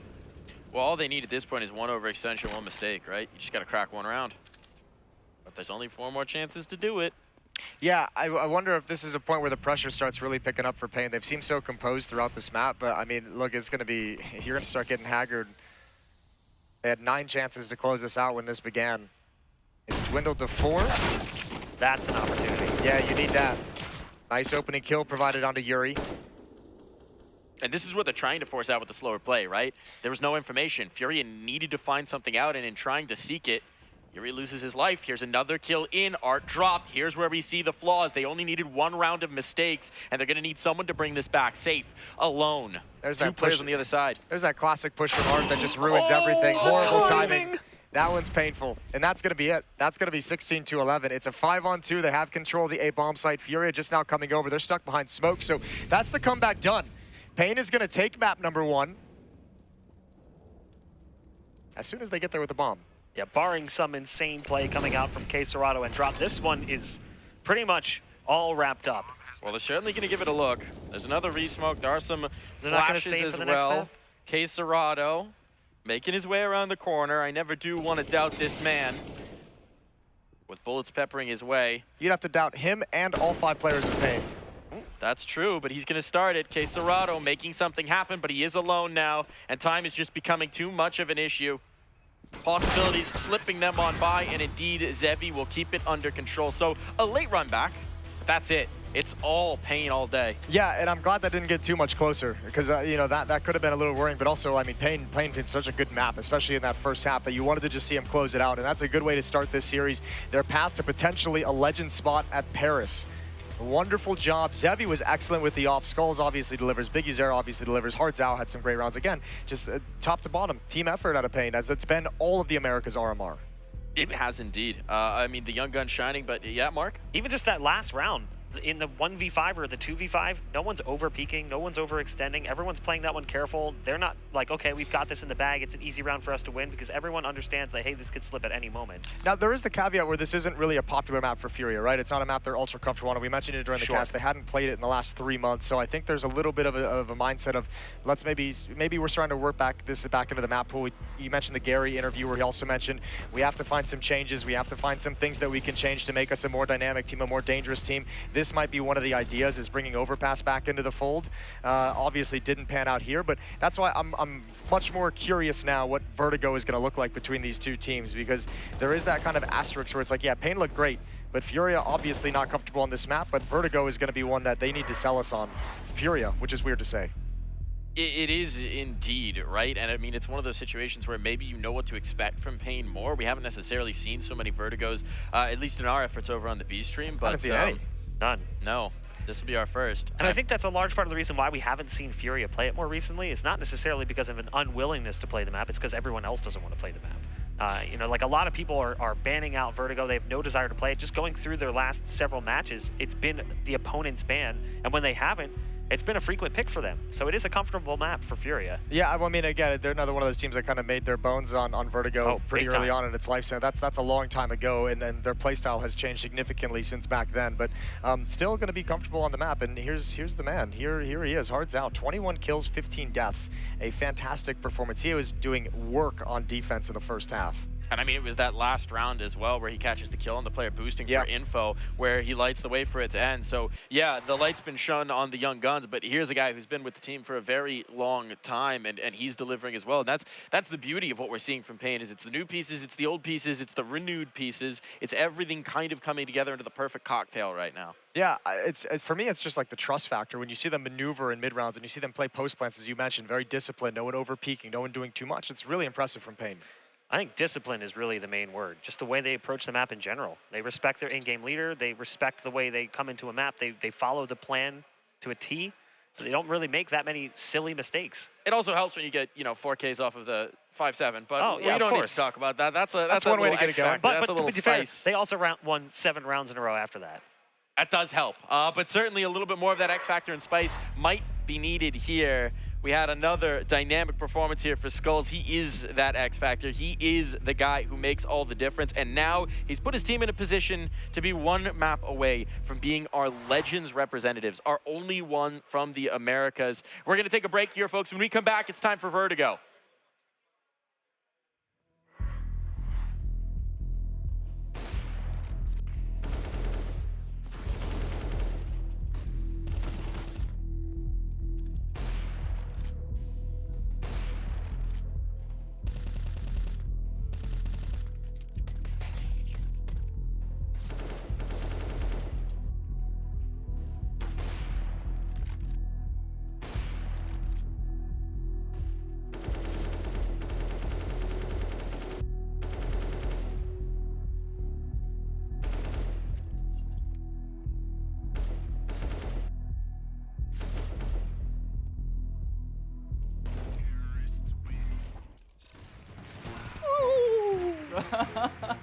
So I just immediately like... We saw some recruit. He started talking trash a bit about Copenhagen Flames. Oh, no way. Hey, I'm gonna catch one. It's time for the Gauntlet Challenge. What is the Gauntlet? No. It's the f***ing goal! No way, this is last place. It went really badly. I wouldn't say it's good, because I would say it was great. Let's go, baby! It's now time for Dupree to show us how much grit he's got. Will he bring vitality to this challenge? Will his movement be good enough? Or will the new map take the spring right out of his step? It's time to start the Gauntlet. Ooh, interesting. All right, let's get this show on the road. So this is another long jump thing. Oh, I jumped too. No, that's very nice. Oh, surf. No. Oh, yeah, I made it. Oh.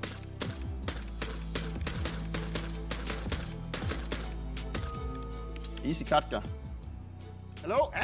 It's bugged. Hello? I swear, you need to take at least 3 seconds off the time on that one. Oh my God, what did I just do? I'm literally too slow. Oh, that was close. No! I made it, don't worry about it. Oh, no! Yes! Woo! Can we call S-Attack and get him in here, please? Movement King, A-Core, maybe Alexi B, something like that. I'm pretty old, so movement is not my key thing, but I excelled in the shooting part, so I think that's fine. I think that was okay. Dupree, everyone. Well done. I was watching from the sidelines. Let me shake your hand again. First one, the bravest to set a time on the Gauntlet Challenge. How did you feel about your tries? Started out decent, turned into horrendous, ended up fairly fair. Like any good career, right? Yeah. Yeah, pretty much, yes. All right, let's make it official. Let's pull in the leaderboard. Assistants? Beautiful.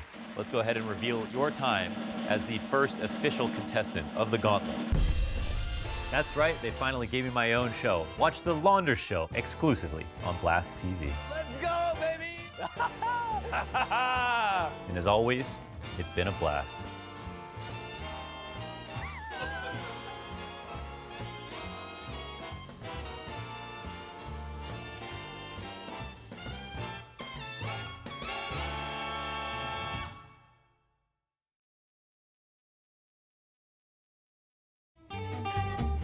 Our first time Royal Arena, playing in 2017. We want to win the first time on Danish home soil. Device is sick, we have to play with Dennis as a stand-in. I don't sleep 1 second the whole night. I didn't even understand. I remember me 5 in the morning, going outside, going for a run. I was like, what is going on? Why can't I sleep? And then I go back, I try to sleep. My heart is pumping. I was like, why did I do that? Why didn't I even go for a run? We go to the venue the next day, and I see the makeup artist, and I'm like, you gotta help me. I didn't sleep the whole night. We somehow managed to get to the grand final. Everyone is really happy, and we're 9-0 up on third map. And somehow we managed to lose that. We were 9-0 up on T-side catch. I'm never going to watch that game back. Never ever in my life.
Finally, it's coming.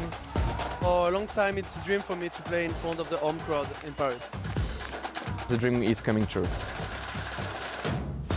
The majors winner will always be remembered. To win a major would mean everything. It will be the most exciting major ever.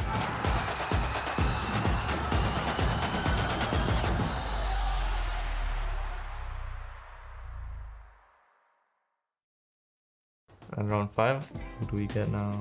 Okay, so we got Elise, we're going Elise again. I'll just try Carrigan, because I think Carrigan is going to give me a lot of hints.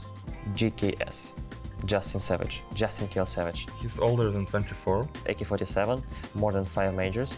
And it seems like he is not European. It could be Nitro, but at the same time, I think he's been... I'm going to try Nitro. So that's exactly the same result. Not so familiar with all the NA players, so it's maybe a bit tougher on me, this one. Okay, let's try Nico. team is not Liquid, so no one from Liquid could be it. Maybe Rush. We can try for Rush. Twisty's Canadian, so not that guy. Naf. But then again, it could be Naf, but at the same time, but maybe Canadian. I'm gonna try Naf. Huxi. Wait, it's not Europe. Electronic. More than 8 majors, and it's not even close to the Russia or Europe. Rush is not it, but I have the age, range pretty clear now. American teams, it's Liquid.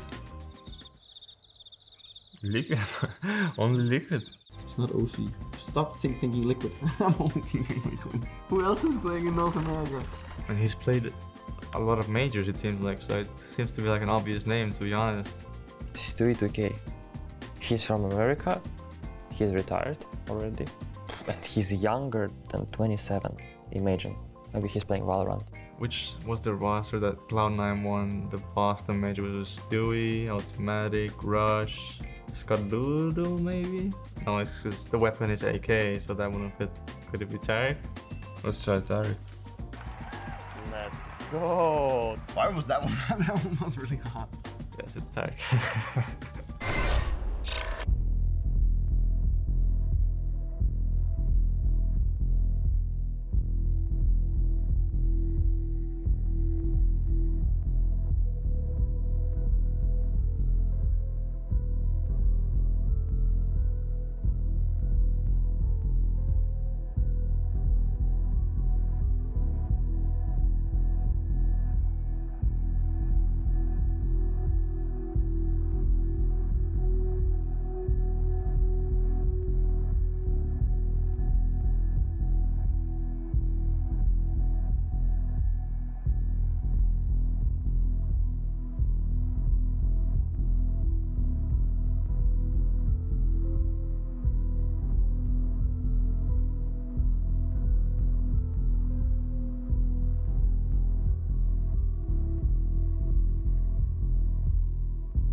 And we're back here getting ready to go underway with the second map of our Legend Decider game.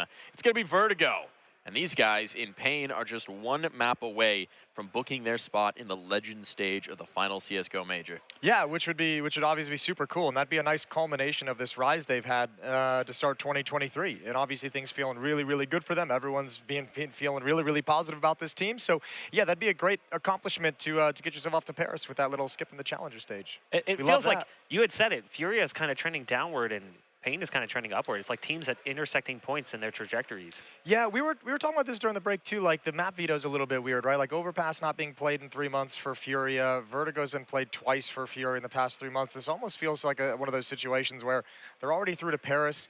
I don't think it's any kind of overconfidence, but maybe they were thinking they could still kind of get away with it a little bit. But it also feels on some level, Fury's also like looking at these maps and saying, let's get some reps on them. Let's get some practice on them. Let's get some actual official match LAN experience on these maps and see how we're doing on them. See if what we're working and changing is heading in the right direction. At least on Overpass, it was nice to see him bring it back, but that first half was just so dire that it didn't really matter. And there's also that reality of like, hey, let's make sure other teams know we still play this map. Yeah, that's always a good thing to have in your pocket. I think too, like I mentioned this to Mike. I think because I think normally if these teams play each other, let's say they play each other in Paris, I think it's very possible and likelier that we'll see them actually match up on Nuke. So I think there's a world in which Furia is banning Nuke so that they don't have to worry about showing anything off to them here, and can keep that in their pocket for later. So yeah, there's a couple different angles you could take with it if you wanted to argue some excuses for Furia. Regardless, a little bit of an exchange at the start of this pistol round. Furia's won both pistol rounds so far in the first map. They're up 4-3 on this one in terms of player number. And again, we see Pain slow things way down. Reminiscent of a lot of what we saw on their T-side on Overpass, but they're waiting a minute to see if something comes back the other way. Art did give them some opportunities on untimely aggression at moments, something he's been looking to curtail. And for now, there's no reason for it. I mean, they have full control. They know Pain's tendencies as well. At least Pikizera has utility, but the problem is, like, you have to use utility kind of to get control of this part of the map, these stairs. At least if you want to do it without a whole lot of danger. Now, Drop's already spotted things. That smoke is likely going to delay them a little bit longer. Going to go for a boost up. If they can get this kill clean on Drop, there's a possibility. Ooh, on the panel. Drop has no idea what's on the other side of it. Flashbang to set it up. Teammates to take contact, and they're just waiting for Skulls to pop over, but he's revealed it. Drop is ready for it. Queserado there for the next. A shutdown of a pistol round, and no chance to set foot on the B site. Yeah, nicely done. And that was just pretty standard off those opening exchanges. Not really a whole lot left for Pain to do except wait for their moment, and Furia set up just perfectly to shut it down. That's 3 of 3 pistol rounds for Furia. Let's see if the danger lies in the second round here. It was an improbable pullback for Pain that started their crazy run on Overpass. I don't know that they've got that in them again. And for it out, utility being spent, nade as well. A little bit of damage onto Skulls, a lot of damage onto Hard Zhao. They do at least have control of stairs. They prevented the Furia defense from having that information and that control. We've seen the value that Pain can bring with these pistol armor rounds. Obviously, you could argue that the one on Overpass was a little more fluky, given that it was a 1v4. But even still, don't count them out just because you see Tech-9s and armor. We've seen them throughout the event do quite well. Whether they've got an AK on board or really just these Tech-9s and a little bit of armor to back it up. They're going to head towards B. It's going to be the read again. And this time, again, it is Drop and Queserado. A little bit of information tried to gain, but maybe that's false. Yeah, he didn't see anything. That's very false, and this is going to be much harder for Drop to manage than it was previously in the pistol round. He might be in a lot of trouble. Queserado still perhaps for rank. Here's the utility. There's the kill. There's the initial. Now pressure onto Queserado. Teammate close at hand. But this is where they try and overwhelm. This is where they try and explode out, and they've gained the forward angle. They know they have Queserado stuck here, but can they get the kill? They can indeed. He has no idea. Someone gotten past, and Hard Zhao will take it a step further. So a 2-on-3 now. The bomb will make its way over to be planted. That was denied on the initial, and that's a great find. A nade to chase as well. Doesn't quite take Nekiz out of play. And the numbers are punched in. Art wanting to keep them off of that. A lineup here, but Yuri can't close yet. Nekiz and Yuri, and one shot will do it. The shot from Nekiz's Tech-9. Yeah, Drop going down at the board is so painful. That's the guy meant to keep space and give some time over to Queserado, and him falling in that position just opens up the whole site. There's way too much going on for Queserado to stop the tide of Pain players pushing forward. Look at the position from Hard Zhao, so far up, and even though the bomb does eventually go down there, which is a little bit of a rough situation for Pain, all that space that's created. And now this is back-to-back maps where Furia win the first pistol round and then lose the second round. Not exactly how you want to get going on your CT side campaign. Not ideal. I mean, that one was, it was the same idea from the pistol round, right? It's just, you got a lot more behind it. And with the utility, you can close those angles on the player's backside. You make Queserado so uncomfortable. And they're so willing to take the space, our Pain, that FURIA just don't find the footing. And that's with 2 smoke kills coming in from FURIA as well. The last one was just a random spray down on a player trying to escape. The other one prior to that was because of the fact that Hardzao was taking an exchange with a player for an extended period of time with the Tech 9. But it still came down to the 1v1 that favors Pain. And it was largely due to that first fight where he got dropped very low on HP. All right, buy up in this third round for FURIA. Caserado flashed off the angle. Counter flash to make sure there's nothing too crazy going down. Little boosty. And a spot. Little tiny bit of damage, but nothing conclusive just yet. Yuri tagged down to about half. They'll rebuff the initial foray into this peak. Just trying to get lucky. It ain't happening. Nothing connecting. And Pain's gonna slide more players over, but at least Yuri's still challenging deep enough to keep this, keep the space and keep a track of how far up Pain is progressing. Art also listening for information, playing anti-flash. Now Yuri spots it all. He's gonna back away. Art hears them at sandbags. There's the peak. Oh, good turn from Nekaz. He goes counter flash, realizes what's coming, and dodges the danger entirely, and Zevi's gonna slide up next. Holding the angle, but somehow Safe is still alive. CZ not able to get anything. Now the danger's being taken out of this round bit by bit. One of the surviving players as well was tagged up in the initial foray, so it's going to be about the Deagle in the hands of Caserado and Yuri to try and do any more damage into this. And seeing the presence here, they're rotating off. They're making no secret of this. They're just trusting that they can win the foot race. And they're correct. They're absolutely correct. No one has yet adjusted to meet them. And indeed, this could just wind up being a save from the remaining players. A retake will be challenging with no utility. There's armor that's at least worth taking into the next round. And maybe they can find one of these guns that was dropped here. But actually, there were no guns dropped. It was just Art and Safe out. So there's nothing to find, really. No. Scavenger hunt unsuccessful. I'm not even sure how much armor Yuri has left. Enough that he doesn't have to rebuy it. One would assume it could be 12. You never know. Nah, you're right. It does make sense at this point for them to save. There's no sense even going for this one. Drop's got an MP9 and some armor to back it up. But it's a good mid-round adjustment from Pain. They went early towards ramp, and they turned things around, go back towards the opposite side of the map. And no one from FURIA even moved. Kind of realizing what was going on in front of them, it made more sense for them to just anchor down and hope for the best. This is very similar to what we saw in map 1. Pain lose pistol, win on a force. And then if you're FURIA, you're concerned that this could be that wave of rounds like we saw on Overpass.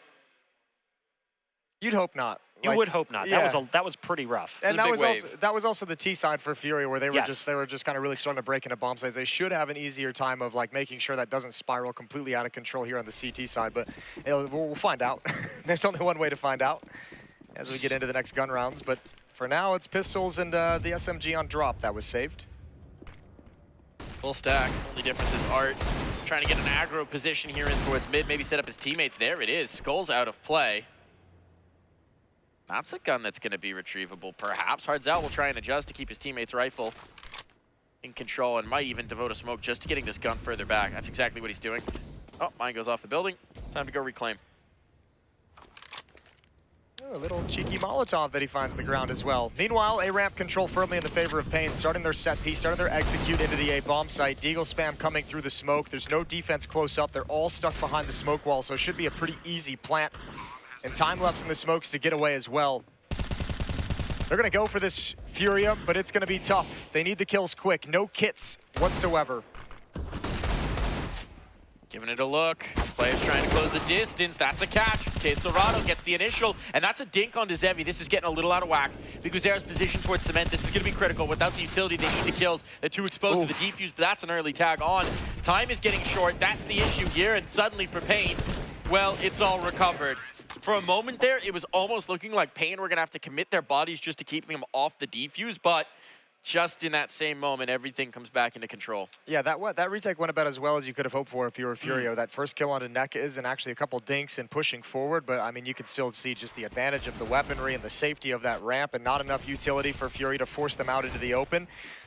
Relatively easy at the end of the day for Hardzao and Zevi. to mow them all down. 3-1 in the favor of Pain, and guns back in the hands of Furia. This is something we touched upon in the last map, though, their composure. Despite the fact that that situation could have been brutal, they managed to keep it together, and that got a little scary early on, as early damage could have been exchanged, but actually only a little bit done to Skulls, who's dropped down to just 64 HP. So KSerrato not able to get that early kill. This is a similar setup between him and Drop that we've seen so far, but now they want to give it an extra look. Maybe just get to Drop forward here by the danger panel. He'll take better of it, back away. I'll hold it a little more passive. He's been overwhelmed in this position before, and it does seem like Pain have not been cowed, not been chased off of this spot. The hold on the flank. The presence in towards mid. Well, now they're adjusting. Now they're changing this up. They've shown enough presence on towards B. They haven't really shifted up anyone here for Fury in the defense. I say that. That might be changing now.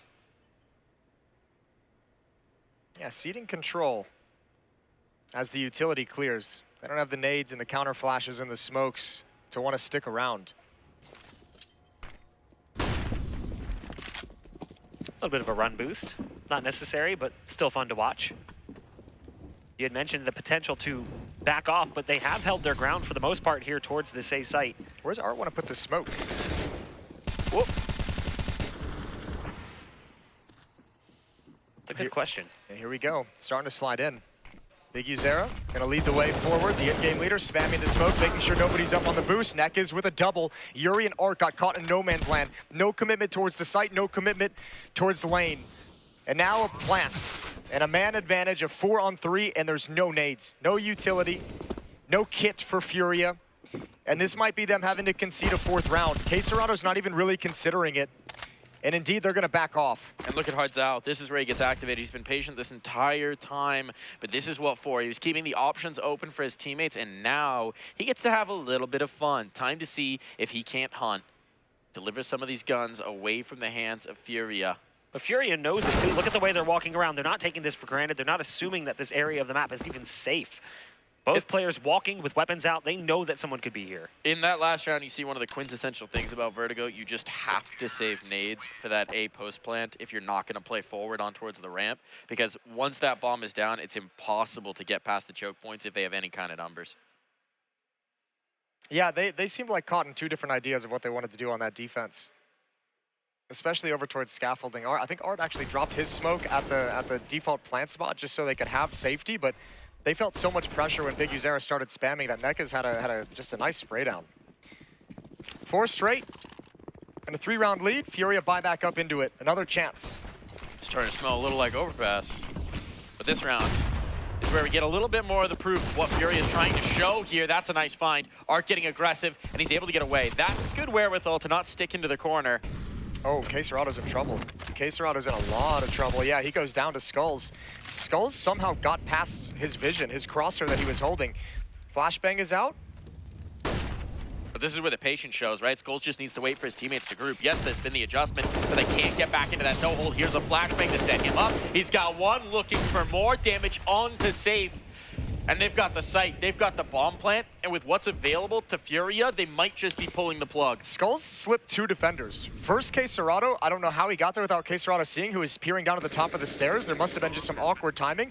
And then Drop had no idea that he actually pushed all the way up the stairs after the kill to play along the railing. That's Skulls entirely. This route is 100% Skulls.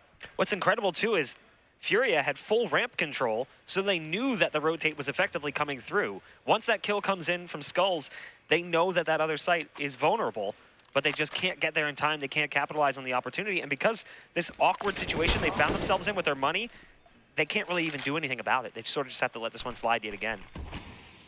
This is awesome from Pain. It is. Yeah. I mean, as much as we talk about kind of like the map veto heavily favoring them and everything, it's just cool to see the individuals not being, like Skulls is still making the same plays you've been watching all week. Not shying away from this fight whatsoever. 5-1. And we talk a lot about how, you know, Counter-Strike can be a mental game, Counter-Strike can be a confidence game, and I mean, it just oozes confidence the way Pain play these rounds. The way Pain play just about everything. And the young guns, I mean, they've been on the rise since they joined this team, right?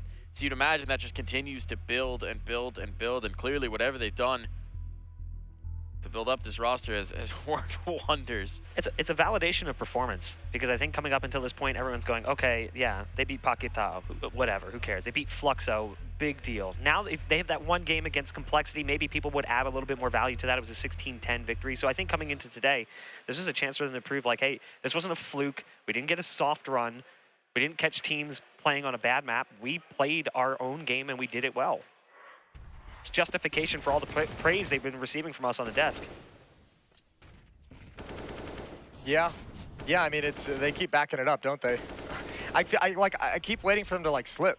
I keep waiting for them to have like a little bit of a stumble, and it's not coming. We really have seen, I mean, even to look for mistakes into rounds that they've lost, there's nothing glaring, there's no obvious things. It's just sometimes you're not gonna win every round of Counter-Strike. But they're looking like they really want to in this series. Safe, aggressive, gonna get one. The second as well, able to chamber a third round. Flashbang catches him, but he's away. Oh, and Drop comes over for support. Hold back and make sure they can't spin around him. Nade is out. Oh, he spotted that. He knows he needs to get away. Didn't have the weapon ready. Nade is out. Molotov is out. Safe is looking for the boost. He might just blind shot it, but he did see Zevi. Over the top of the smoke. Triple kill in the round for Safe, and mid is shut down. No access. Furia, you better win this round. It's only down to skulls. And this one even more daunting than the last insane clutch he pulled off. This would be beyond reason. Fury up top, never expect him to be back in that position since his teammate was just there. And so Skulls will falter. 5 alive for Furia. That's a great way to get your first defensive round on the board. Yeah, that's big. You needed it. Take a deep breath. You got some money now. You got some things to work with. You can dig into the playbook a little bit. Good recovery. Well done from Safe. Big user a little bit late trying to swing for that trade kill. And yeah, just a little bit of shoulder showing. How scandalous. Bare shoulders in my Counter-Strike server. There's feet now too, baby. Oh, yeah. CS feet picks. Valve really pushing the boundaries of good taste and decency.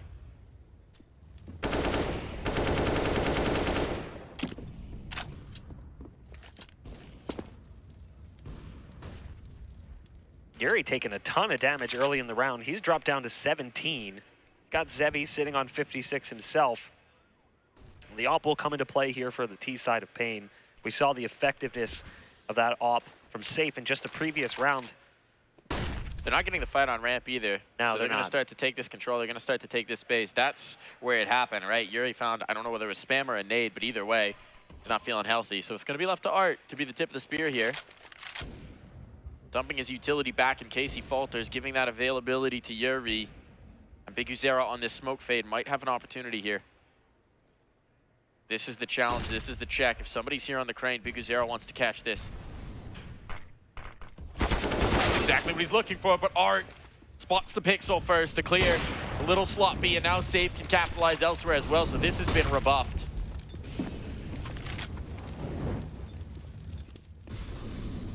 Safe? Hello? Vernon wanted that extra shot, wanted that extra piece. Skulls now takes one back, and with Safe low, he might be vulnerable. One bullet, all that's needed. There it is. This round's back on. Should have been shut. They should have been locked right out, and instead, through the smoke, goes drop down. Bomb being planted. Yuri's trying to pull off a crazy play, but it's being held. No way! And this one's over. A 3-on-5, and they never looked out of it. How does that happen? I know there was early damage dealt, but after the picks come through from Safe with the AWP, you feel like the round is definitely in their hands. They get the pick from Safe. They get the kill from Art. Wouldn't even attempt that. At that point, they back away. Yeah, this looks so nice to begin with, but yeah, like never a reposition. Everyone's still kind of aggressive, and I mean that blind shot is one thing to be happy about as well. A little bit of fortune there. Crazy scenes, but we're starting to get used to it from Pain. Utility out just to slow a push-up ramp. This is the result of having 5 players survive in the previous round victory for Fury as they get another very strong buy. Double AWP setup, Safe and Art.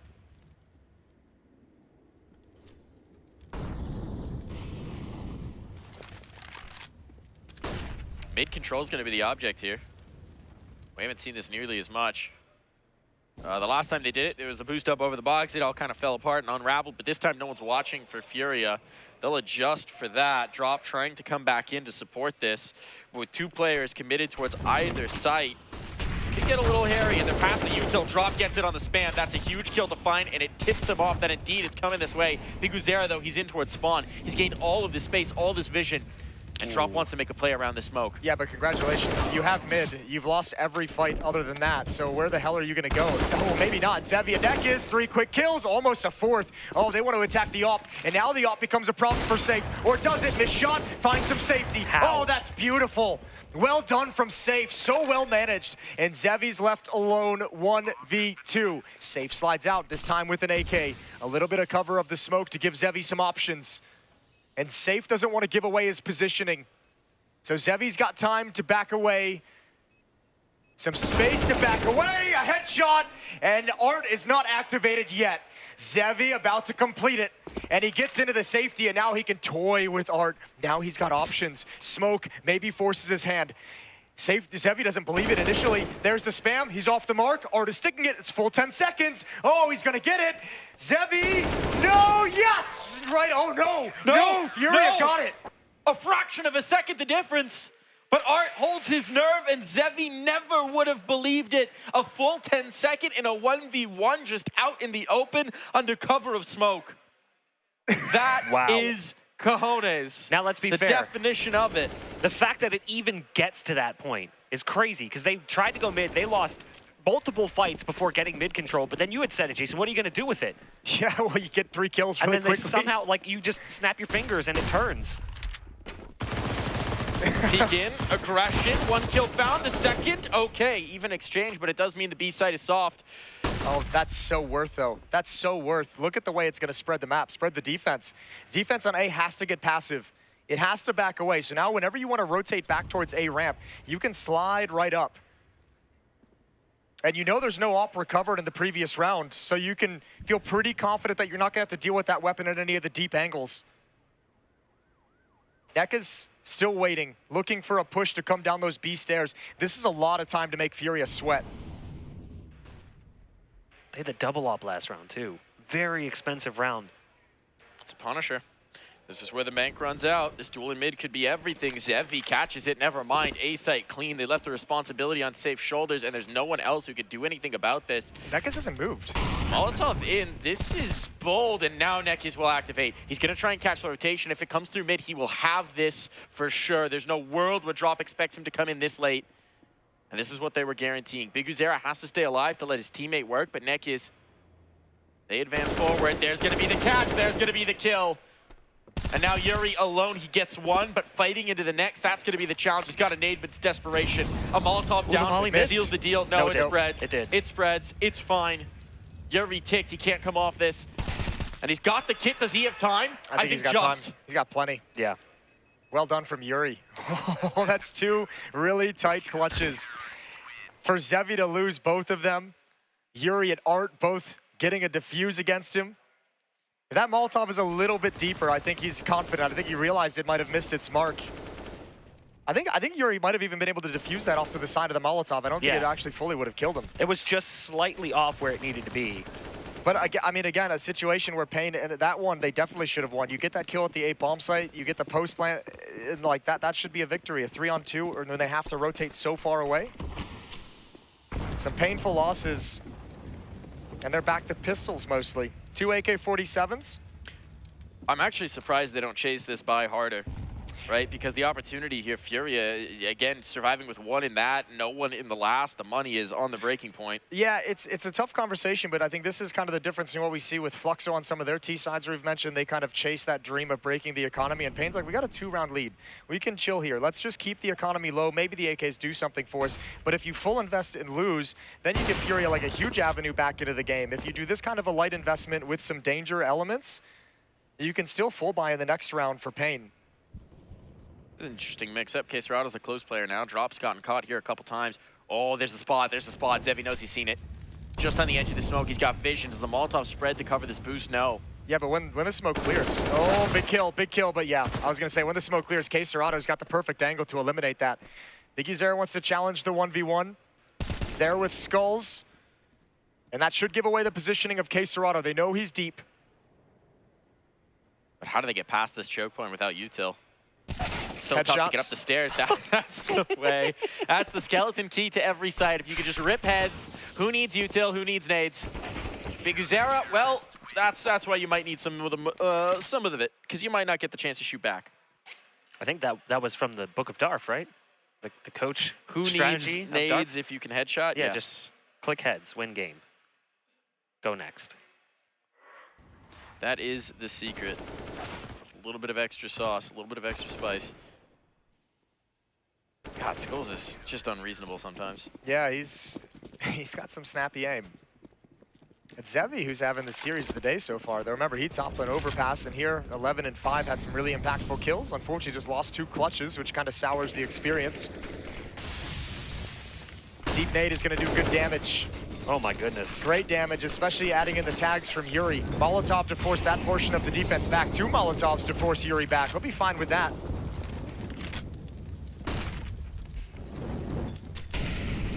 Well, they see the molly come out as well from behind the concrete bags. They know that someone's in the corner. Art's trying to get into a better position. That's Drop taking care of Hardzow. Zevi's out further than he knows. Oh, snap around. That's such a quick response. The comms are there. Now it's a 3-on-3, and once again, we get a round opening back up, but Yuri spotted just before that smoke blew. Timing everything. Yuri taken down. This is still in doubt. Health's not quite there, but this is a cheeky play from Skulls, gaining the altitude and gaining the advantage. In case Serrano has the bomb. Uh-oh. Wait. Whoops. Uh-oh.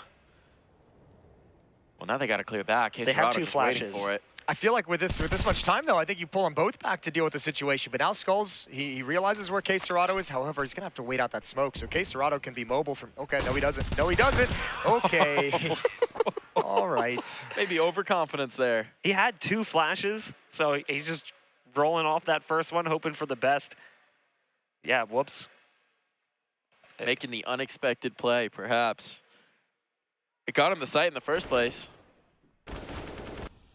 Golly, there's not a lot of these rounds you can feel confident in. It's incredible that Art doesn't get more done from that position, given how he recommitted, moving his position away from the sandbags in the corner. But right now, the biggest thing for Pain is the utility damage early in the round. We are seeing nade after nade, molly after molly, making things so exceptionally difficult for Pain. As they go for the quick control, they manage to actually scoop it up. But they've already got a flank coming through from the stairs. Problem is, as well, it's tough for Nekis to link up with his teammate. In the meantime, a sight player in case Serrato knows he just needs to stay alive. Sorry, that's Art out towards B. They did know he was here earlier. And they don't even have the health to challenge. Like, Nekis was going to be a free kill that whole time. See ya, Skulls. Furia 5 straight to take the lead. That's one heck of a way to blow back into this series.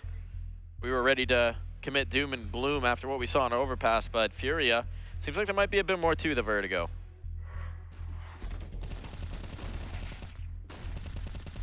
We do have our first pause coming in from Pain as well, as we're trying to figure out, okay, what can we do with these last few rounds? How can we try and maintain composure and steal the lead back that we had for such a long time? Interesting note as well, there's not an op-out for Furia, which I think is an intentional decision.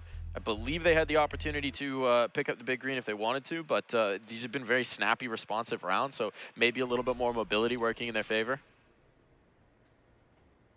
And they are showing a little bit more resilience on this CT side to recover, to being in that little bit of a hole early, that 2 to 6 hole that they've come back from.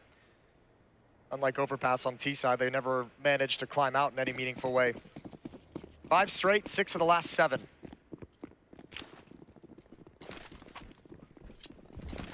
Fast play, up the ramp, trying to take the space. Zero wants to make the dynamic move. He's ahead. Oh, that's a good check, but Art's up to the task. 4 points of health, he's out of there. Neck is failing on the face. Molotov, that isolates Bigu. It's actually a burn Molotov. Goes right into the smoke, and if they try and make the play out cement, that's gonna be punished? No, shot's not on, and Bigu will have to back away. Yeah, almost had the exact fight he wanted. He was looking for that peak. He was risking a lot to hold that angle. He's going to continue to challenge.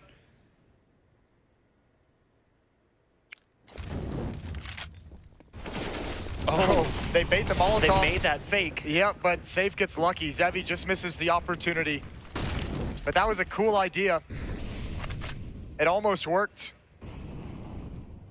Seen a couple of these almosts in this round, but whereas it felt like every almost was tilting in the way of Pain, that magic is a little bit run out here on Vertigo.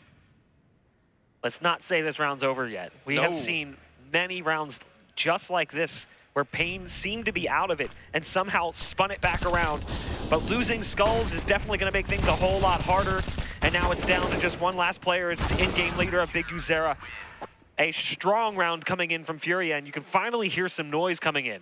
Finally, some excitement. A little bit of vibes coming back the other way.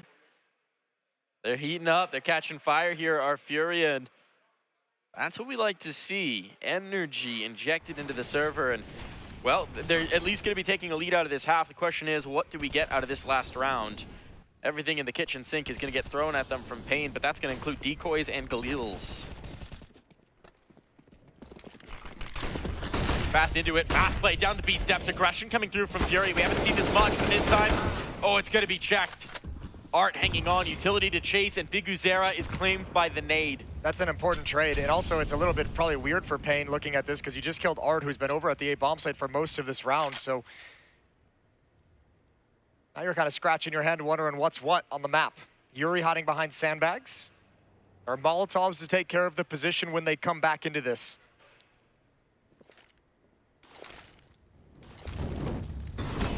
This has proven to be one of the more difficult positions for them to clear out, so they're trying to flush him out of that position. They throw the molly down to Smoking in return to just make sure that's extinguished, and it's a quick kill coming out to Yuri. The flashbang doesn't catch. That's what they were hoping for. Safe was trying to set up his teammates, so now an advantage found for Pain as they look to capture this last round, and there's a chance for the bomb plant as well. The Molotov push him off. Zevi will still commit. Cost of a lot of health, but he is away and he is still alive. So this retake is limited now. You've only got one smoke, one flashbang, but you do have this flank. Quesarado, he's got the smoke, so they can't even use that for the actual defuse. They need Quesarado to get activated here. And he's waiting for contact from his teammates. Skull's a little too exposed, but time's starting to become a big issue. He's just caught with nowhere to go with all of his teammates here. Here comes the retake. Dropped with one, traded off by Zevi. Quesarado still yet to be activated on the flank. There he comes in right at the end, and that's the round win. The clutches have been brutal. They've all gone the way of FURIA, or this would have been a completely different half. 9-6, and we'll see if FURIA can bring us to a third map right when we return.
One more half could be all that stands between Pain and a legend spot in the last ever CSGO major, but FURIA making that very difficult here on Vertigo. Yeah, they really are. I mean, that was a nice recovery on the CT side. Remember, they were down 2-6 at one point, so they just rattled off 7 in a row to take this 3-round lead into the second half, and they've won all the pistols that we've played so far. So, I mean, you know, everything points towards FURIA being able to at least get started well in this second half. Well, again, you have the question, though, with these two maps that we've seen played, Overpass and now Vertigo, not played too often for FURIA. So, I mean, the unfamiliarity, the lack of confidence perhaps on the map could be a little bit scary. Mixing things up here in the map pool for sure. And I mean, yes, pistol rounds have gone their way, but those second rounds have not. Yeah, not as much. Lost 2 of them so far. Let's see. Oh man, Zera going to catch a kill, traded out immediately. Here we go, a fight down ramp. Hardzao going to have to be rebuffed. He's losing teammates left, right, and center, and finding what they want in the man advantage. FURIA can slink away. And look at this mid presence. Was that a jumping kill?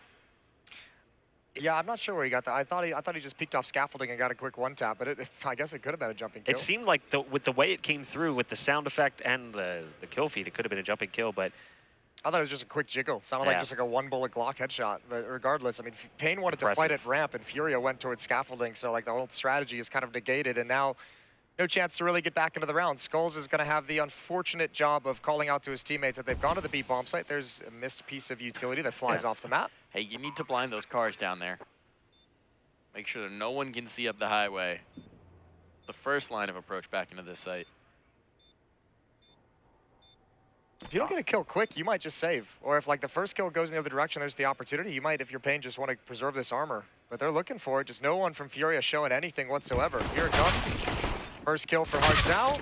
Trades the whole way through, but there is a kid on Hardzao. He might be able to do this if he finds this kill on Art very, very quickly. It's possible. Sees the shoulder. Now it's running out of time. Now it's gone. Safe takes his head off, and it's 10-6.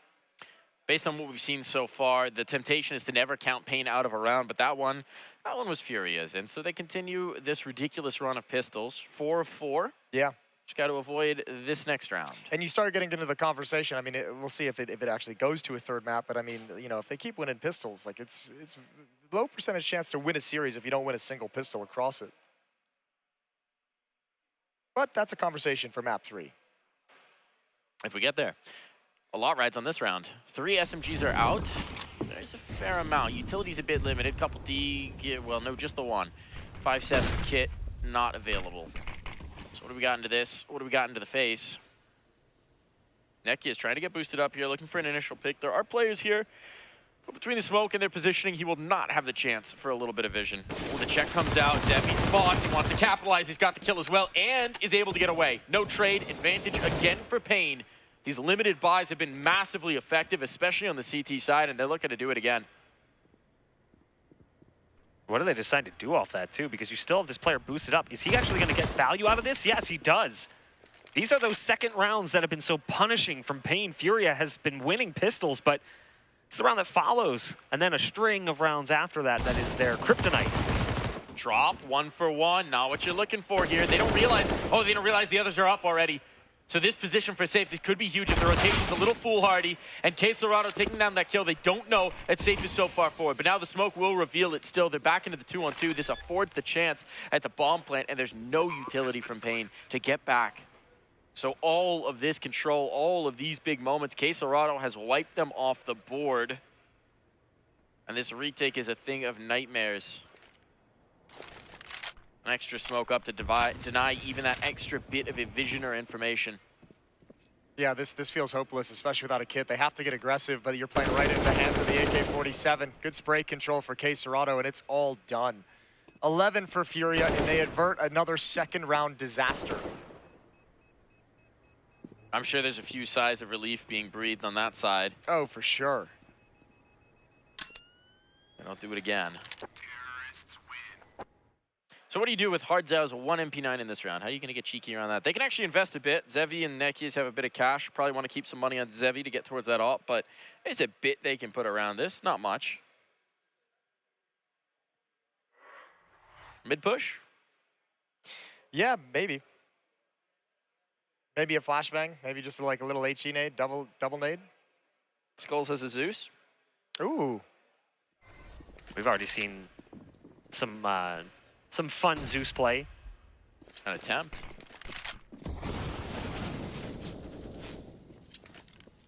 Yeah, Nekaz wants none of that spam coming through. He wanted to have this fight against Art, but decided not to deal with it whatsoever. This is quick and early, and FURIA flexing a little bit, knowing they have a complete advantage in the round. Zevi's past this Molotov, I think. Oh yes, he's got the corner. That might not be expected. This could get a little weird actually if they can get any of these kills here. Now Zevi activates, but he doesn't have the gun for the job. He can't connect still. Bodies are dropping. This is way too risky. Oh, it's all right. K-Serato's got him cut off, and K-Serato never lets you down. Never lets you down. Drop a smoke. It's impossible for them to fall back, and FURIA can just hustle over to the other side of the map. That's awkward for Zevi. You could see him like communicating like, oh, why did I not get a headshot there? Why did I not get any kills? He was still backpedaling as he was shooting. I don't know what was going on there, but unfortunate, because it did seem like that was going to be the way they get themselves into the round. But instead, it's 2 more players saving here. At least they're going to walk away with AKs this time, assuming they don't go for the hunt. But Big Uzera and Skulls will walk away with a rifle instead of like what we've seen in the previous round where it's just an EP9 salvaged. You do have to have that moment for FURIA where they're like, how was he there? How? Because we mollied, how? But he was just in the exact corner that he needed to be for the flames not to spread. No, it's awesome that they get these 2 AK-47s, so the round's not all lost. That's actually, this turned out to be a really, really good exchange for Pain. You'll take it even with the round loss. However, now you got to play pretty much for the first time in the series. You're playing from behind, like significantly behind. Yeah, there's not a whole lot more time for those sort of moral victories of getting the guns out of the round. And remember, like this series, as we've touched on a number of times, a little bit touch and go in terms of the map pool for these first 2 maps. Once you get to the deciding map, which is going to be Mirage, yeah, I mean, you have a little bit more of an even ground between the 2 teams.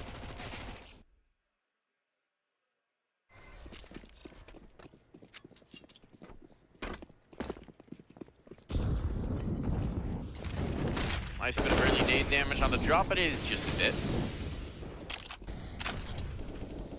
Tiny little drip and grab.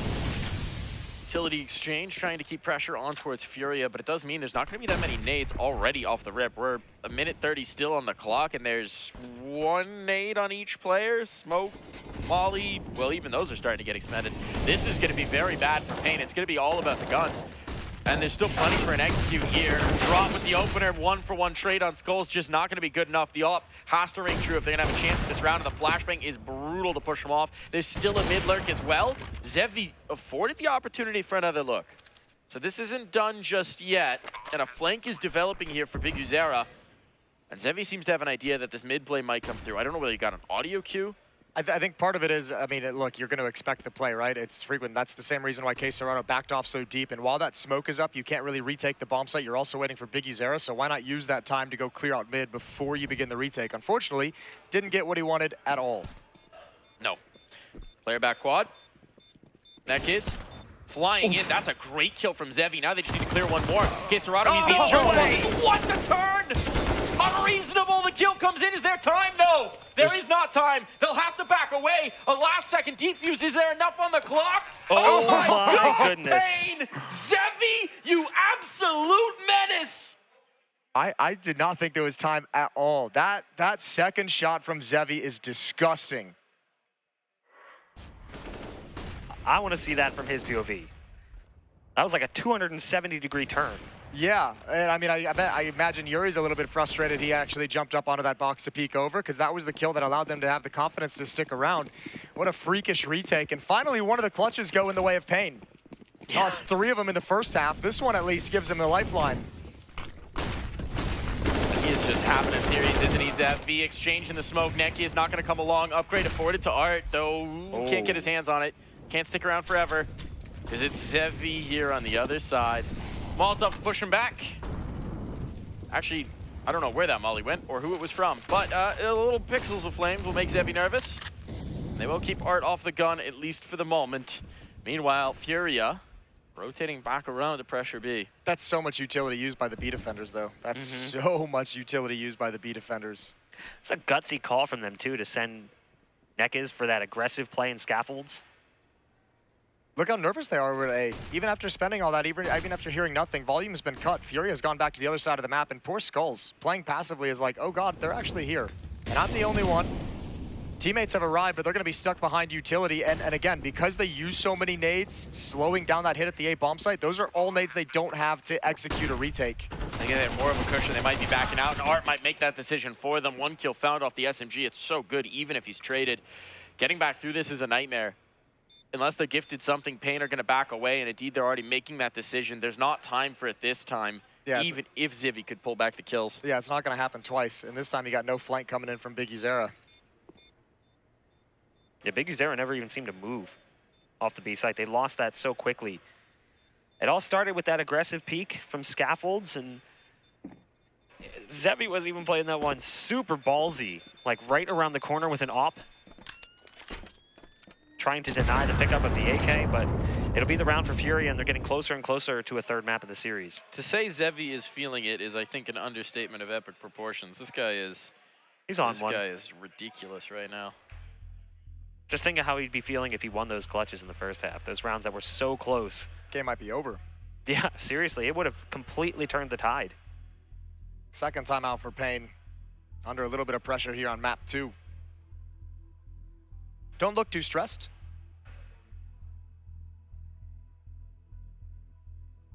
They are a tough team to read on the facial expressions. They don't give much away. They don't betray much. Rick's having his say in this one. He's discussing it through. Talking about this next round. So how do you adjust it, right? You try and get Zevy activated early so he doesn't have to pull back some kind of crazy clutch.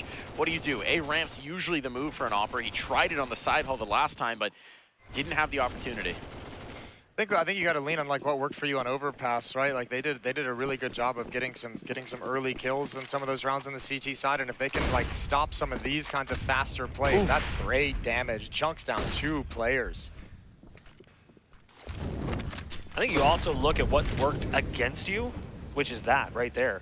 The utility that was dealt out early from FURIA in that first half was making it really hard for Pain to do much of anything because they have multiple players sitting sub 60 HP. Yeah. That's not a bad way to start the round. And also, I mean, FURIA's done a good job of getting so much control early on ramp and so much control early on stairs a couple of times, like this right here. That's a huge find.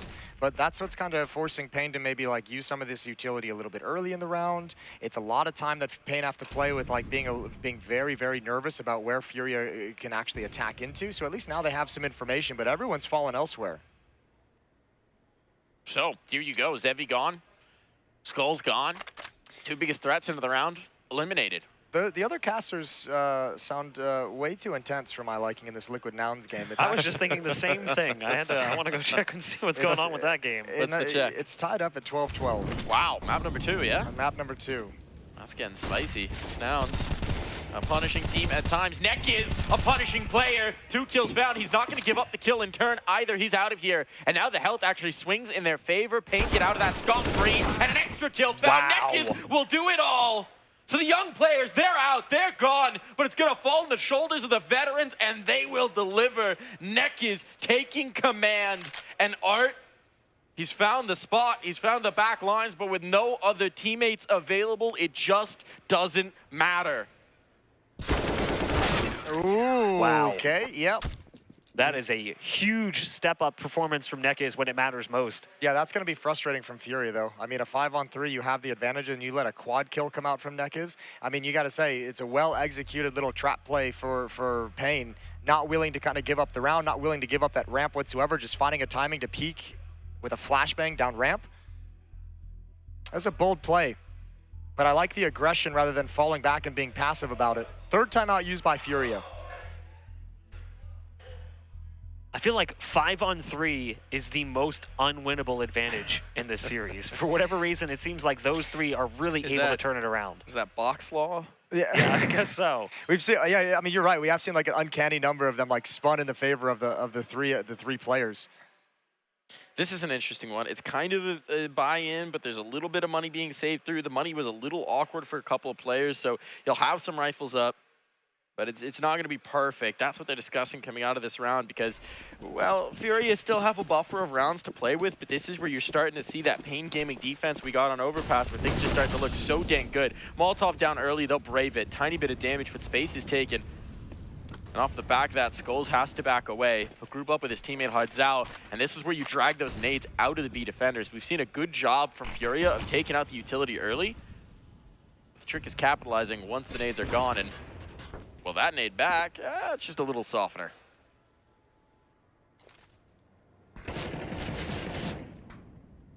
It's almost certainly going to end B. There's just no other dimension to this approach. They want to explode through, and here it goes. Up the top of the stairs, they are. First kill found. Art making good with the SMG, and Hardzao's under siege. He's got a teammate coming to join him. And now we'll see what they can do. Zevi on the angle, on the spot. Hardzao finding damage, but only one. The Ops committed here through the smoke. This is bold, but it'll work. It'll pay dividends, and on the line, oh, Zevi trying to find the planter. He gets caught by Drop. The flank is on. Nekis gets this kill. Now they're so uncomfortable. There's nowhere to hold. There's nowhere to hide. You know they're on both sides, so they're trying to press forward to find this kill on Biguzera. And a little bit of safe haven is theirs for the moment, but there's the spot, there's the info, there's the swing, a kill back in, all on to Drop. The first one found, but can he do more? Neck is chasing him down. Time is on Drop's side. Well managed. What a sketchy situation for Drop. I mean, you could see him moving around trying to fight both angles, and it actually gives a free kill onto his teammate over to Nekis. That's a great hold.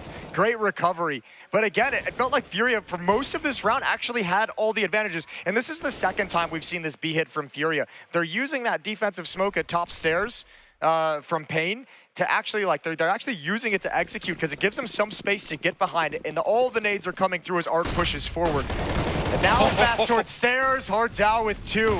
Traded off. But Pain's not done yet. No, certainly not. Not locked out of this by any measure and able to slip away as the utility sails in. Skulls is going to back off. So rebuffed are FURIA. A little damage found, but they can't crack that defense again. So now they'll shift their focus elsewhere, maybe make their way up the A ramp, but who's waiting for them? It's Biguzera, captain of the squad. He's not even going to give them the initial look, the initial fight. He wants to back off. There's no nades. Really, Nekis holds the only utility remaining for this CT side, so he does not want to get caught on the initial foray. No, not at all. Biguzera. Cover of the Molotov, peeks down, sees it clear. He can confidently tell Nekis to shift over. Nekis and Skulls can work together to make sure both mid and the B bomb site are covered.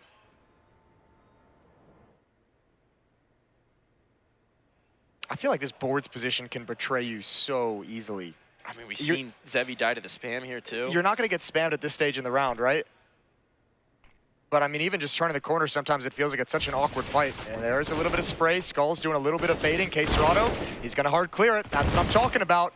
Skulls, good job over at the double stack. He's going to push forward. Here's the footsteps from K-Serrato, but it doesn't matter. The AK is just too strong. K-Serrato is too strong. While Art is low, he's going to be the one trusted to plant. Fortunately for him, there are no HEs here. The spam pulls him off of it, and he'll check this again. They're looking to find the space. They're looking to find the ground. K-Serrato down. The bodyguard's out. Now it's just the VIP. It's Art. Headshot onto the first, dancing around the smoke, but any damage back the other way, and he will be a goner. Needs to be flawless on this first tap. Chasing, dancing circles around each other, and he's lost himself in the position. Biguzera has no idea. He's been outthought, he's been outfoxed, and Art is playing psychological torture. It's all mind games here. Biguzera with the tap, he's never gonna check, and Art has him every second of the day. What an incredible piece of mobility from Art. I can't believe he tracked that so much. Biguzera was even walking, there were no sound cues. What a great move from Art to win that clutch. And low on HP as well, shifting around inside that smoke. Dude's got balls so big, they call him Brunswick. That's just ridiculous. That's what I'm talking about, that board's position late in rounds. Man, it's such a betrayal, I feel like. When that gets cleared, for whatever reason, it feels like such a hard fight. I watch people lose that all the time, and now FURIA just 1 round away from map 3. I think ironically, even the attempted spam, which was trying to sell the position, just makes K-Serrato think, well, why would they do that? Yeah, maybe. That's very possible. Kill opens up for Art. They just need one of these rounds.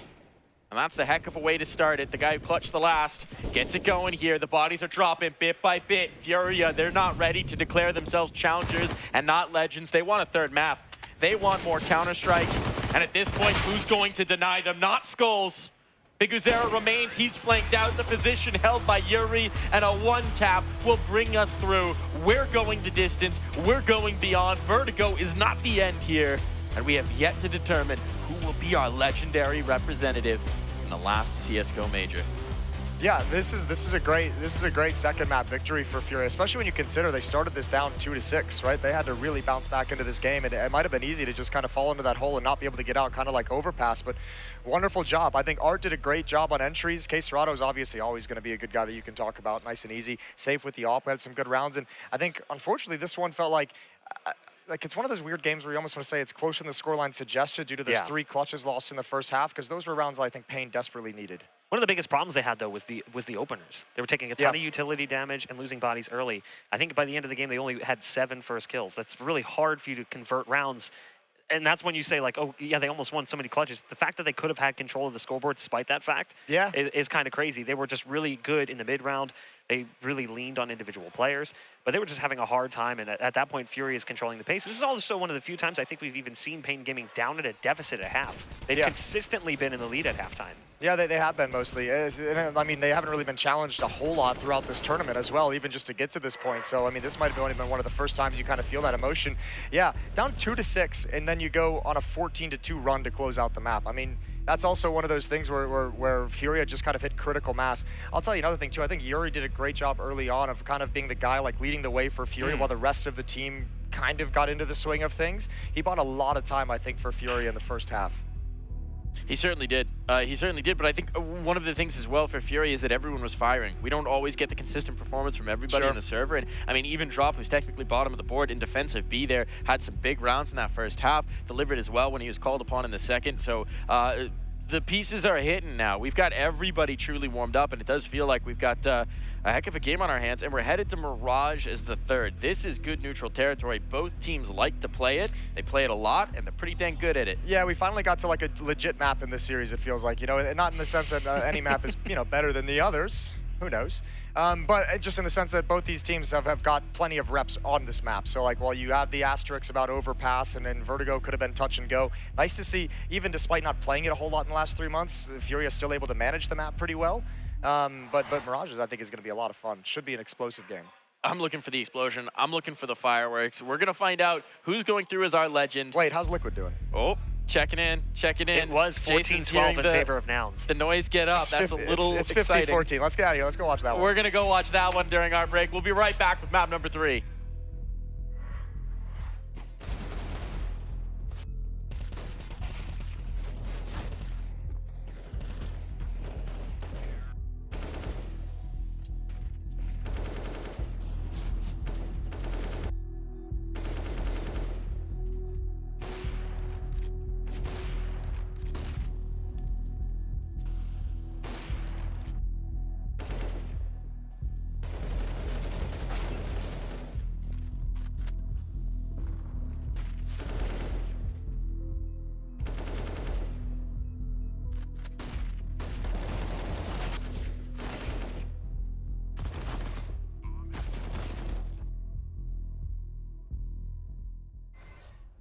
That's the first guess.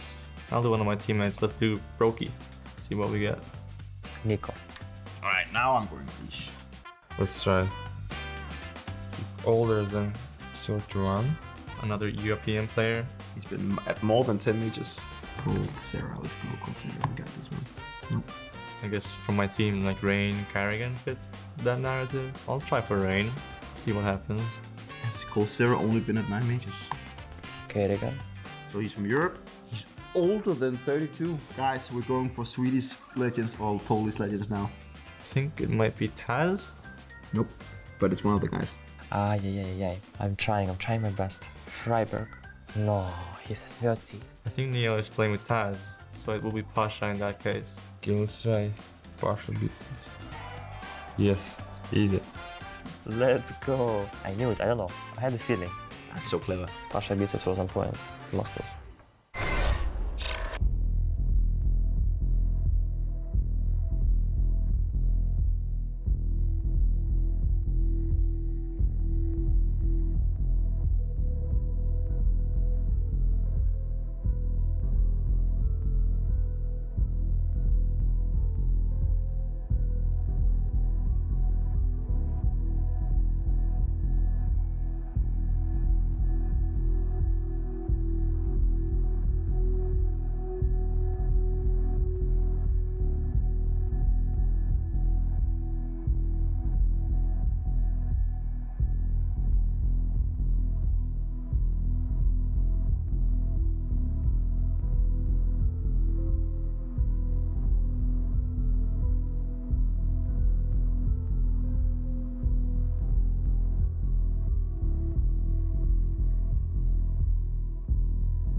round 2.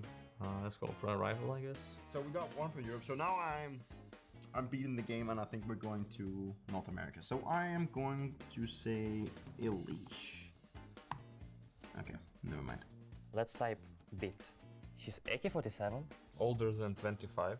He's not from Ukraine. So there's a big chance he's a guy from Brazil. So I'm actually gonna say Cold Zero. But is Cold Zero old enough? I'll go for Shocks. Rain. I will write Rain. He's older than 27. The mystery player is older. Let's go, get right. He played more than 14 majors. Insane, who is this guy? Actually, a European guy, maybe. And he's very old. Maybe it's myself. Damn, I'm getting old.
Coming into a map 3 here, and it seems every series of the day is going to be exciting.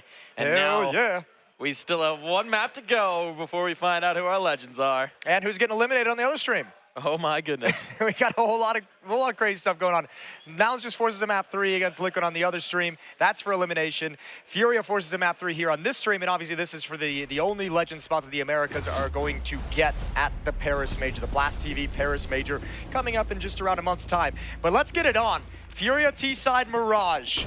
Pistol rounds have been theirs all day long. They've got 4 of 4 so far. First 2 maps, a little bit shaky in their pool. This one, more in their wheelhouse. A little bit more comfortable, but Pain have been relentless all tournament long, and now they've got a 5-on-4.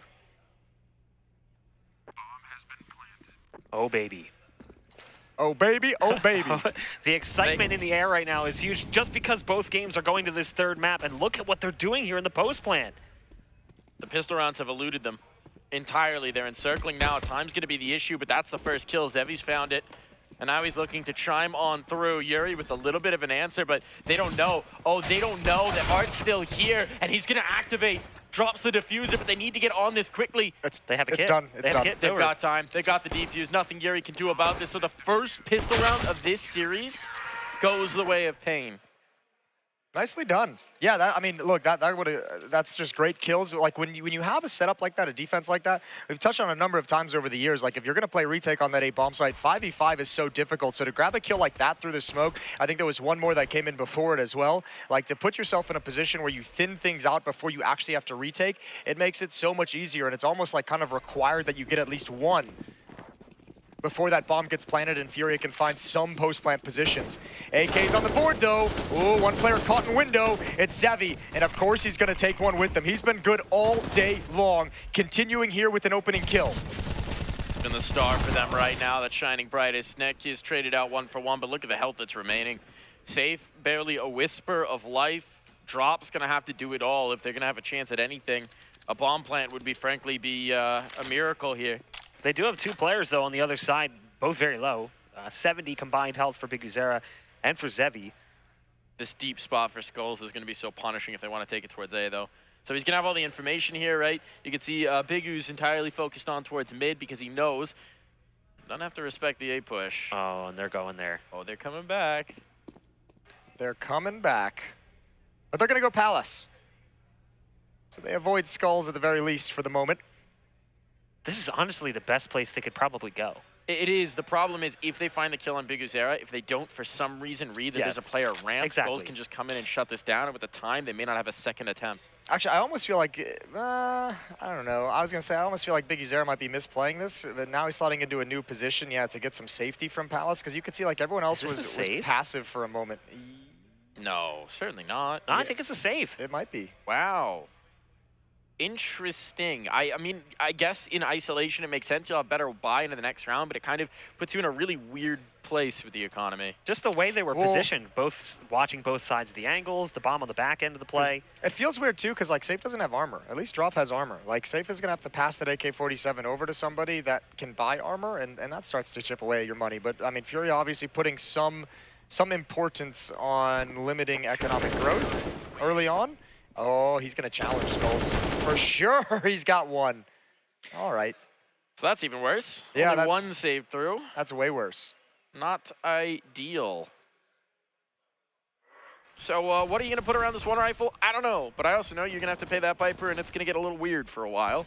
Presumably you chase this, right? Force buy back in so that everyone's going to be on even plane. Yeah, but also, like, I guess you can't. That's what makes it kind of weird, because they didn't. I feel like they didn't get the kills required to actually make that all that viable, right? Like, yeah, you still got the money a little bit low, but I think you only got what? You got 3 kills at the end of the day, but that's with one of your teammates going down after the time. So yeah, a bit awkward in this early going in terms of money, but look, the economy's in a weird place these days anyway, so why not make it weirder?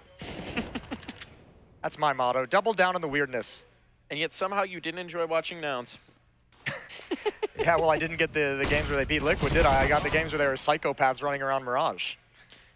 That's a nice opener. Safe finds. That's going to be an upgrade available. Drop is low, but the burst in towards underpass.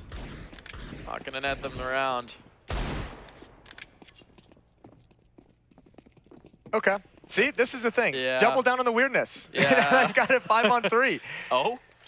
Let's see what it's going to look like. And they got the AK over to the healthy player too, right? Art earns it by right of his kill, I guess. And now Pain is vacating the B bomb site as well because they've got Nekas pushing underpass, so we don't need the defense here. We're actually going to have this really quick flank. Now, Drop could ruin this. Drop with low HP is just the guy saying, I'll watch the flank. Oh, nade is out. He spots it.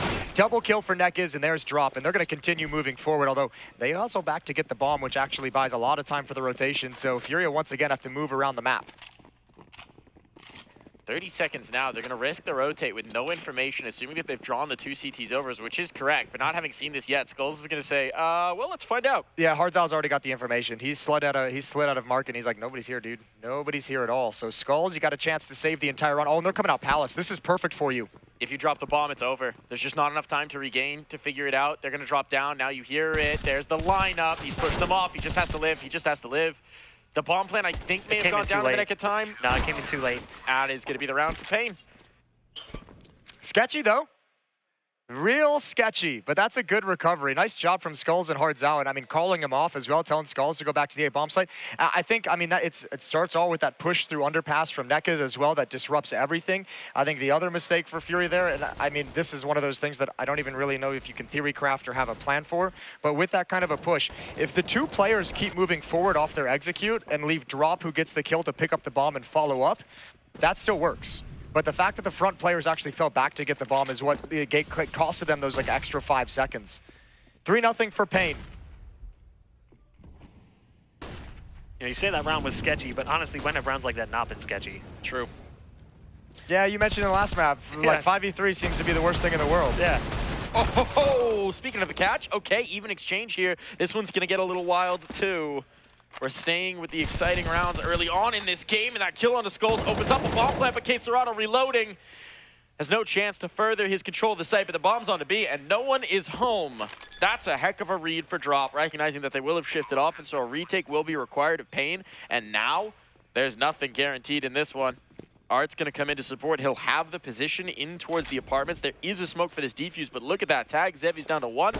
And there's the swing, and there's the spray from Art. FURIA are on the board.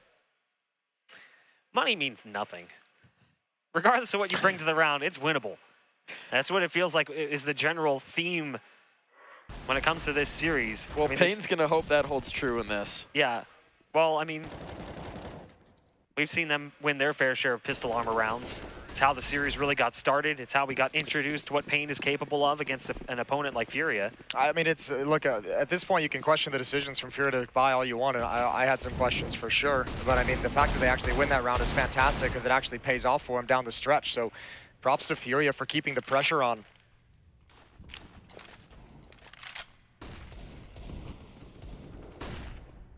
This is going to be a fast play in towards B. It seems everybody's here. Some pistols to defend, but that's it. And out by the van, Queserado finds the first. Hardzal had no idea. Now they'll slide back in, though. Uh-oh. A little bit of a question asked there from Zevy, and he gets the gun. He's got the gun. Uh-oh. A check from underpass. All right, Art, that's the pressure of Valve. Release. Now they can go wherever they want. They can leave. They don't have to commit in towards this site. If Art drops there, though, on that peak, this round is way out of whack. Yeah, I guess it gets wild. And I think Skulls, there's so much pressure being applied to the B bomb site that I don't think Pain was able to tell Skulls in time that the hit wasn't on anymore. They had no idea whether FURIA was still committing or just paused and waiting. So yeah, good escape route found by Art. And I think Pain's going to have to just be content with his AK-47. Big Uzera might go hunting for an extra weapon, but if you're Zevy, just chill with the weapon. Drop wants it back. Never mind, he's going back underpass. Yeah, he's all over the place. Yeah. The gun will live. The gun will live for Zevy. Next round's presumably going to be an eco, but if Big Uzera lives as well, he gets the gun. They don't even have to buy armor. That's a big if. That's a big if. He does escape for now, but he's actually going to draw them in. So now Drop knows there's blood in the water, and he's going to be going after Big Uzera. He could have intentionally or unintentionally potentially led them to Zevy, but Drop didn't actually go for it. Yeah, they don't want to give them another gun. Yeah, exactly. The risk of giving them another AK is they view as a bigger difficulty than just leaving the one alone. So, We will get a second round on for FURIA. The gap will close to 1. There will be some danger in this round, but it's looking like a chance for FURIA to equalize early. And considering they've had good starts to every map so far, well, except Overpass. I don't know what I'm saying. That's only been 2 maps. That's not quite the sample size I'm looking for here, Jason. Or Mark. See, this is an interesting thing in a TriCast. I don't have a lot of experience with these. Usually I'll, toss something out and then say my co-caster's name, but there's 2 of you. Yeah, don't forget, you've been sandwiched between 2 bald men before. We both know that. Jesus. We've had another TriCast here. We've gone there. Haven't we, Mark? Yeah, exactly. That's what I was saying. We TriCasted earlier. And you were in the middle of that one. I could combine your names. You could be Mason. That's an actual name of a person. People are named I Mason. feel like that's, I don't know. I like Jark better. Sure. If you want to We use could our also just gaming go names. with Bozis. Bozis? Okay. Bozis. That's not bad. Or Mock. Mock. Yeah. How do you do a TriCast combo name? Like, they've been TriCasting mainly on the A stream. They're doing the B stream right now. But most of the weekend, they've been TriCasting. Scronder Snake. Scronder Snake? Or Laundry Snake. Laundry Snake? That's not bad. I like Laundry That Snake. might be a little bit better. That one has applications to real life. Here we go. Round 6. AK's still on the board. It should be nice and easy for FURIA in this one. No armor really, except for Zevi, who's got the AK-47. Big Uzera's got his 5.7 still. But other than that, unarmored opponents, and FURIA's taken some liberties. Aggression right out of the gate. Trying to take advantage of the better weaponry and getting into the face of Pain early. Slower on this one than we're used to seeing for FURIA, but they've now found the space. I say that. We're not even a minute into the round. So they are activating. Yeah, they love all this room they have. They love all this control that's been kind of given up. And again, there's like no ability for Pain to fight for any of it. AK-47 is coming around towards base of Connector. Zevi's going to be smoked off. And again, I think priority number 1 for him is save the AK-47. I mean, he's even got more to save around it as well, right? Smoking a flash, armor, there's a lot. Yeah, and I mean, you're going to be buying in the next round, so like like even if you lose it, you still have a weapon. But yeah, preserve what money you can. You never know when that's going to come in handy. So Pain is going to let this one slip away. It's going to be 3-3. FURIA coming back into this after dropping the opening rounds.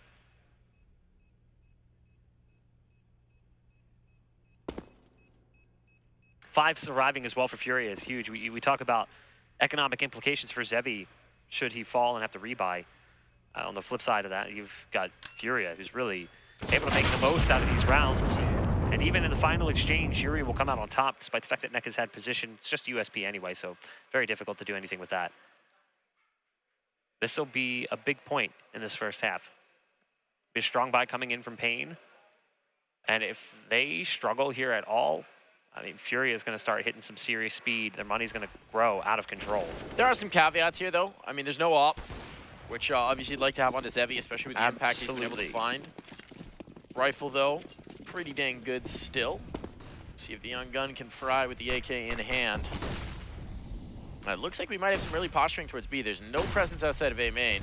So top mid shown, and 4 players maybe making their way in towards this B bomb site. Here comes the util. They want to go very quick with it. They want to catch them off guard. But there's reinforcement back in. Wrong bind. And they're rocking through. A little bit of a slip up with a flashbang, but it's all good. I don't know, that van was looking sus. I'm so confused. Oh. Well, he's recovered nicely. He's still alive, and that's all that matters. But Art's opened things up in Con. He's provided another escape route as the rest of Pain's defense is all lined up and spread towards the B bomb site. They can leave Drop in this position. He's got low HP. They can just abandon him and say, play for yourself. The bomb is safe. It can readjust if needed. And actually, I wonder if Pain might have... Oh, I was going to say, well, I wonder if they lost track of him, but nope. Sees the little booties. Old toe shot. And they don't really have vision in towards mid either. I don't think they've seen enough. Only really hard out in Ekis, right? So they're not confident coming out of the underpass. They're not confident in making this next move up Cat. Art's sticking still, seeing if the information play is going to come back his way. But with 30 seconds, at some point, you got to make a move. And they have spread the defense out.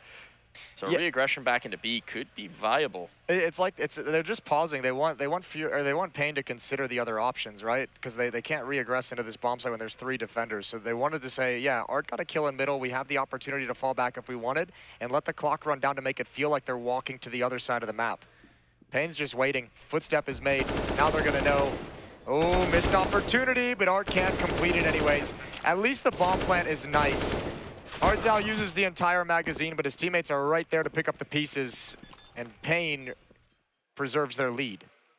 But they don't get through very clean, do they? Not at all. There will be enough bank that it shouldn't be an issue in this round. There might even be an op coming out now, so that would be a little bit of a bonus. But you know the pressure's coming right back the other way, not least because there was even a bomb plant to build onto it. So FURIA get a chance very early on to crack this CT eco to make life very difficult for Pain.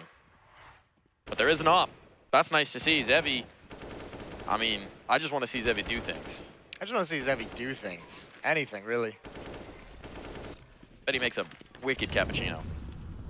Cappuccino is, I feel like it's not an easy drink to make, especially if you want to make it fancy with a little foam design.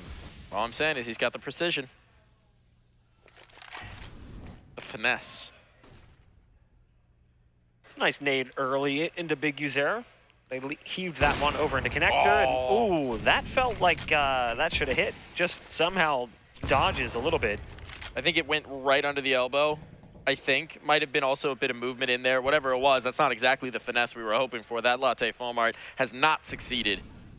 And instead, we now have an advantage for FURIA, which they're very happy about with 1:10 still to play.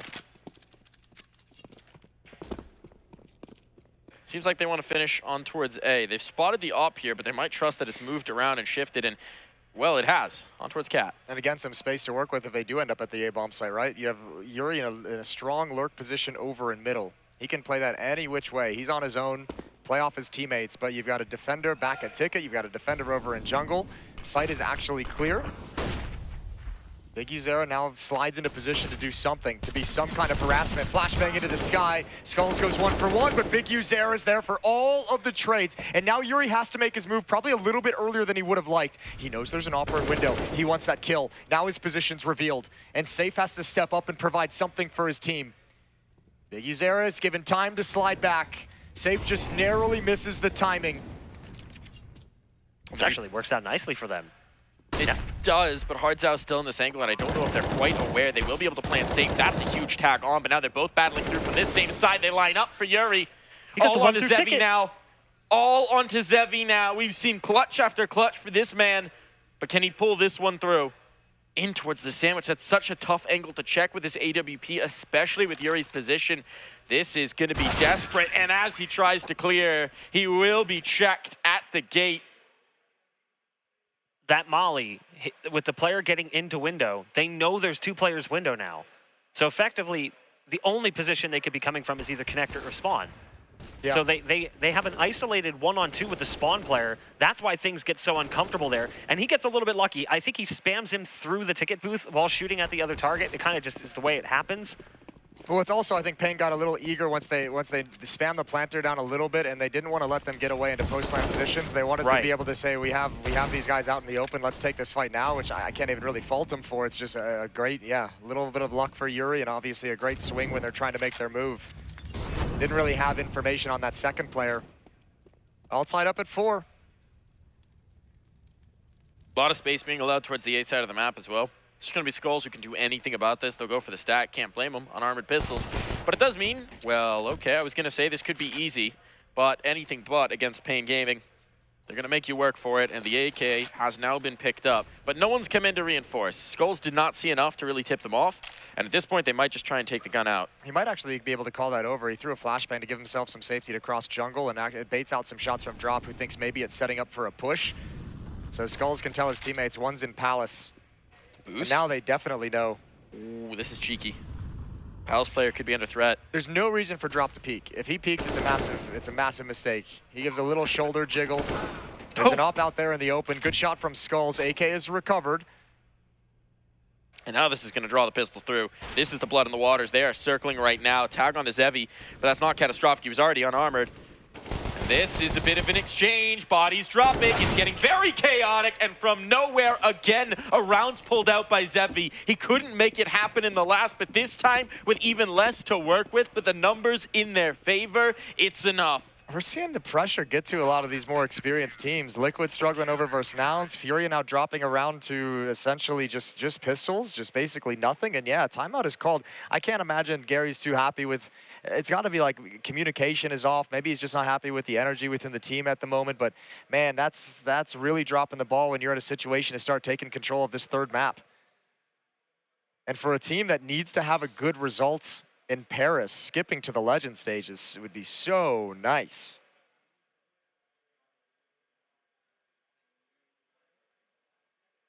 Especially as you've gotten to the third, right? We talked about earlier in towards the veto, it was a little bit unusual. There were maybe some question marks that you could have brought in based on Furia's track record before and what they like to play. But yeah, now we've gotten to a map that's tried and true, that is well tested for them. Yeah, they should be comfortable on.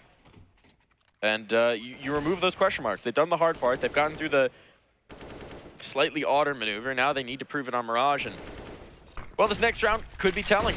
Aggression from Nekiz. He doesn't catch the kill. He's been checked. And they're going to take this space in towards mid. Hand over fist. They're going to be rolling on in. Zera under pressure, he can't get away. 2 big kills found early, and once again, Pain are going to have to bring back a nigh-on impossible situation. But the 5v3s, they've been tough, and Zevi will start this off well. He doesn't know what players in ladder, though. He doesn't know. Safe has his kill whenever he wants it. Neither of them know. I think Safe's a little bit worried about doing anything because he has the bomb. And oh, there it is. And they haven't punished him yet. Now Skull slides in, comes in for reinforcements. Oh, he's got another one. This worked out somehow so well. So well. K-Serrato spots one slipping away up connector. He knows the op was on catwalk. He's trusting he won't peek. He's just trusting it, which he's absolutely correct. But the A-site player has bailed, not giving him the fight at all. There was a smoke for cover, which reinforces it for K-Serrato, but how do you get back through if they're not giving you a fight? 45 seconds as well to try and get this on towards the site. And you see Hard Zhao's moving further into apps because he knows even if they lose that fight on Cat, well, as I say that, he gives it up. They would have to take it towards B, and that position would be strong. Yeah, it would be, but also, I mean, equally, just coming over to peek off your offer would be equally strong. And actually, he's just going to swing into the Molotov. Okay, that's a bit sketchy. K-Serrato's brought down very, very low, but he's got an avenue into the B bomb site now, and over towards Market. The op is going to get positioned. Flashbang comes in. It's perfect, and ooh, he's still just so blind. Bomb being planted. Money committed at least a chance to pull this back for K-Serrato. But from Catwalk, he never expected Skulls to strike. So once again, a full house for the young guns. Skulls and Zevi making that round happen. That was what, a 5-on-3? 3 again. Yeah, Fox Law coming into play. I'm like, I just can't believe how many times Pain Gaming is able to punish from the 3-on-5. I mean, it's absurd. I feel like Furia's get a little caught off guard by how much like they're willing to fight after Furia's getting these advantages. Like Pain's like, no, we're not going to go passive. We're actually just going to keep players and pull more players towards the point of attack and just see what happens. And it's working out so well. Techman's out. Little bit of utility, but it seems like this might be a faster A take. You got some nades. You do the old classic. A smoke will stall this. Perhaps. And they'll have to wait that out. Problem is there's so many mollies available here. They're also reading right now that there's nothing mid, too. Oh, look at all that damage. Oh my gosh, Drop's barely alive as he pushes towards Tetris. Might as well go now, I guess. Yeah. See what you got, but yeah, they are soft targets. Skulls finds one. And that's gonna be clean. Stacking on some kills. He's dropped. But K-Serrato, how on earth do you get anything out of this round? All right. Hi. Man, this defense has just really powered on. They got money now as well. They've got at least the buffer of another buy, maybe even 2 behind him. Zevi's got 9,500. Skulls and Nekas will have to buy down quite a bit, but there's still some cash in the bank for Pain. Second time out for FURIA. It's Gary being the most vocal as they talk things over.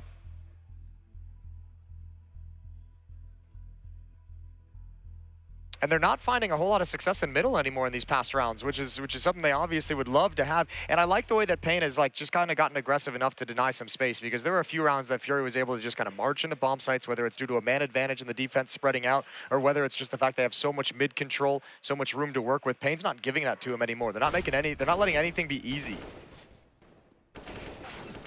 And Skulls is deathmatching a little bit. He's just absurd. Everything's a headshot. Everything's a headshot. The accuracy is unreasonable. And one of the things we talked about on the last map was the utility damage. That one was a great example of Pain getting a little payback for that. I mean, the nades, the mollies, everything really making it difficult for them to work. They already had a light enough buy. It was even harder to come in with 50 HP. You had drop on 2 health when they were trying to make their push in through Tetris. It looks like they could be going back towards A, at least early on. They've got a lot of bodies built up in that direction. The one difference is they still have one towards mid, whereas last round they didn't have that.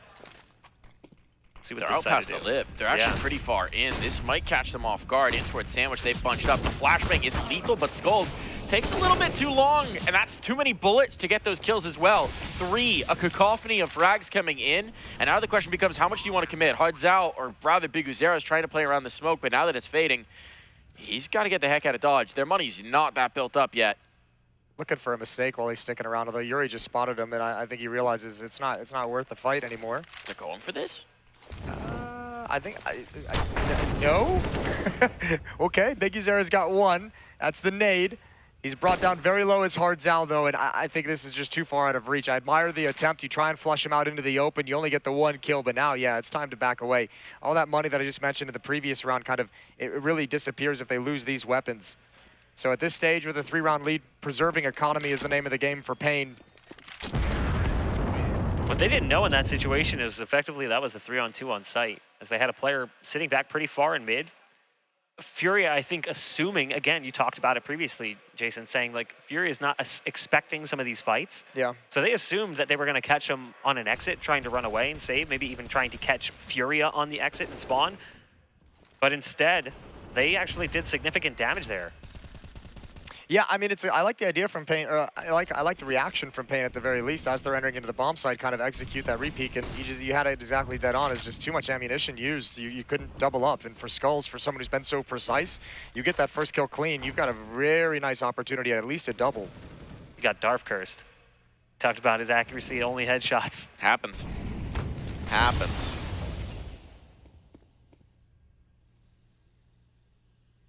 Let's see, Biguzera backing away. They do want this mid control, and FURIA is able to have it this time. Not as much of an ability to contest. The utility's a little more limited on the Pain Gaming side at this point. They've dumped a lot of their nades. Still got flashes to go back into this, but only 1 remaining smoke and a Molotov, and that's tucked into the B site on Hardzao. Okay, Skulls, that's a timely peek. There you go. There's your precision mark. That's the way he wants it to go. All headshots, even when one is dropping off. Precision's easy when they aren't looking at you. To be fair, the player wasn't in the last round. He just couldn't find it around the smoke. Oh, man. Still, that's a stumper. Talk about the immediate response. All right, Bach, it's your 3v5, baby. Yeah, here you go. It's certainly possible. Quesarado did take that molly damage early. He had to smoke it out. He also ate a nade from Cat from Nekiz. So that puts him at 52 HP. Again, that utility damage being dealt early on has been so punishing. I think they're just going to end up saving. I think so, too, because they're not in a position to really do anything. They didn't really gain any map control. That bottom mid play was their map control, and they lost it as soon as both players died. And since they didn't really do anything, they have no idea what the setup is from Pain. There's no sense even making an effort for this. Plus, the money is somewhat bad. It's pretty much atrocious. You've got, Quesarado at 250. Safe has spent every dollar he has. So save what you can and fight for the next. That means Pain will at least have guaranteed the lead at half, which, again, we talked about it on the last map. That's only happened once during this entire Americas RMR, that Pain has come out of a half without the lead.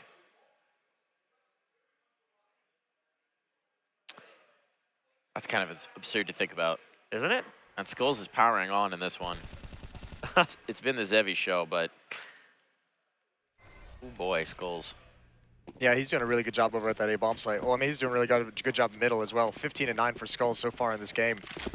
2 rounds remain in this opening half. Aggression. We haven't really seen this down ramp. Utility's there for it, and they actually back away. So a little bit of a look, a little bit of a peek, and Biguzera looks like he wants to stick around. deep nades. I mean, this is the tip-off for FURIA, right? They know. Coming back the other way. Flashbang won't catch. Smoke, though. Limit what FURIA can do here. Yeah, FURIA just making sure they're not pushed in towards the ramp itself. But vacating A entirely to the other side of the map. Towards B halls, where Art has position.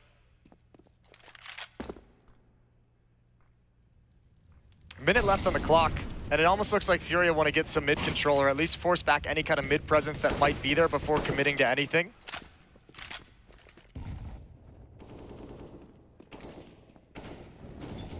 Pressure on the Big Uzera. He's forced to give up this ground, but there's a smoke for him, and he wants the box. Oh, looking for a crack in it. There's not one available, so pressure onto these B players. They're up catwalk.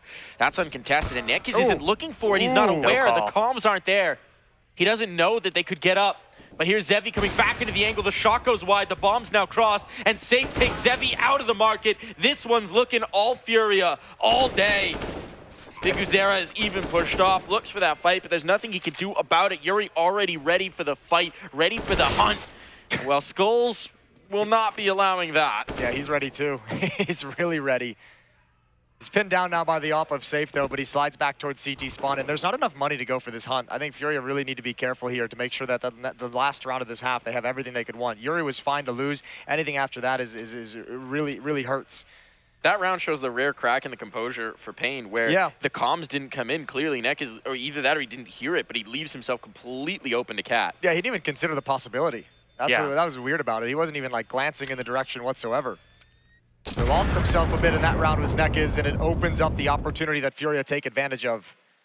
Felt like Pain had that in a great spot too, because you saw that early play towards A. They wasted a lot of clock getting back into apartments. Pain had actually decent utility to slow down that push, but it was the play in mid that just was their Achilles heel. They lose sight of Catwalk, and Nekiz is blindsided, and at that point, what are you even really gonna do? Double up in this final T round, and it's in the hands of Quesorado. What is this? This is a spawn. Quesorado is just going to chase this to try and get the kill in towards B.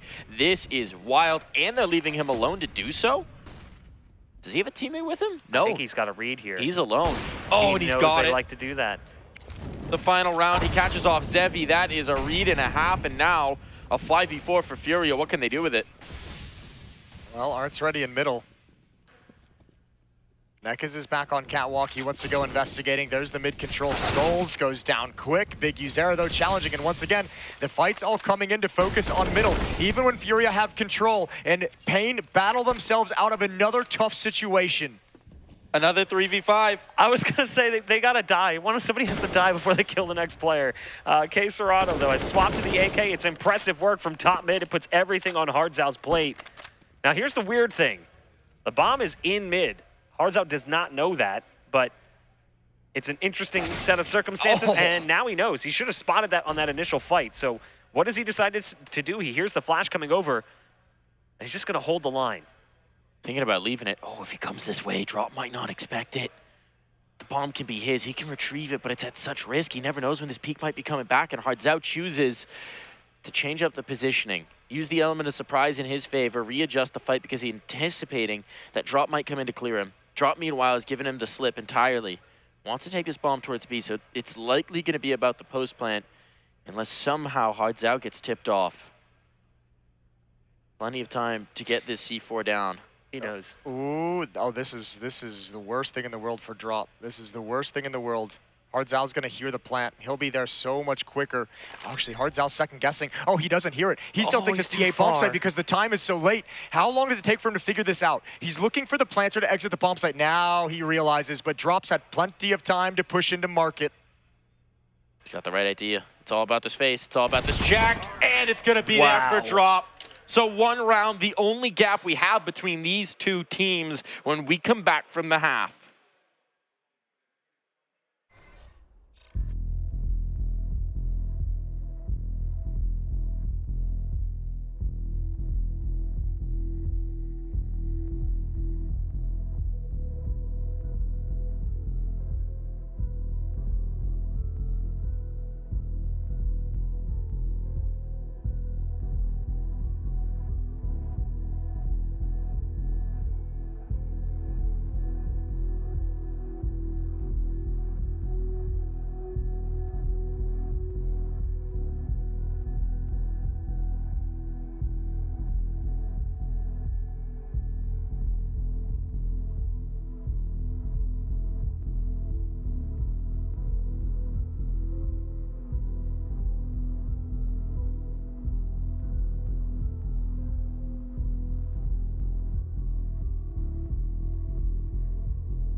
The second half about to get underway here, and it's neck and neck. One round separates these two teams, and only one of them can be America's Legends. Only one of them. But I mean, it's up in the air, and this is the thing with Pain. Like we keep, like we're still kind of searching. This performance of this RMR has been excellent, but I mean, this would be a massive scalp to take, even in a series where you could talk about the map veto as a reason why FURIA could end up dropping this. But still, I mean, every single one of these for Pain, who's still proving themselves. The eye test is great, both individually on a team level. But you need the scalps to back it up, and I mean, they've already got one over Liquid, and if they get one over FURIA, then you're starting to amass some really good series wins over some strong teams heading into Paris. And I mentioned it before, and we've seen teams talk about it all the time, peaking at the right moments, and it seems like Pain is doing just that. Shots, though, the pistol rounds have been difficult, and they're not finding the kills they need. Neki is finally with one, but do they know the second player's here? Under the Valk, they do. They're wise to that particular setup, so now chance at a bomb plant very much available to them. FURIA largely out of position. They've only really got the CT presence, but they're trying to shift that around. They break the shutter just to make them think. If Nekis can get out of Firebox, there's really nothing FURIA can do about this plant. So a minor misstep there. Their smoke for CT did not land right. I don't know where that came from, but it landed like more towards the middle of the site than towards Ticket. So that's why it's kind of put them in this uncomfortable position they find themselves in. But of course, if all else fails, go to the Book of Darf. Go to the and click at heads. It's a Book of Skulls. I don't think they're going to expect this third player, though, so he'll at least stop the plant, but you still got to deal with this P250. Unreal. 3 headshots from Skulls. His name describes the only thing he aims at. Headshots all the way. All right. That's 2 of 2 pistol rounds on this map. Yeah. That's been a difference from this series. Deciding map. Talk about coming up clutch at the right time. This is, I mean, actually, I was actually really worried. I was hoping K-Serrano would actually die sooner, because, like, if you survive in that kind of a bait setup, I mean, an incredible clear from Hard's out to just follow that up, but even better, the closer from Skulls. Second round bye from FURIA. And they're in the right position. Can they actually stop anything? It's going to be a pop out of Halls, a waterfall. That SMG on drop back in the bomb site isn't going to do anything to stop it. They'll try, though. The ramp push might be timely. Kills coming in hot and heavy. Safe. Striking in the right moment. Even trade to now. And they've got the site. The chase in did get the gun, though. An upgrade available, but Safe, he's hunted. They did not want to leave him alive in that position. And now, site control, damage onto K-Serrano. Molly to follow it up. They're denying any potential for FURIA to get back into this. Bomb's still not planted, though. If that smoke fades, they could be in trouble, but K-Serrano's backing away. Yeah, I mean, they're just taking their time and making sure everything's secure before they even risk that bomb plant, because you're exactly right. If for whatever reason they get stopped there, it's horrible. Art with a nice shot with the scout. And now you have K-Serrano tagged down to 32, but Big Uzera's got to fall back into the bomb site. Bomb's on top of the boxes, so they're going to have to be exposed in order to pick it up, and they got to be concerned about that scout, even though it's shifted away from its position. But K-Serrano's HP forces him to be passive. They're going to group to fight together. Art and K-Serrano trying to come back into this. This first shot could be everything. The check's on in. There it is. Art precise with the scout. And now Skulls wants to set this up for his own frame. He's only got 10 bullets. That's all he needs. Headshots, baby. That's all he needs. But he's tagged through the box, and now he's wasting a little bit of ammo. Art looking for this, and he's got it. Okay, maybe he needed a little bit more. You could see him pacing himself with his shots there, because he knew he was low. He didn't want to reload, give away his position, risk the peak. That felt like it should have been a little bit better for them, but it was really that early play on ramp. I thought, okay, they did a great job throwing the molly down to keep that from being a real threat, but then it's the delay. They end up getting picked with the scout from short, and things get a little awkward. Yeah, it's all Art. I mean, that drop of the bomb delayed things. It forced Big Uzera into an awkward situation where he couldn't really be as aggressive as he probably would have liked against K-Serrano, but equally, like, a little nervous to like fall back into the scout again, and then a great reposition from Art as well to join up with his teammate who needed a little boost of confidence with low HP. And Pain decided not to force up into this. They're just going to relinquish any kind of back and forth battle in the early going. They've got a P250 on Hardzao and Zevi, and that's it. Trying to play 9 all up, I guess. Unless... I'm trying to think, how many pure saves have we even seen? Not many. It doesn't happen often these days, to be quite honest with you. Yeah, it's a lot of forced by economy, but it is interesting to see you know, this be one of the maybe the only time. Especially T-side. Oh, you of could course. you can make that economy work forever once the loss bonus is built up, but they will take it right now. Get everything healthy, get everything good. Give yourselves the weapons you want to fight for the future. And they'll have the op if they want it. In the next round, that is. Boost up into the window. Zevi's just hoping they can take some attention away. Yuri spots everything. Nade is out. Art's got 2 kills. There's the pounce from Zevi, but it doesn't matter. Round's already over. There's nothing he can do. And maybe some extra damage would be nice, but man, it's going to be hard to find. And Caserado not really committing himself to any fight until he knows he has the advantage, and we're all tied up at 9. Also, nice little detail of Caserado just getting rid of the silencer, getting the superior M4, which he'll then give over. I do like the fact that there was at least a plan there. It wasn't like, hey, we're just going to try and run B as fast as we can. Like, they had an idea. The idea was to try and get some mid-control. They boost up into window. You could see them actually playing off the smoke and connector as well. They had a head stack towards the bottom of the catwalk. They were trying to peek over that smoke and maybe spot someone triple. But a timeout being called from Pain. They understand just how important this round will be. And this is Biguzero talking mostly, instead of Rick. So this one's called by him because they've got some sort of an idea into this one, some sort of a strat that he wants to call that might require a little bit more explanation. That's a coach's dream, though, by the way. Having your in-game leader actually take control of the timeout and get things out. Like, unless you actually notice something or there's something specific that you had prepped, like, you want your in-game leader to be the one talking. You want your players to be the vocal ones as much as humanly possible. It means they're still focused. It means they're still switched on and they're still focused on the goal. Here we go. Yuri jumps out. Smoke for underpass to give him some safety, to give him some time to make a play. Flashbang is out. He sees nothing. Trying to time it.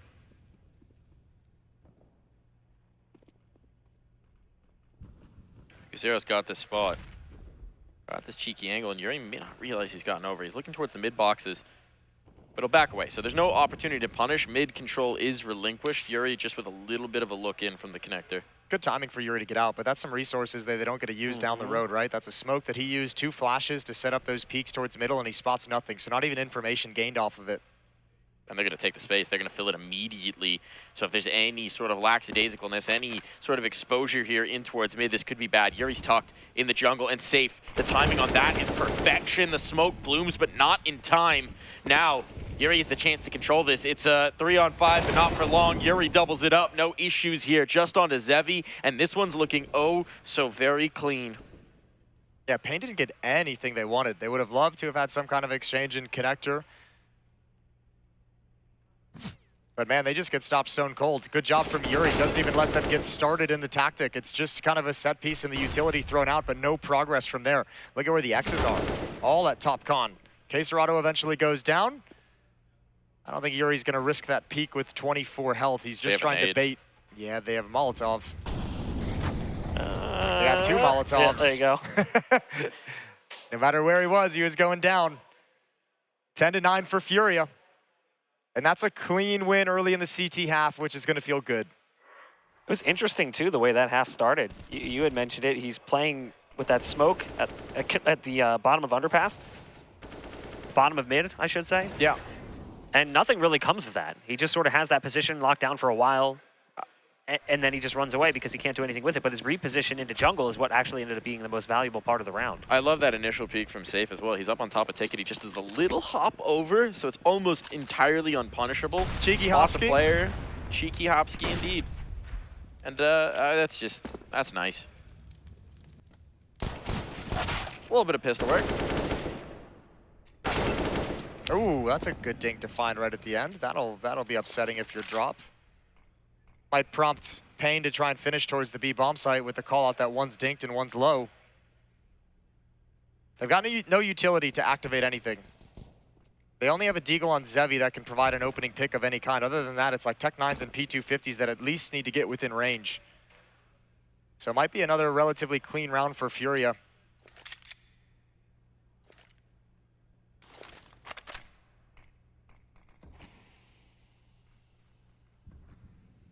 And you might as well just execute through the smoke, right? Smoke's at least getting you close up. You might as well just go through it.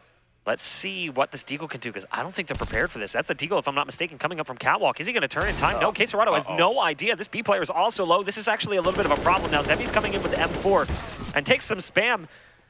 They'll be able to get a plant out of this. Yeah. That's actually not bad. And Zevi's got a gun as well. That makes it even more awkward. Molotov is going to allow Skulls to escape. It'll keep them off the angle. And there he is sliding out. So this gets a little bit dangerous. I mean, low percentage to actually win it, but the damage would be great. Actually, hold the phone. Skulls has an AK. That time's getting so short as well. Oh, the nade, the read. They realize he didn't get out, that he try and go for the rifle, so they do punish. That helps. But it's all on the Zevi here. Some magic, potential, back of the bench. The spam would be enough, and it does come through. Safe's got him, so they do control the round, but 3 bodies lost. A bomb plant out of that? That's phenomenal. That's huge bang for your buck. Like, massive. Spent like, well, I think like less, like right around $2,000 as a team in that round. That's a wonderful thing to have. Skull's likely a little annoyed. He didn't get shot at all that round. He just took 2 nades. I mean, if he was alive, that's a deadly crossfire with the M4 over at bench taking an off-angle contact. I mean, if Skulls can activate off that, that gets really interesting. I don't know how Zevi got all the way up into that position without anybody knowing. That might be a miscue on rotation. Miscue of the defensive philosophy that nobody from middle picked up that catwalk. Look at these smokes in mid. Was that meant to be a window smoke? Or is that for a one-way for Nekis to work around? Well, it's meant to be a one-way now. Yeah. At the very least. It's an interesting one. They are moving up underpass, so maybe just trying to make things awkward for the player towards mid. If so, it's an interesting idea, but whatever it is, mid control has been conceded. Now they smoke window. And now they'll put a player through. Quesarado, he realizes, the guy comes in just in the nick of time, not a second to spare. That's going to have you squeaking through the rest of the round, but Art again going to catch Zevi, and now Paquetá Gaming maybe trying to force this a little early. They're getting caught. Kill in here. Footstep heard. Art comes back for it. He knows. And that's going to be full control here. Finally, Art punished, but Quesarado never moved. And so Skulls, yeah, you've pulled off some heroics, but this one might be the most impressive yet. Their openings on Mirage have not worked out in any meaningful way. None of them. And I think that they might be at a point where maybe you just kind of forget about middle for a little bit, because FURIA's obviously got that locked down. Hit some of the extremities. They almost had it in mid, but not because of anything they had done. Quesarado just got caught fumbling. Very reminiscent of the Van Flash we saw in the first half, just accidentally pulling through his utility and almost got caught off guard. Yeah, he was going to Molotov underneath window to prevent any kind of a boost up for a little bit longer. But yeah, that was a very sketchy moment for Quesarado. Squeaky bum time, I think they call it. It's a technical definition. So 12-9, as Skulls is just going to keep this AK-47 in hand. The losing bonus is built up. I think there's going to be enough for Pain to scrape together a buy in the next round as well, but it might be in time for another timeout. Talk things over and come up with a new plan. Maybe the coach gets involved in the next one. This one's interesting as well, right? Because it feels like Pain have played a lot quicker than we've seen from some of their T-sides, specifically in Overpass and Vertigo. And I know Mirage, very different story, right? But we haven't seen that willingness to wait and then execute with 30 seconds, right? They've been trying to get that map control much earlier on, trying to take those fights much earlier on, and hasn't necessarily worked out for them. I think you nailed it, though. Overpass and Vertigo, definitely about pulling teams out of position a little more aggressively than what you're going to see on a map like Mirage. It's not to say it's not something you can do, but... Look at this. Timely aggression. That's a change of pitch, and it's working out beautifully. Quesarado with 2. Hello. Shots down range. Yeah, well, they were listening to my ideas. They were going to attack the extremity. They just did not expect Quesarado to be up in their face so early. Oh, dear. This has all gone horribly wrong on Mirage for Pain. A kill at least. Check Quesarado, prevent him from just absolutely running over you. But this is a good time to get healthy. I mean, there's still money in store for FURIA. You weren't really too worried about it, but this is going to put it up into a position where you've got 2 buys in the tank, and you're so close. Spitting distance away from being legends at the Blast TV Paris Major.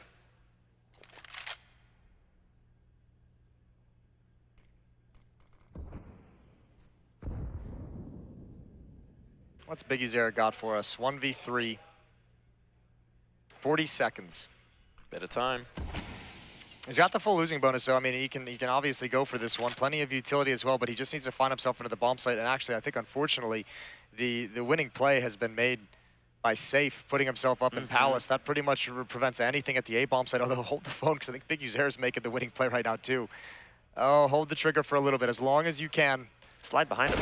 Oh, awkward, awkward. One more on Catwalk you got to deal with. Not ready.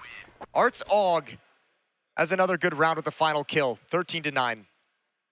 Imagine if there was enough space. He could have just slid behind him. A little bit of intrigue into that, doesn't it? Just goes to show you that the round is never truly over. Not until you believe it is. Decision to make here. Money's not great. Running out of opportunities are Pain. They've made such a good go of this series, but it all matters for naught if you can't get it over the line. And these are the moments where this ascension to the next level of competition, these are the moments that are going to test you, right? If you can't put a team away, a team like FURIA, they will always find a way back into a series. That's why it's nice having this decider be kind of like a decent enough middle ground for both teams, rather than the first map of Overpass, which was obviously a little bit sketchy for FURIA. But nice to see them kind of recover. A strong victory on Vertigo, and this is on its way to being a very strong victory as well. It'll be a bit of a commitment into this round. They'll be able to buy in the next regardless, but you'd like a bomb plant here. You'd like a round. Molotov gonna rebuff the first phase. Heavy presence, 3 players over towards B initially. This was a softer hold towards A, but Pain did not make the right gamble on that one. Yeah, out of the last 6 rounds, they've only actually planted the bomb twice. It has definitely been hard for them. They've been down a body pretty much to start almost every single round. Yeah, and I mean, shutdown in middle, shutdown in B halls now as well. Like, nothing has really worked for Pain in this second half. Anything they've tried to do, they haven't gotten a whole lot off of it outside of the pistol. Hard over in ladder room. Ready to spring 2 if needed. Mid control just now for Pain. 4 players, with 1 waiting up in Palace. And the passive defense today doesn't really matter because Art and Yuri are both aggressive in mid, which is where this hit is going to come from. Queserado's now sliding over to the A-bomb site. They're very confident in what they're going up against. Only 1 smoke and 2 flashes for Pain's attack. Timing on that too. Queserado, he's got all the information. Yes, it's only 1 kill, but now his teammates know. Zevi's forced onto the balcony. Utility's good. Safe's gonna give himself a little bit of cover work on, and there's a gap. Oh, he uses it to perfection, being chased down though. Can't get the off out in time. Trying to reposition still. A 3-on-2. That's a huge kill. That actually gives the op to control CT spawn. But he has to come back to plant the bomb. The op has to give it up because Big Uzera couldn't make it in. And now, a little bit weird, over towards Catwalk, missed shot. He needed that. That had to have been the hit. That had to have been the connection. Now he just wants to save the AWP, pass it over to a teammate in the next round. And Pain's gonna have to give it up. FURIA just 2 rounds away from that legend spot. So very close. So very close to back-to-back legends. To continuing their streak of impressive major performances. Or at least starting the path towards it. Even though it's less of an issue here, the way that Art and Yuri are currently playing in mid is definitely one of the biggest pieces of the problem right now for Pain. You saw it in the last round. They had a crossfire from jungle and vents. So they know that they're trying to maybe gain some control of mid. They're trying to get up into the window. We've already seen that a couple of times from Pain. And Jason, you touched on it. They're just not finding openings anywhere. So then they try to make their way through connector. And at that point, you see the flash come through. There's the peek from Queserado, and everything's kind of blown up. They understand what's coming through. The fact that it even gets to the point that it did was astounding because Pain really should have just been crushed. Yeah, it got interesting there for just a second, for a moment. I mean, it helps obviously too, like Yuri kind of spams his entire magazine at the player in dark underneath the balcony. Yeah. And so he can't actually fight any of the players coming up connector, so that gets a little bit weird, but just enough is done by FURIA to make sure that Pain don't have any kind of comfortable standing. Deep nades. Tickles a couple players. This time Nekis just wants to move up and get control very quickly. Doesn't want to allow FURIA to set anything up. Molotov in connector. Thinking about going through this. Is there a flashbang for it? There's Zevi on top, and oh, Nekis has gained the space. Yuri gave it up just as he slides in. The Molotov won't clear him either. So that's a big find in terms of positioning. Oh, the tick. He has to go through, and Yuri just spotted him. Yeah, Yuri knows. Yuri's going to call it out. Oh, I don't know how he still got that kill. I don't know how he still found one of those. Disgusting. Yuri has to slide into the site. All of Pain is now converging towards the A bomb site. A rare opening kill provided by Nekiz out of the flames, and they must take advantage of it. Molotov gonna make life difficult. The op is out, the op is deleted. Yuri under pressure, they know that he's here, and now he's revealed himself, still able to find damage, but they need to dig him out. With him would fall the round, and now drop in Queserado. What do they want to do with that kill? They'll certainly consider it. No longer an impossibility, no longer an improbability even. The bomb planted, but the smoke faded. It's wide out in the open. Zebi lives, and he gets the shot. Up back out in time, 35 seconds. There's plenty of time enough. But Queserado will give this a look, and he's gonna punish. They still wanted to plant open. Queserado, crossfire setup. 2 targets to find, and Big Uzera will put him down. Pain fight again. Oh, Drop had a real chance. Neither of them really had the timing on that smoke, so Drop actually jumps up onto the ledge on the left. If he had stayed at the stairs, he gets that kill. He stops that plant. We got a 2-on-2, and Fury have all the advantages. That's a narrow victory for Pain, but they're gonna take it. How Nekiz gets a kill out of this, despite the fact that they knew he was here. Yeah, that communication must not have registered in Art's brain for him to make that push, or he didn't fully comprehend that Nekiz could have been jumped up on the box. But that's a freebie given over. That's a free opening kill given over to Pain. Timeout taken from FURIA. They're third. Gonna try and fix things here. Try and put away their opponent here and now. It's not going to be the flawless buy anymore. Not going to be every nade they possibly want. There should be a kit available. Art can certainly get that. Unless he doesn't want one. I mean, if you want an avenue back into the game, obviously the reset would be massive. So the fact that Fury's having to kind of scrape the bottom of the barrel for their money and for their weapons in this round is wonderful for Pain, considering Fury's had such a good CT side. Oh, they need this opening pick so bad. Molly will deny it for Queserado. He wanted to get aggressive in towards mid. That is shut down. Not the Molotov they were hoping for it to stun the smoke. Instead, now mid is smoked off, and they have no idea. Nekiz is already here. He's got so much positioning. It's just a question of when he pounces. He's so much further up than they ever expected, and Art is a dead man. Opening pick found. There's the starter onto this one. But again, it's back-to-back rounds where Art's the one trying to make a play. Remember, like he's trying to push in a Palace in last round. This one, he's trying to move up Catwalk to deal with something in middle or connector. And it's all on his own. And look at how much space they've left towards A. There's this jungle presence, but with the power player in towards Palace, with the positioning in ladder, with Nekiz catching that kill on Catwalk. What an interesting angle to play it. Never would have expected that. Would have thought he'd be in towards ladder. Now the pressure's on. Look at Big Uzera. He just slid into position over towards window room and jungle. Safe is going to have to contend with this. Oh, this was a save, though. Yeah. He was trying to run. Doing his best. I'll tell you what, though, a little bit of a switch up from Pain. They're not bringing numbers in middle, but Nekiz and Big Uzera are just being hyper-aggressive and using their utility and getting into positions so fast before FURIA can do anything about it. So here's where the economy crumbles. Well, now there's a weird decision that Queserado is going to have to make. Does he want to challenge and try and get this AWP at the end of the round? Because him sticking around in this position is exposing him to the potential of losing his life and losing the weapon, and they're going to challenge for it. Good first kill. Big Uzera's close up to the right, being a little bit sneaky about it, and he's hoping that Queserado wants that up. Gonna wait for Skulls. He's gonna play off of Skulls. Okay, yes, indeed. It is gonna be punished, and it's well worth trading 2 teammates to get this out of play, because now the op is gained. It's taken away from FURIA. The possibility is gone, and it's just Drop to even maybe survive into the next round. So here's the chance to make this a very tight game. FURIA have allowed the possibility to blossom once more, that Pain could still do this. They're only 3 rounds back.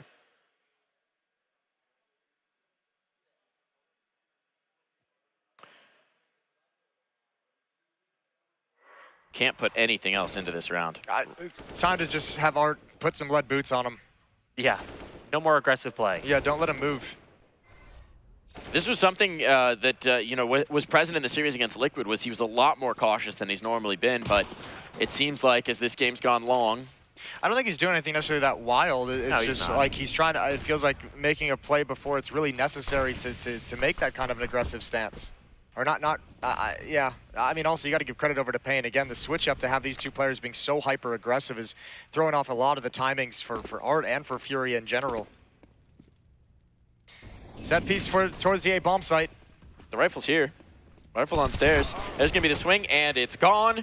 And retrieving it, that might be a bit of a task. Art's got it. He's trying to get out of there. The whole idea now is just to save this A1S because the round, well, that's not looking viable. A gap in that smoke. A gap in that smoke. Oh, but bullets coming back the other way, and as it fades, now his cover is gone. Yeah, the initial play was definitely just about mid action from FURIA. They went for the boost from underpass to try and spot top mid. There was smokes everywhere in mid as well. There's like 4 smokes in mid to start the round.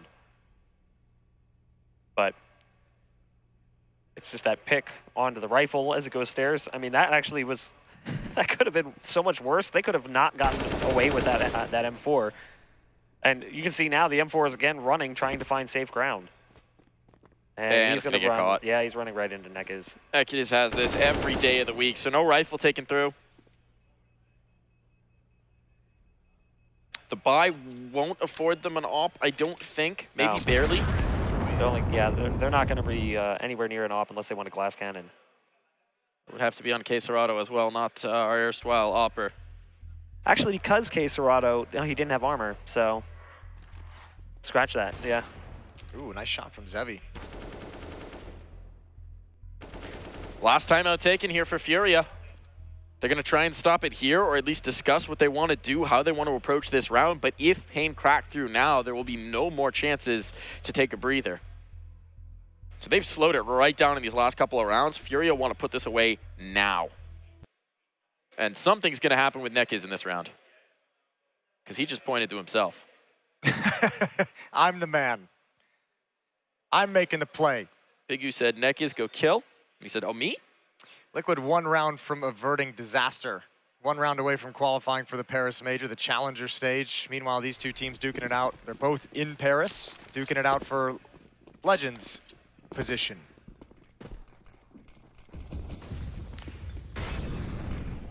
Okay, and this time FURIA get aggressive in mid themselves. Take away any of those opportunities that Pain's been taking advantage of, but over towards the A bomb set. A little bit of a lurk smoke, a little bit of a flashbang and utility through it. Just the USP. And Nekis has got a double. You could see he called it. He called it. He pointed at himself. He's the one going in first, going through the smoke. He wanted the responsibility, and he delivers. It's another low buy for FURIA so that they can buy up in the next round and have economy down the stretch of this map. But they're stuck 2 rounds away. It's been 4 in a row for Pain as they've taken control of the map over. And Big Uzera should have been able to hear at least a little bit of what was going on in mid. They were running up catwalk, trying to run for safety. And they want to hunt this down. They want to try and take this M4 away. It would certainly be nice. It's not critical. I think the buy will be there regardless, but obviously with Yuri having bought down to this, it wouldn't be ideal. Loss bonus is building up. Big Uzera might have a flash peek, and they won't find it. So this nucleus of players at least survives into the next, but this investment now, this has to deliver. The loss bonus is maximized, but you're going to see Pain Gaming tie things up if they can cross the line here. Look to be FURIA in control, but as we've seen so many times with Pain, they just do not say quit. Yeah, I mean, it's one of their better qualities we've seen out of him in this series. I mean, super impressive staying in this game. Clawing back. Round 28. Art's up on top of the railing, looking over the smoke, sees nothing. Sees absolutely nothing. Again, it's looking like a set piece right out of some mid-utility. Pain's gonna fall into a hit towards this A bomb site, and FURIA is evacuated at the moment, leaning towards B. But you can see Safe rotating back around towards Ticket with the AWP. The ops on the spot in time, but this underpass player could be interesting. Big Uzera coming up here inch by inch, bit by bit. Yuri's looking for it. And now they've got the bodies in the right place to deal with this Hall's pop. Seems like that is going to be the play. The question is, do they wait for Big Uzera's contact first? Zevi's got utility lined up. Here it comes. Towards Khan. Molotov as well to keep him out. Yuri needs to turn. Oh. Nobody had Palace. Nobody had Palace. Nekis in this streak that Pain is having has really picked it up. All game long, they've struggled for openings, and Nekis was the answer all along. This has been disgusting. 19 kills doesn't even show the impact that he's having, and we're all tied at 14. That bait on ramp with the jump. It's so painful, the bait. You see the jump peak. The op gets distracted and has no idea that Palace was not being monitored whatsoever. Yeah, again, like there's been a couple really curious rounds down the stretch for FURIA where like communication just isn't really getting there. There's been like 2 or 3 of them in this streak from Pain. Feels like maybe the moment is getting to them, the opportunity in front of them. Yeah, but that shouldn't be happening. This team's way too experienced for that, especially at this kind of a qualification, I guess we'll call it. I mean, yeah, it's a huge deal, but I mean, it's not like you're playing for elimination. The pressure shouldn't be like shutting you down in any meaningful way like this. I think it speaks a lot to the issues that Gary's referenced in interviews, where they don't feel like they're really connecting on a team level, especially the way Pain is. One of their great strengths they've had through this run. And FURIA have no timeouts left. No more chances to fix this. Now, at least because of out of the previous timeout, they made a smart decision with their economy. They can afford another buy here despite being completely wiped off the map. 14-14. It could all ride on this. All ride on this investment. And once again, Pain's bringing it towards A initially. This worked last time. Looks like some aggression might come through. Yuri wants this push. Presumably he's going to have a flashbang for it if he wants to go past because it's Zevi on the other side. And this adjustment has been great tactically as well. Previously it was hyper-aggression in middle with a couple of players. They've fallen into so many A hits, just A execs. Flashbang for the op. Yuri's got to slide into some safety. Now down in towards Dark, directly into a Molotov. Position not revealed until the smoke comes out. Art holds the line. First kill is his. That's Nekaz, who's been the stud for Pain. Yuri still trapped. Somehow makes it out, but not for long. And Skulls and Big Uzera respond immediately. And FURIA's gonna have to make a decision pretty soon whether they want to fight. That's a bold play, and Quesarado gets the reward. Bombs down, bombs exposed, and the smokes are gone for this T side, so they'll have to plant, but they're wary because the connector smoke is already fading. Now the pressure's on. There's no one on cap, but they don't know that. That's unconfirmed. Safe, looking to get back into this off the AWP, but the shot misses, and now the timer is ticking away on that C4, and with it, so could FURIA's chances. They've got nothing to get back through this. They've got no nades of their own, no flashes to get past the choke point, but Safe will brute force it. The op pry-barring the door open, and Big Uzera loses focus. He's not watching the murder hole. Now it's all on to Zevi, and Zevi drops. Map point found. FURIA, they let them so very close, but it's not done just yet. They still got a chance. One more round for Legends. That's honestly off the back of that ballsy peek from Quesarado. Had he not made that play, I think that round gets that much harder. He goes for a wider swing than maybe would have been advised given the situation into the molly. Yeah, you're exactly right. Quesarado, that's a huge kill to keep FURIA alive into it, but I mean, Safe is everything from there in the 3v3. Missed an op shot earlier on the jump up, but it hits everything after that. Even the first kill causes Big Uzera to turn.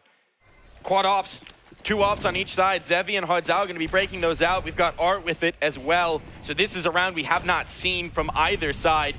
It's going to get weird here. It's going to get wild. And Nekaz has gained all the space, but he was just spotted. So it's no longer the secret element now. It is well accounted for, and he wants this fight with Quesarado. He's inviting him back in. Please come clear. Let me check this. Skulls deleted early. An uncharacteristic early play that gets punished. Yuri was looking for that last round. This time, he finds it. And with this 5v4 now, advantage FURIA. It's not all lost, though. They have mid. And they've got the window now. Yep. Quesarado, was he close enough to hear this? I think he was. I think he would know. Yeah, you can see the defense shifting a little bit. Safe has dropped back. Yuri's still going to maintain aggression over towards Cubby at A. A quick reload, but this is headed towards the other side of the map. 3 players in B halls at the moment for Pain. Hardzao with the op. But that position from drop is so strong in this scenario. Like, how do you get past the, like, you have to Molotov it. They're rotating off? Yeah, Pain decided to call it off. I mean, they can go to either one of the extremities. I don't think they're calling it off entirely. I think it's just to check the flank. And in fact, I think Hardzao even, I was wondering if that was going to happen. Ran back to spawn to switch out the op for an AK-47. And now a little bit of utilities being used, but drop still here. And he's got Art at bench to cause a distraction. And they haven't seen the response, so they're getting a little suspicious. They're slowed up on this, but it's another molly for the van. No one's going to clear drop. He's flashbanging on the first to let one out, but there's the bomb drop. This is the control now. Chasing it in towards Zevi. Art cleaning up behind, and this could be it. It's all on Nekaz. 15 seconds. He's out of time. He's out of chances. FURIA are your American legends. They're taking it for the region. They're carrying that mantle. They're back in the legend stage of the Paris Major for the final time in CSGO. That's a very gutsy win for FURIA. They got tested. Man, Overpass was brutal. Vertigo was all of them, but Mirage was the back and forth affair that we wanted. 16-14, and man, that's a comeback that they had to quell. Even in that final round too, it didn't feel like anything was really set in stone. You have Nekis who makes it into window, and even you don't see it happen. It's off camera. He got the kill on K Serrato, who knew he was there the whole time. The problem is everyone else was dead by the time it had happened. I gotta give a nod to both teams. That was an incredible series. Obviously, FURIA walks away victorious, but it didn't feel like we knew how this was gonna end right up until we saw it. No, I think it's a super impressive performance from Pain, even in a loss. Because I mean, for me, the question about them is like just all like how high can they keep punching? Like, can they keep punching above their weight? And this was a phenomenal map from them, especially considering like the adjustments that had to be made, the number of times they had to change their approach on the T side when they were struggling to find opening kills. They found a way to get them. Once they had those opening kills, they found a way to build off of that to do more, to have more danger towards that 8 bomb site. They did such a great job of showing a bunch of different looks, and yeah, there should be all smiles. Yeah, no one's eliminated. They go to Challenger stage. Obviously, it would have been nice to skip up towards Legends, but I think there's a lot of good things that we saw here in this matchup that Pain can build on. I think they have a lot to be proud of. Yeah, for sure. So Challenger stage for Pain, and I think, I mean, even to some degree, even though they lose to FURIA, I think like they showed more in this tournament than FURIA that we can get excited about. I think they did. I think they did. And we saw something in this series that we hadn't seen from them in their other games, which is the ability to come back from a deficit, right? Fight back into games. The fact that they're a team that you just can never count out. They'd never been tested up until this point, really. Like they hadn't really been tested in a way like they did against FURIA. So you can see up here on the screen, FURIA to Legends, Pain to Challengers. But yeah, answered a lot of questions for Pain. And I mean, for FURIA, look, came into this and like Katowice was obviously extremely rough for them. Pro League was obviously extremely rough for them. A lot of questions swirling around the team, but they came in and they handled business, which is awesome to see. They kept off the contenders as well, right? The team that's sort of vying for their crown in many ways. Yeah. They're showing that, you know, as much as there's this exciting new team coming out of the region, this exciting squad, there's still a lot to love about FURIA. They're still the top dogs for the moment. They're going to hold on to that, and they're going to try and fight to rise higher than they ever have before.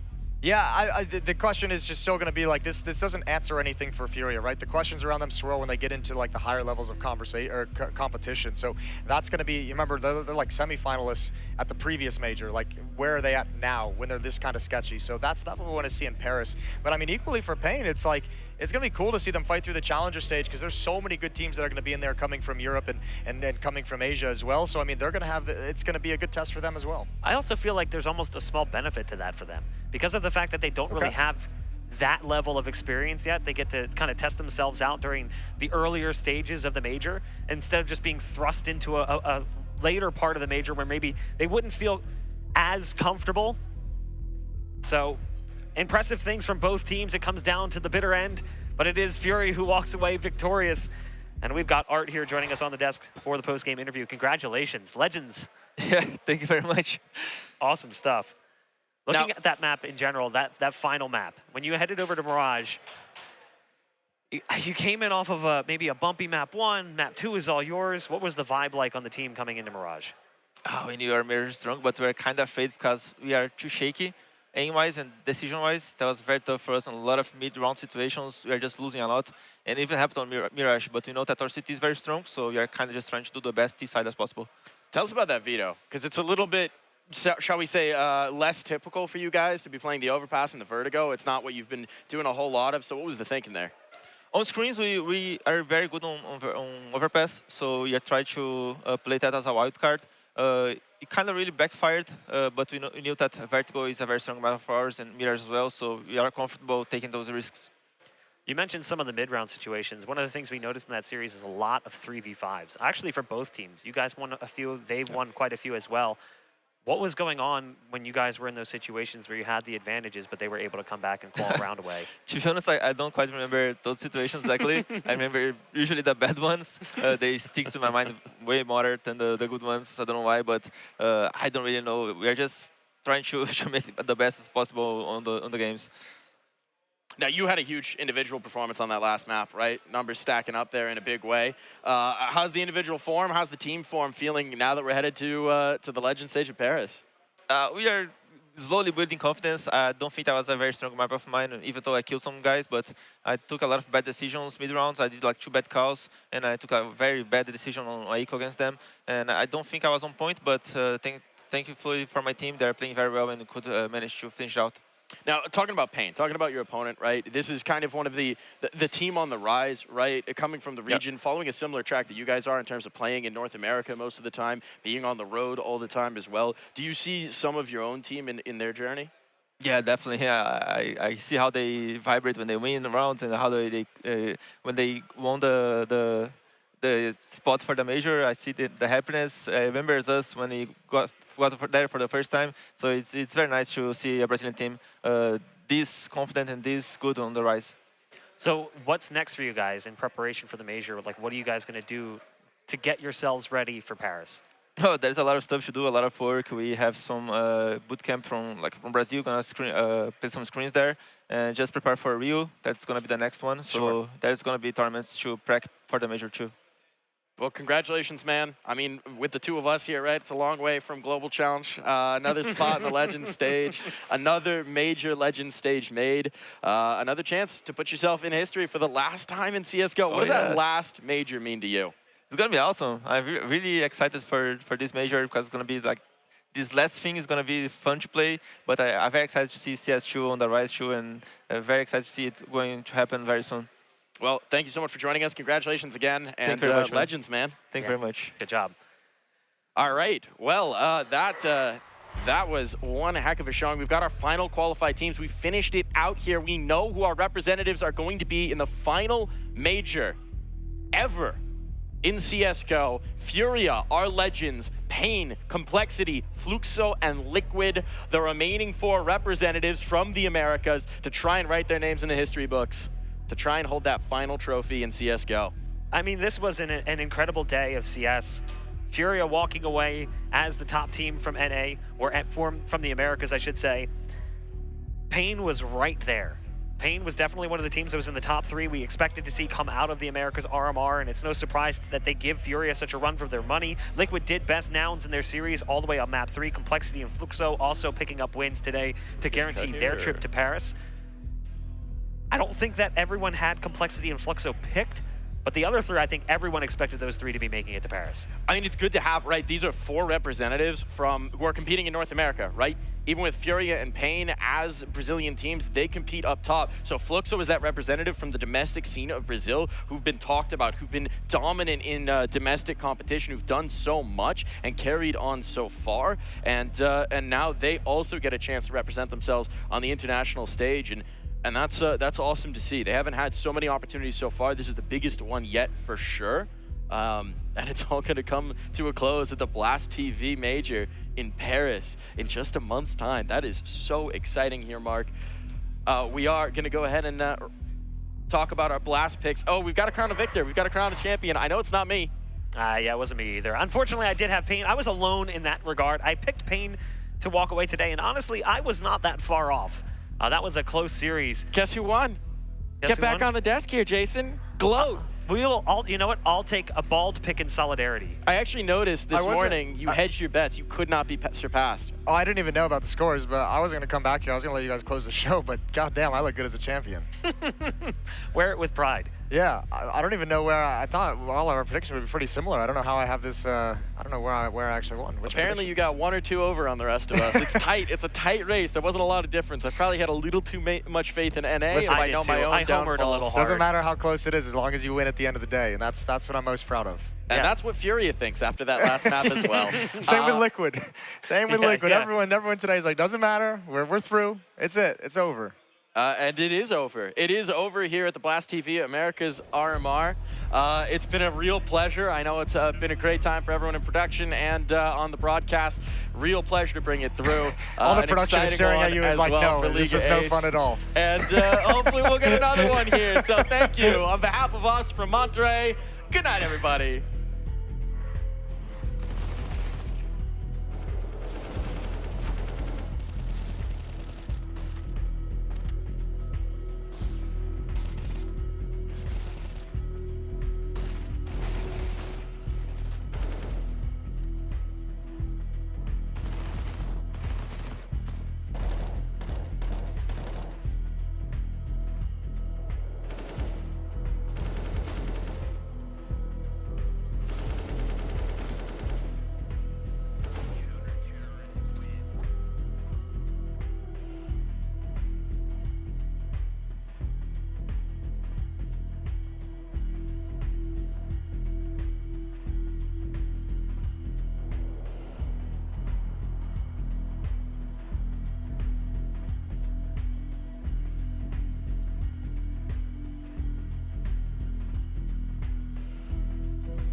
habits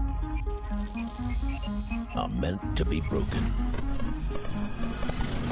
Forget everything you thought you knew. This is where everything changes. New histories will be written. A major future redefined. The time has come for a major evolution.